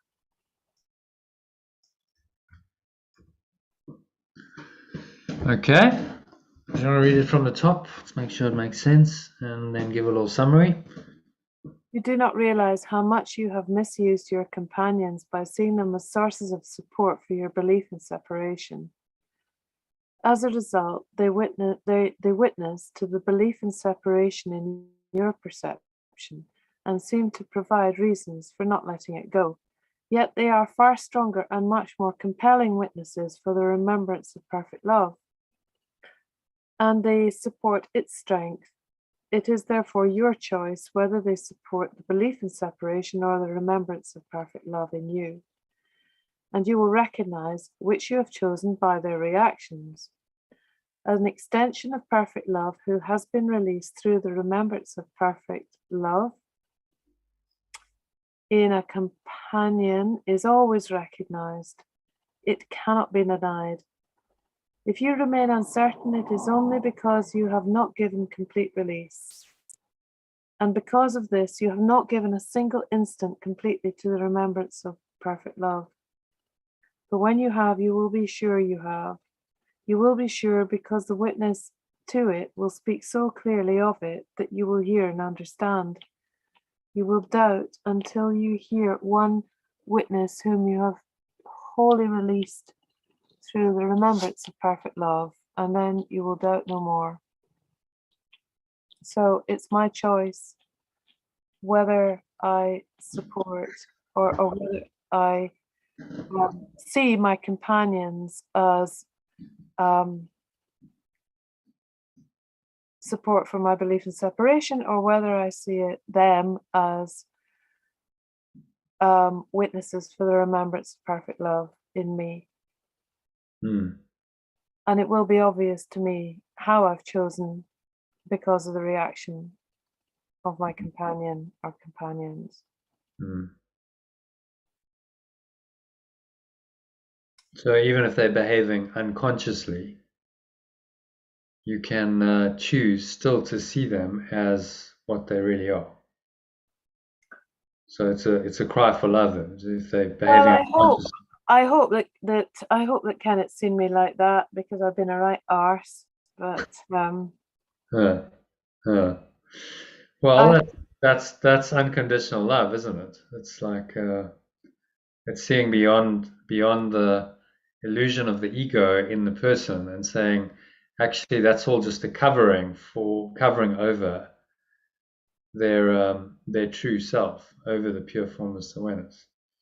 But I think yes, and I can back this up in my belief in separation mind by saying that I have not rested enough and have been beside myself with anxiety and fatigue about what is appearing in form that has to apparently be done and taken care of. So yeah, well, the ego is a master of excuses and justifications, because it's like, oh no, but this. Yeah. And so there's every reason to choose it. Yeah. Give you all kinds of reasons to choose it. Yeah. But it's all spurious, because it's all, if you look at all those reasons, they're all based on form.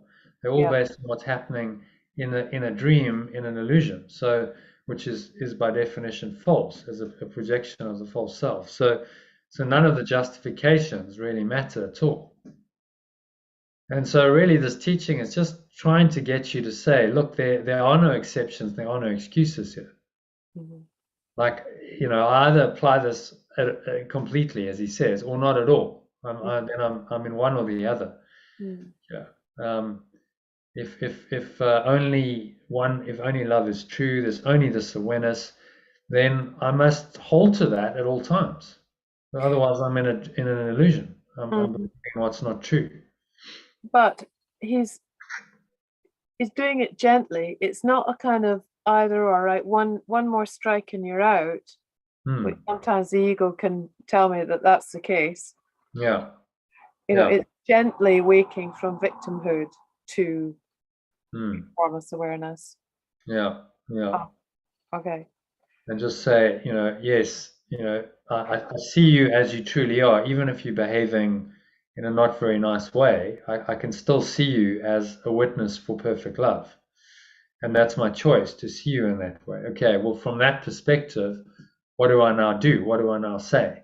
It's going to be a different response compared with the egos. Okay, well, it's so tempting for special relationships to say, okay, well, that's it then. Like enough's enough. I've had enough. Just cut it, end it, separate, and that's going to be just a better solution. But that's the ego's solution of separation, isn't it? Yeah. Oneness or love will go, but ultimately that person is you. So maybe if you persevere, you can help that person and yourself through the relationship to come to the awareness that you are actually in truth one. Yeah. And stay rooted in that awareness. And the difficulties that are showing up are the belief in separation playing out for both of you in the relationship. And so the whole point of the relationship is to use the relationship to overcome those difficulties and overcome the belief in separation, which doesn't happen overnight, and it's not necessarily easy, because the belief is so deep seated that it's playing out all the time in aspects of the relationship. And it's just to see it. Okay, this is what's going on, and I'm going to use this relationship for what it's really for, which is to undo my own belief in that in separation. Yeah. And against that, the ego can't really stand against that determination. Yeah, timely reminder for me as well. So it's all good. We get what we need, don't we, in these sessions? That's the whole point. And we stick to it. 11:30 at night to get the insight, but that's how it goes. Okay, so happy with that. I think you gave a pretty good summary there. And then it's to make it to personalize it and say, okay, well, how's this? How does this apply? To me is really the key. Okay, so alternatively,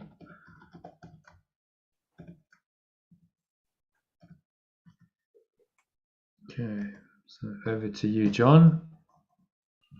Yeah, the holy instant has not yet happened to you, yet it will, and you will recognize it with perfect certainty.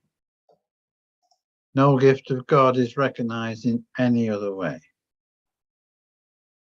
You can practice the mechanics of the holy instant. You'll learn much from doing so. Yes, it's shy. Yes, it's. Let's just change that. No gift of perfect love.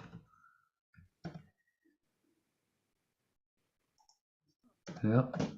Yes, it's shining and glittering brilliance, which will literally blind you to this world by its own vision you cannot supply. And here it is, all in this instant, complete, accomplished, and given wholly. Okay. It's quite interesting that number 4. Actually, you can practice the mechanics of the holy instant and learn much from doing so. I take it from that it means you can keep coming back into the moment as much as you can. Well, the mechanics of the holy instant are really letting go of your yes, okay. Your misperceptions that seem to block it. So you do it. It's like, okay, well, I'm going to do this, and there's a process to it. We could maybe change. You want to try and practice the mechanics of the holy instant. And practice. I quite like it as it is. It's fine. But, just kind of. I've not seen it kind of. Yeah, it's a bit like quantum mechanics. The mechanics of this. I mean, I haven't seen him use that word before. No. And practice the techniques of the holy. No. Well, you can practice the letting go that leads to the holy instant. It would be an alternative rather than mechanics. Yeah. Practice the letting go. Practice letting go. The letting go that leads to the holy instant.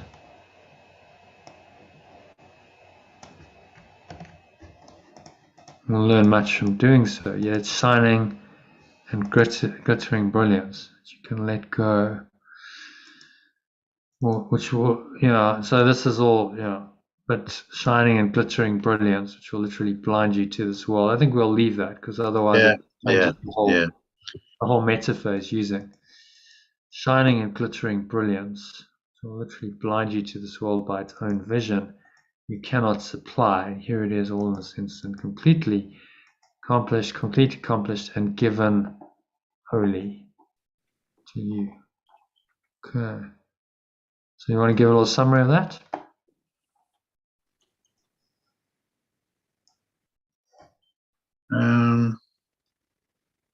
Well, it's saying that the holy instant, has yet to happen to us, and when it does, we will know about it.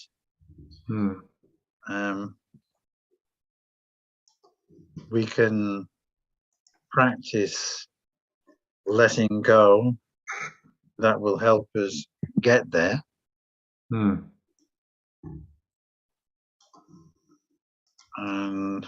But its shining and glittering brilliance is so amazing that we will see it when we get there. Actually blind you to this world, yeah. So I've actually had, I guess one could call the experience I had a year ago. It was a holy instant because it wasn't very long, just like an instant, maybe probably less than a minute, but it was enough, in that shining and glittering brilliance, as he so poetically puts it. It was just wow, like I'm really seeing in this moment. I'm experiencing the truth of what he's pointing to. I'm getting a revelation of this ultimate state of mind that all of this is leading to. And so I've been practicing the mechanics for years, letting go, mind training, and then you get a moment, a holy instant like that, which just shows you it's a glimpse into eternity. It's just an opening into this other reality. And even if that happens for just a moment, it's so powerful that it's going to blind you to this world. And really it was transformational. As a result of that, I'm now teaching pure formless awareness of perfect love, and that was a major realization in that instant. So this is what he's pointing us to, an experience, a mystic experience that can happen in an instant, where you just see it so clearly, and you're really accessing this other world, this other dimension in that moment. And one moment of that, one experience of that is so powerful that it can change your entire life, change your perception of everything, because you had that instant. So this is what he's saying. Actually, we can, if we keep practicing the mechanics, the letting go, then this instant is waiting for us at some point. It can happen. So it's saying here that it's shining and glittering and brilliant, but it's not saying that it's necessarily joyful or happily brilliant or joyfully brilliant. I'm just. Yeah, well, my experience, I can only go based on my own, experience of something like this. I had an experience yesterday. Can I just, it was very, I had a very wonderful swim, and I was so invigorated, and I got dressed and I put my big coat on, and I was sitting there in the sun warming up. And then suddenly I had this experience of the vastness of everything. I was staring out to sea. and myself as just like a tiny little grub in like a petri dish, being poked and prodded, like with a sort of needle, say, does that hurt? Or tweaked and poked, and it was so strong. And then, because it wasn't pleasant, I kind of moved away from it. So that's why it's interesting to find myself talking about this tonight, or listening to this. It's shining in glittering brilliance, which will literally blind you to the world by its own vision. Well, that happened. I was blinded to this world by that vision. So there you go. There was a holy instant that you experienced. This is what he's talking about, a mystic experience of something that's beyond it. It just happens. So this is how it goes. You experience life, and these things just arise. It's not necessarily something you intended. It arises, and you have an instant in which you just see beyond time and space, and you kind of get it experientially. Right. Okay. Well, yeah, I can accept that. I can buy that. It was never experienced anything like that before. So there you go. And then you have the holy instant, and he's telling you got to see the synchronicity of it, because he's talking about this kind of experience, mystic experience, that just gives you in that instant just an opening. And it's interesting he's talking about an instant, because it actually is. It's so brief. Yeah. It's not like hours, or it's just like, you have that instant. It's a moment of insight, and but it's profound, because it's all happening in your experience. Nothing's changed on the level of form. No one would know, but you've had this experience just sitting there. And then it's not to deny it. It's to like embrace that and say, okay, well, that is pointing me out of this world. It's pointing me into this infinite, vast, spacious awareness that's always been there, but I've denied it. I've shut myself away from it, thought that I'm human, and now it's just like a curtain, and the veil just being drawn away, and you see the light coming through it. So he uses the analogy of the glittering and brilliant light. Yes. Because it's a light that is beyond anything in this world. Yeah. And then the ego gets a bit scared, so it's easy to then shy away from it. Yeah. And what also happened with me is I had that experience, no thought for a while, not very long, but for a few moments, or maybe it's as much as a minute, I don't know. And then instantly the Holy Spirit came in and started interpreting it. So when I came back and I was now thinking, I got all these insights and realizations just kind of dropping. Okay, well, this is the veil of illusion, and I'm really seeing, I'm really understanding what they mean by the veil of illusion. And that all just kind of dropped there, and also seemingly an instant. It was like a download of like the Matrix when they plug this, like okay, I'm just like downloading like rapidly, also very quickly, to actually interpret that. And I suppose that's the part of the Holy Spirit's job: interpret the experience for you, so that you can make sense of it and you can actually process it, and hopefully it's useful to you. And it's happening real time. So the grub, was part of the, okay, I've had that experience, then like I'm just this little grub. What's that showing you actually is your ego. And it's just this little grubby thing that, being poked and prodded. But actually there's that infinite, vast, spacious awareness that's beckoning to you, that's beyond all of that. Because you're not actually the grub. Your ego is the grub. The awareness you had of that infinite vastness is what you really are. Right. And it's just accepting it, saying, okay, yes, I've had a holy instant, and I just need to accept that, and I invite more of them, bring it on. I'd like more of those experiences. Yeah. There's nothing to be scared of there. Okay. Okay, happy with number 5? Yeah.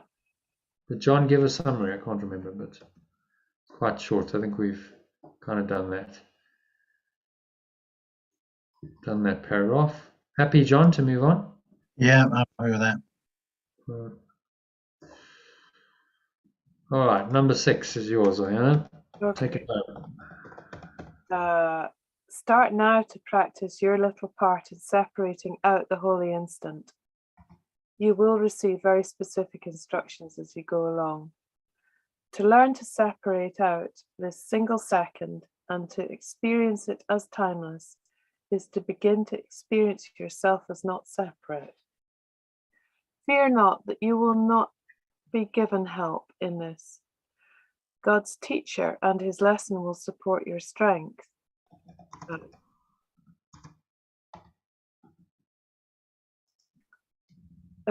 God's teacher and his lesson. Remembrance of love and its lesson.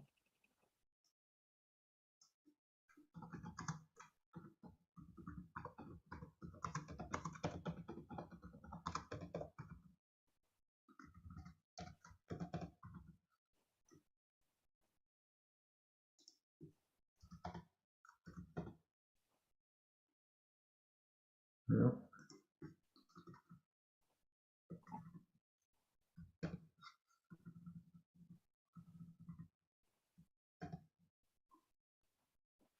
Will support your strength. It is only your weakness that will depart from you in this practice, for it is the practice of the power of perfect, pure formless awareness in you.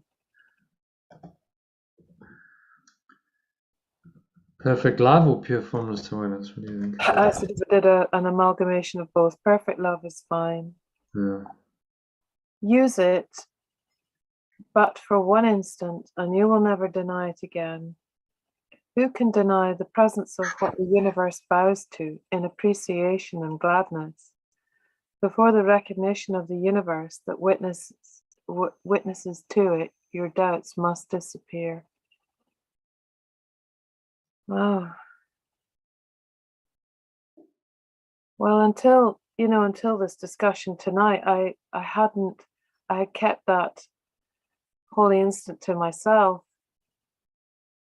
Maybe you didn't know what it was. I knew what it was because I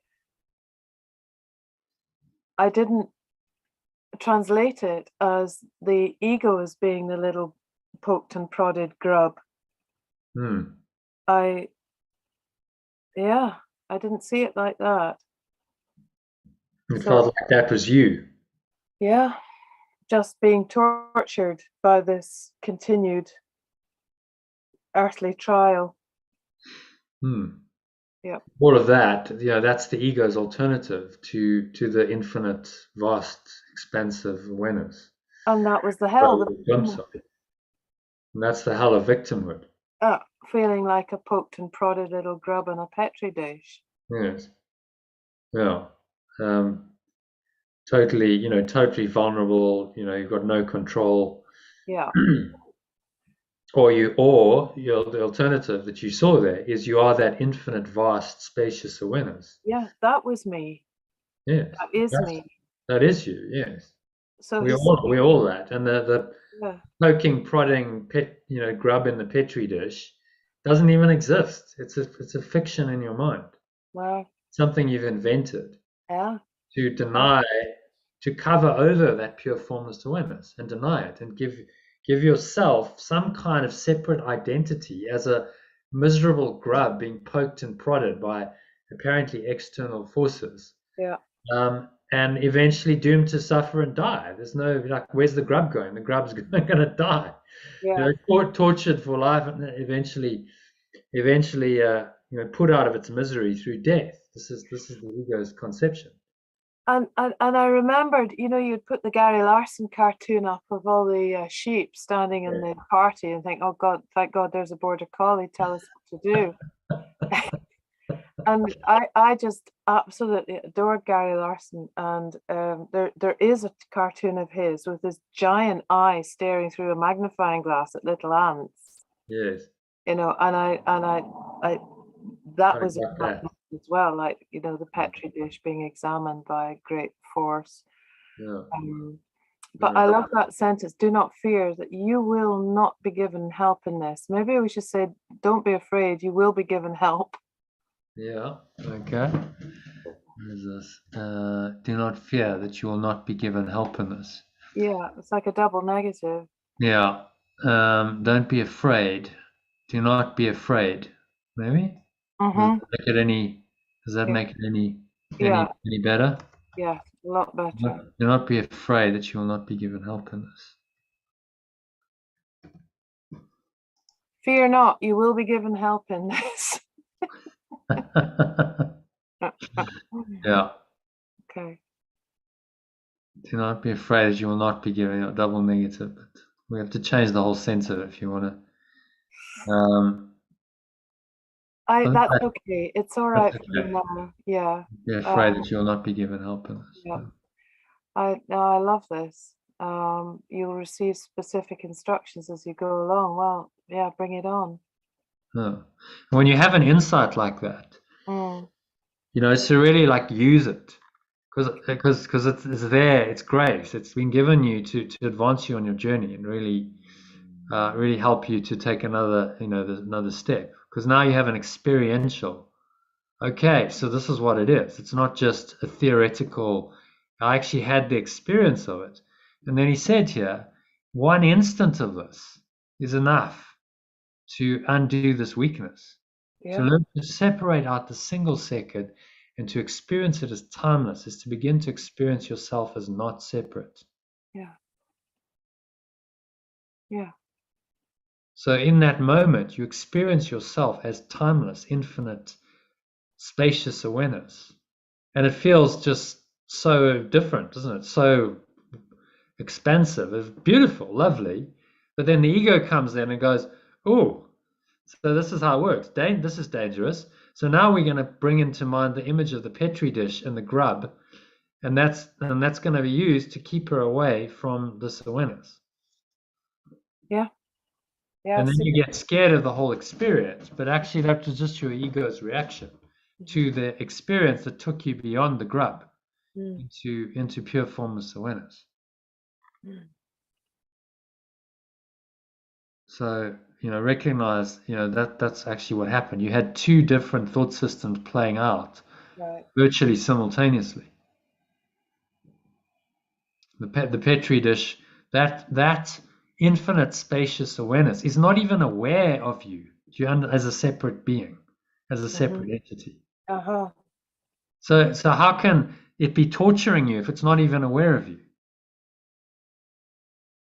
That's a false concept of the ego, saying, oh, there's some kind of force outside there, big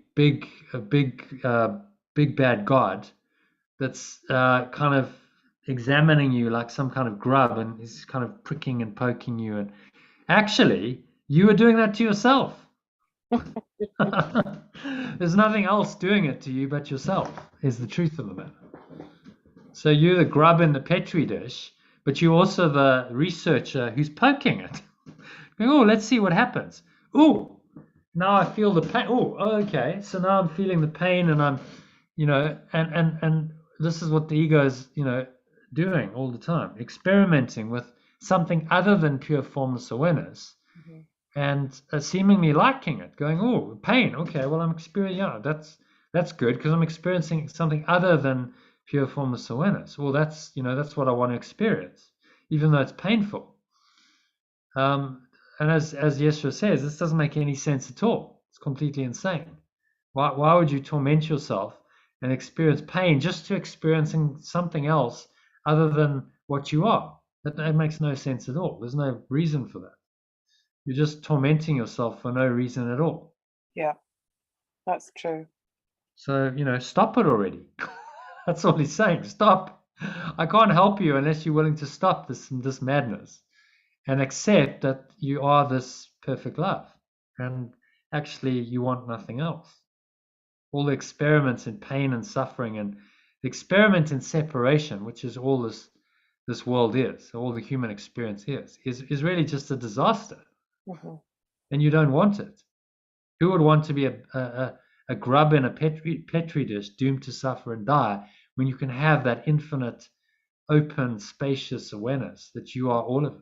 I mean, like, by comparison, like, why would you choose it? So in a way, the ego did you a favor by coming in straight away and giving you that experience, because you can then contrast them. It's okay, well, which experience do I want? Do I want that infinite spacious awareness, and I could have that for all eternity, or do I want to be the grub in the petri dish, feeling like I'm being prodded and poked by some kind of force outside of me, which is an illusion. There's no force outside of you. You're doing it to yourself. But the ego is trying to tell you that this is, some kind of very vicious God, isn't it? That concept of God, like sitting, okay, let's give the Iona grub a little poke in the arse and see what happens. I mean, it's not a nice concept of God at all. Not a loving God. That's kind of some kind of Machiavellian, insane God that would do that. Yeah. Not a God of love. So that's the twisted notion of the ego's God. It's has nothing to do with the true God that you had a little glimpse of. That infinite spacious awareness is God. That's what it is, and nothing else. Brilliant. Yeah. So thank you for sharing that. Well, amazing. At 9 minutes to midnight at the end of the weekend, I finally get it. Yeah. Well, well done for showing up and staying till the end, because that's often what happens. You get these. Yeah. True. You get the guidance and the insight, and it's like, okay, but you stayed till the last paragraph to get, and isn't it interesting? Immediately after the experience, now you get the perfect passage in the text. Yeah, it's utterly, that's extraordinary, amazing. Yeah. And that's why we read the text, because there is stuff in the text. This isn't in the workbook. You ain't going to get this in the workbook. No, that's true. I want to just get the number in the text, in the book itself.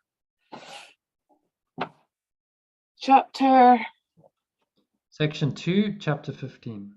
2:15. Okay, thanks. Yeah. So read it again. Okay.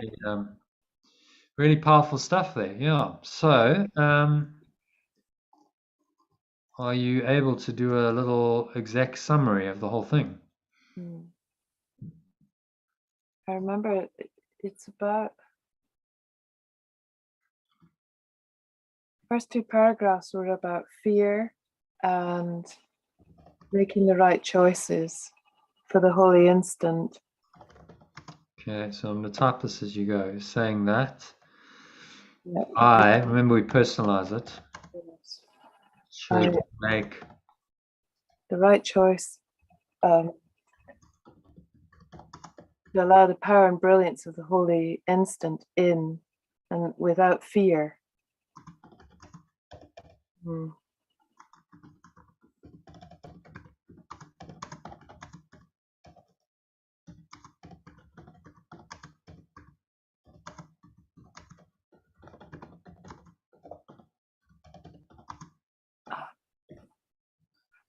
I remember the sentences about unchaining our companions. Yeah, okay, I can do this.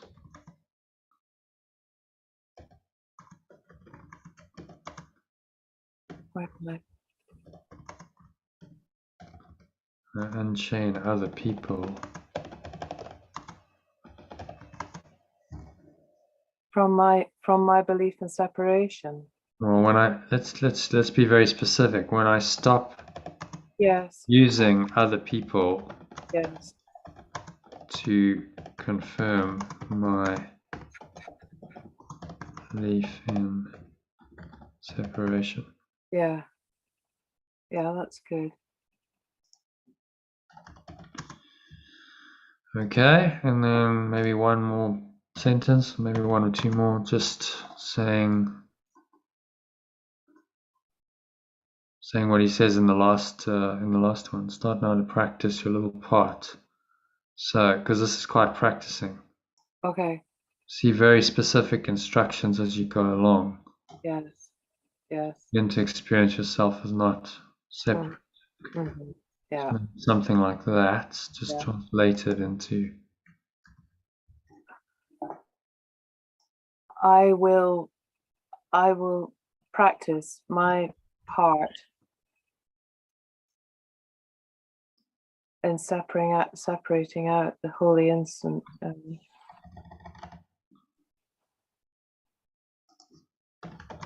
In recognizing the holy instant or allowing it in.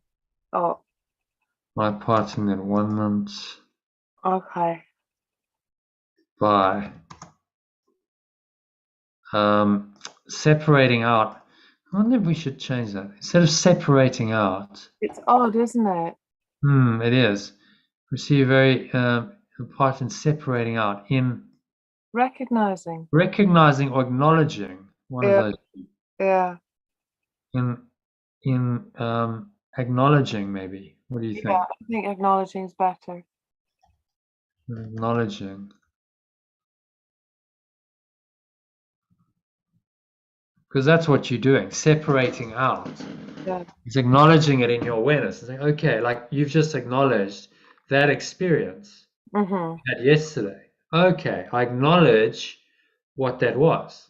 Before I didn't know it. So I need to separate it out in my awareness, but I'm actually acknowledging that, that's what it was. And you'll receive very specific instructions as you go along. Yeah. Which you're getting now. I love that. Yes, exactly. Like to kind of stay to the end, Iona, because that's where.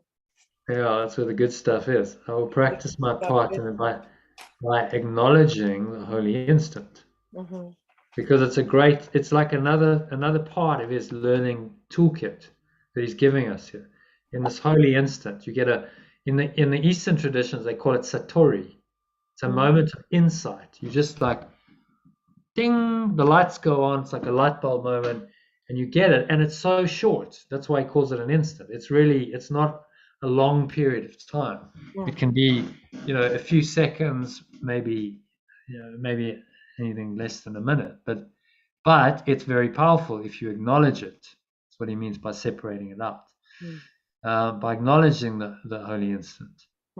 I practice my part. Oh yeah, in the 1 month.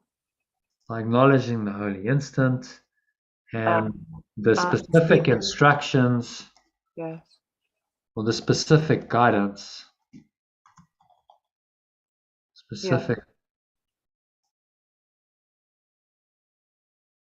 Guidance I receive. Yes. Related to it. Or in it. Specific guidance I receive through it. Yep. To learn to separate. And this will help me. Yeah.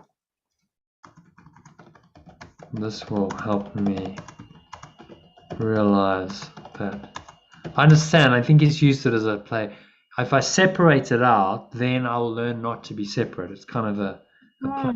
Oh yeah, yeah. Always done it, but I think acknowledge is better. Yeah, see through it, and this will help me realize that I am not a separate self, but one with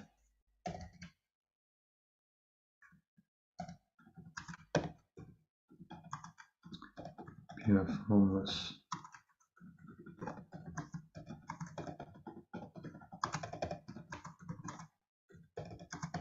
And all its extensions.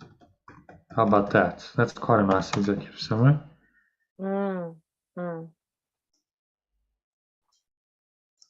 Happy with that? That's great. Okay, so we'll just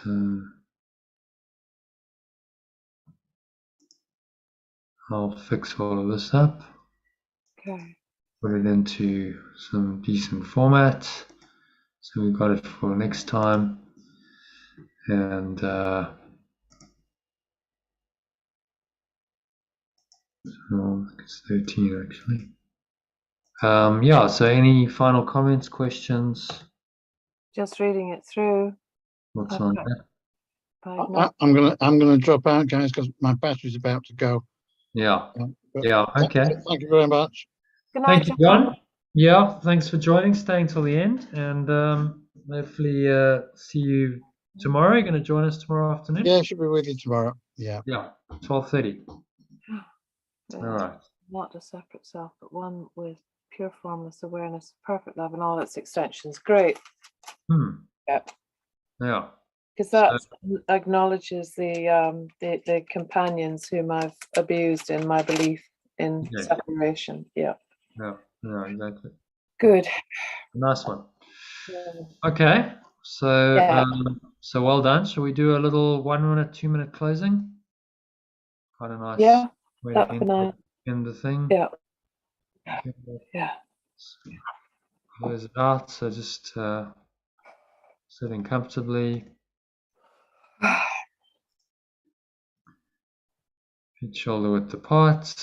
Back straight. Cup your hands in the lap. Close your eyes.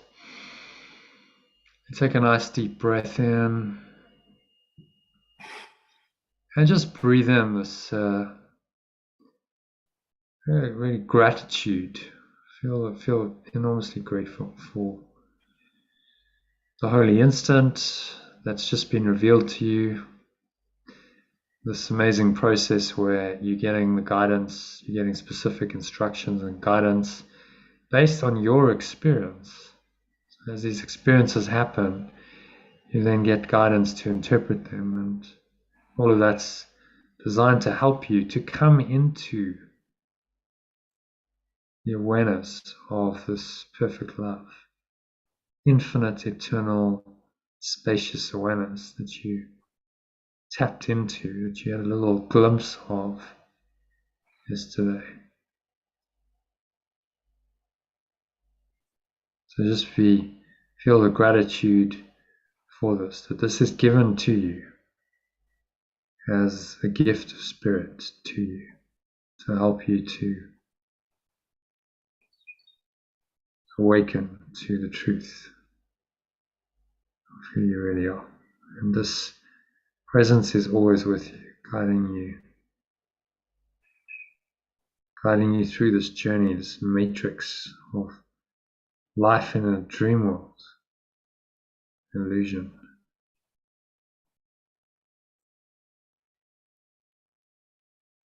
So just exhale, have a sense of just letting go of all resistance. I release all resistance to this process of at-one-ment, to the holy instant, to forgiveness, to letting go, to miracles, to this teaching.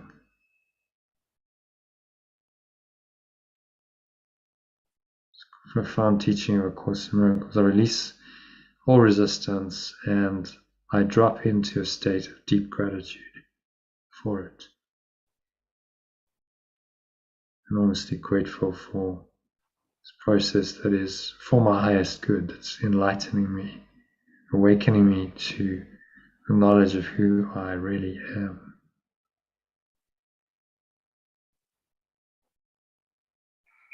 And with that, give thanks one more time and carry this love and this gratitude with you in your heart till tomorrow. Sleep on it and awaken to it tomorrow.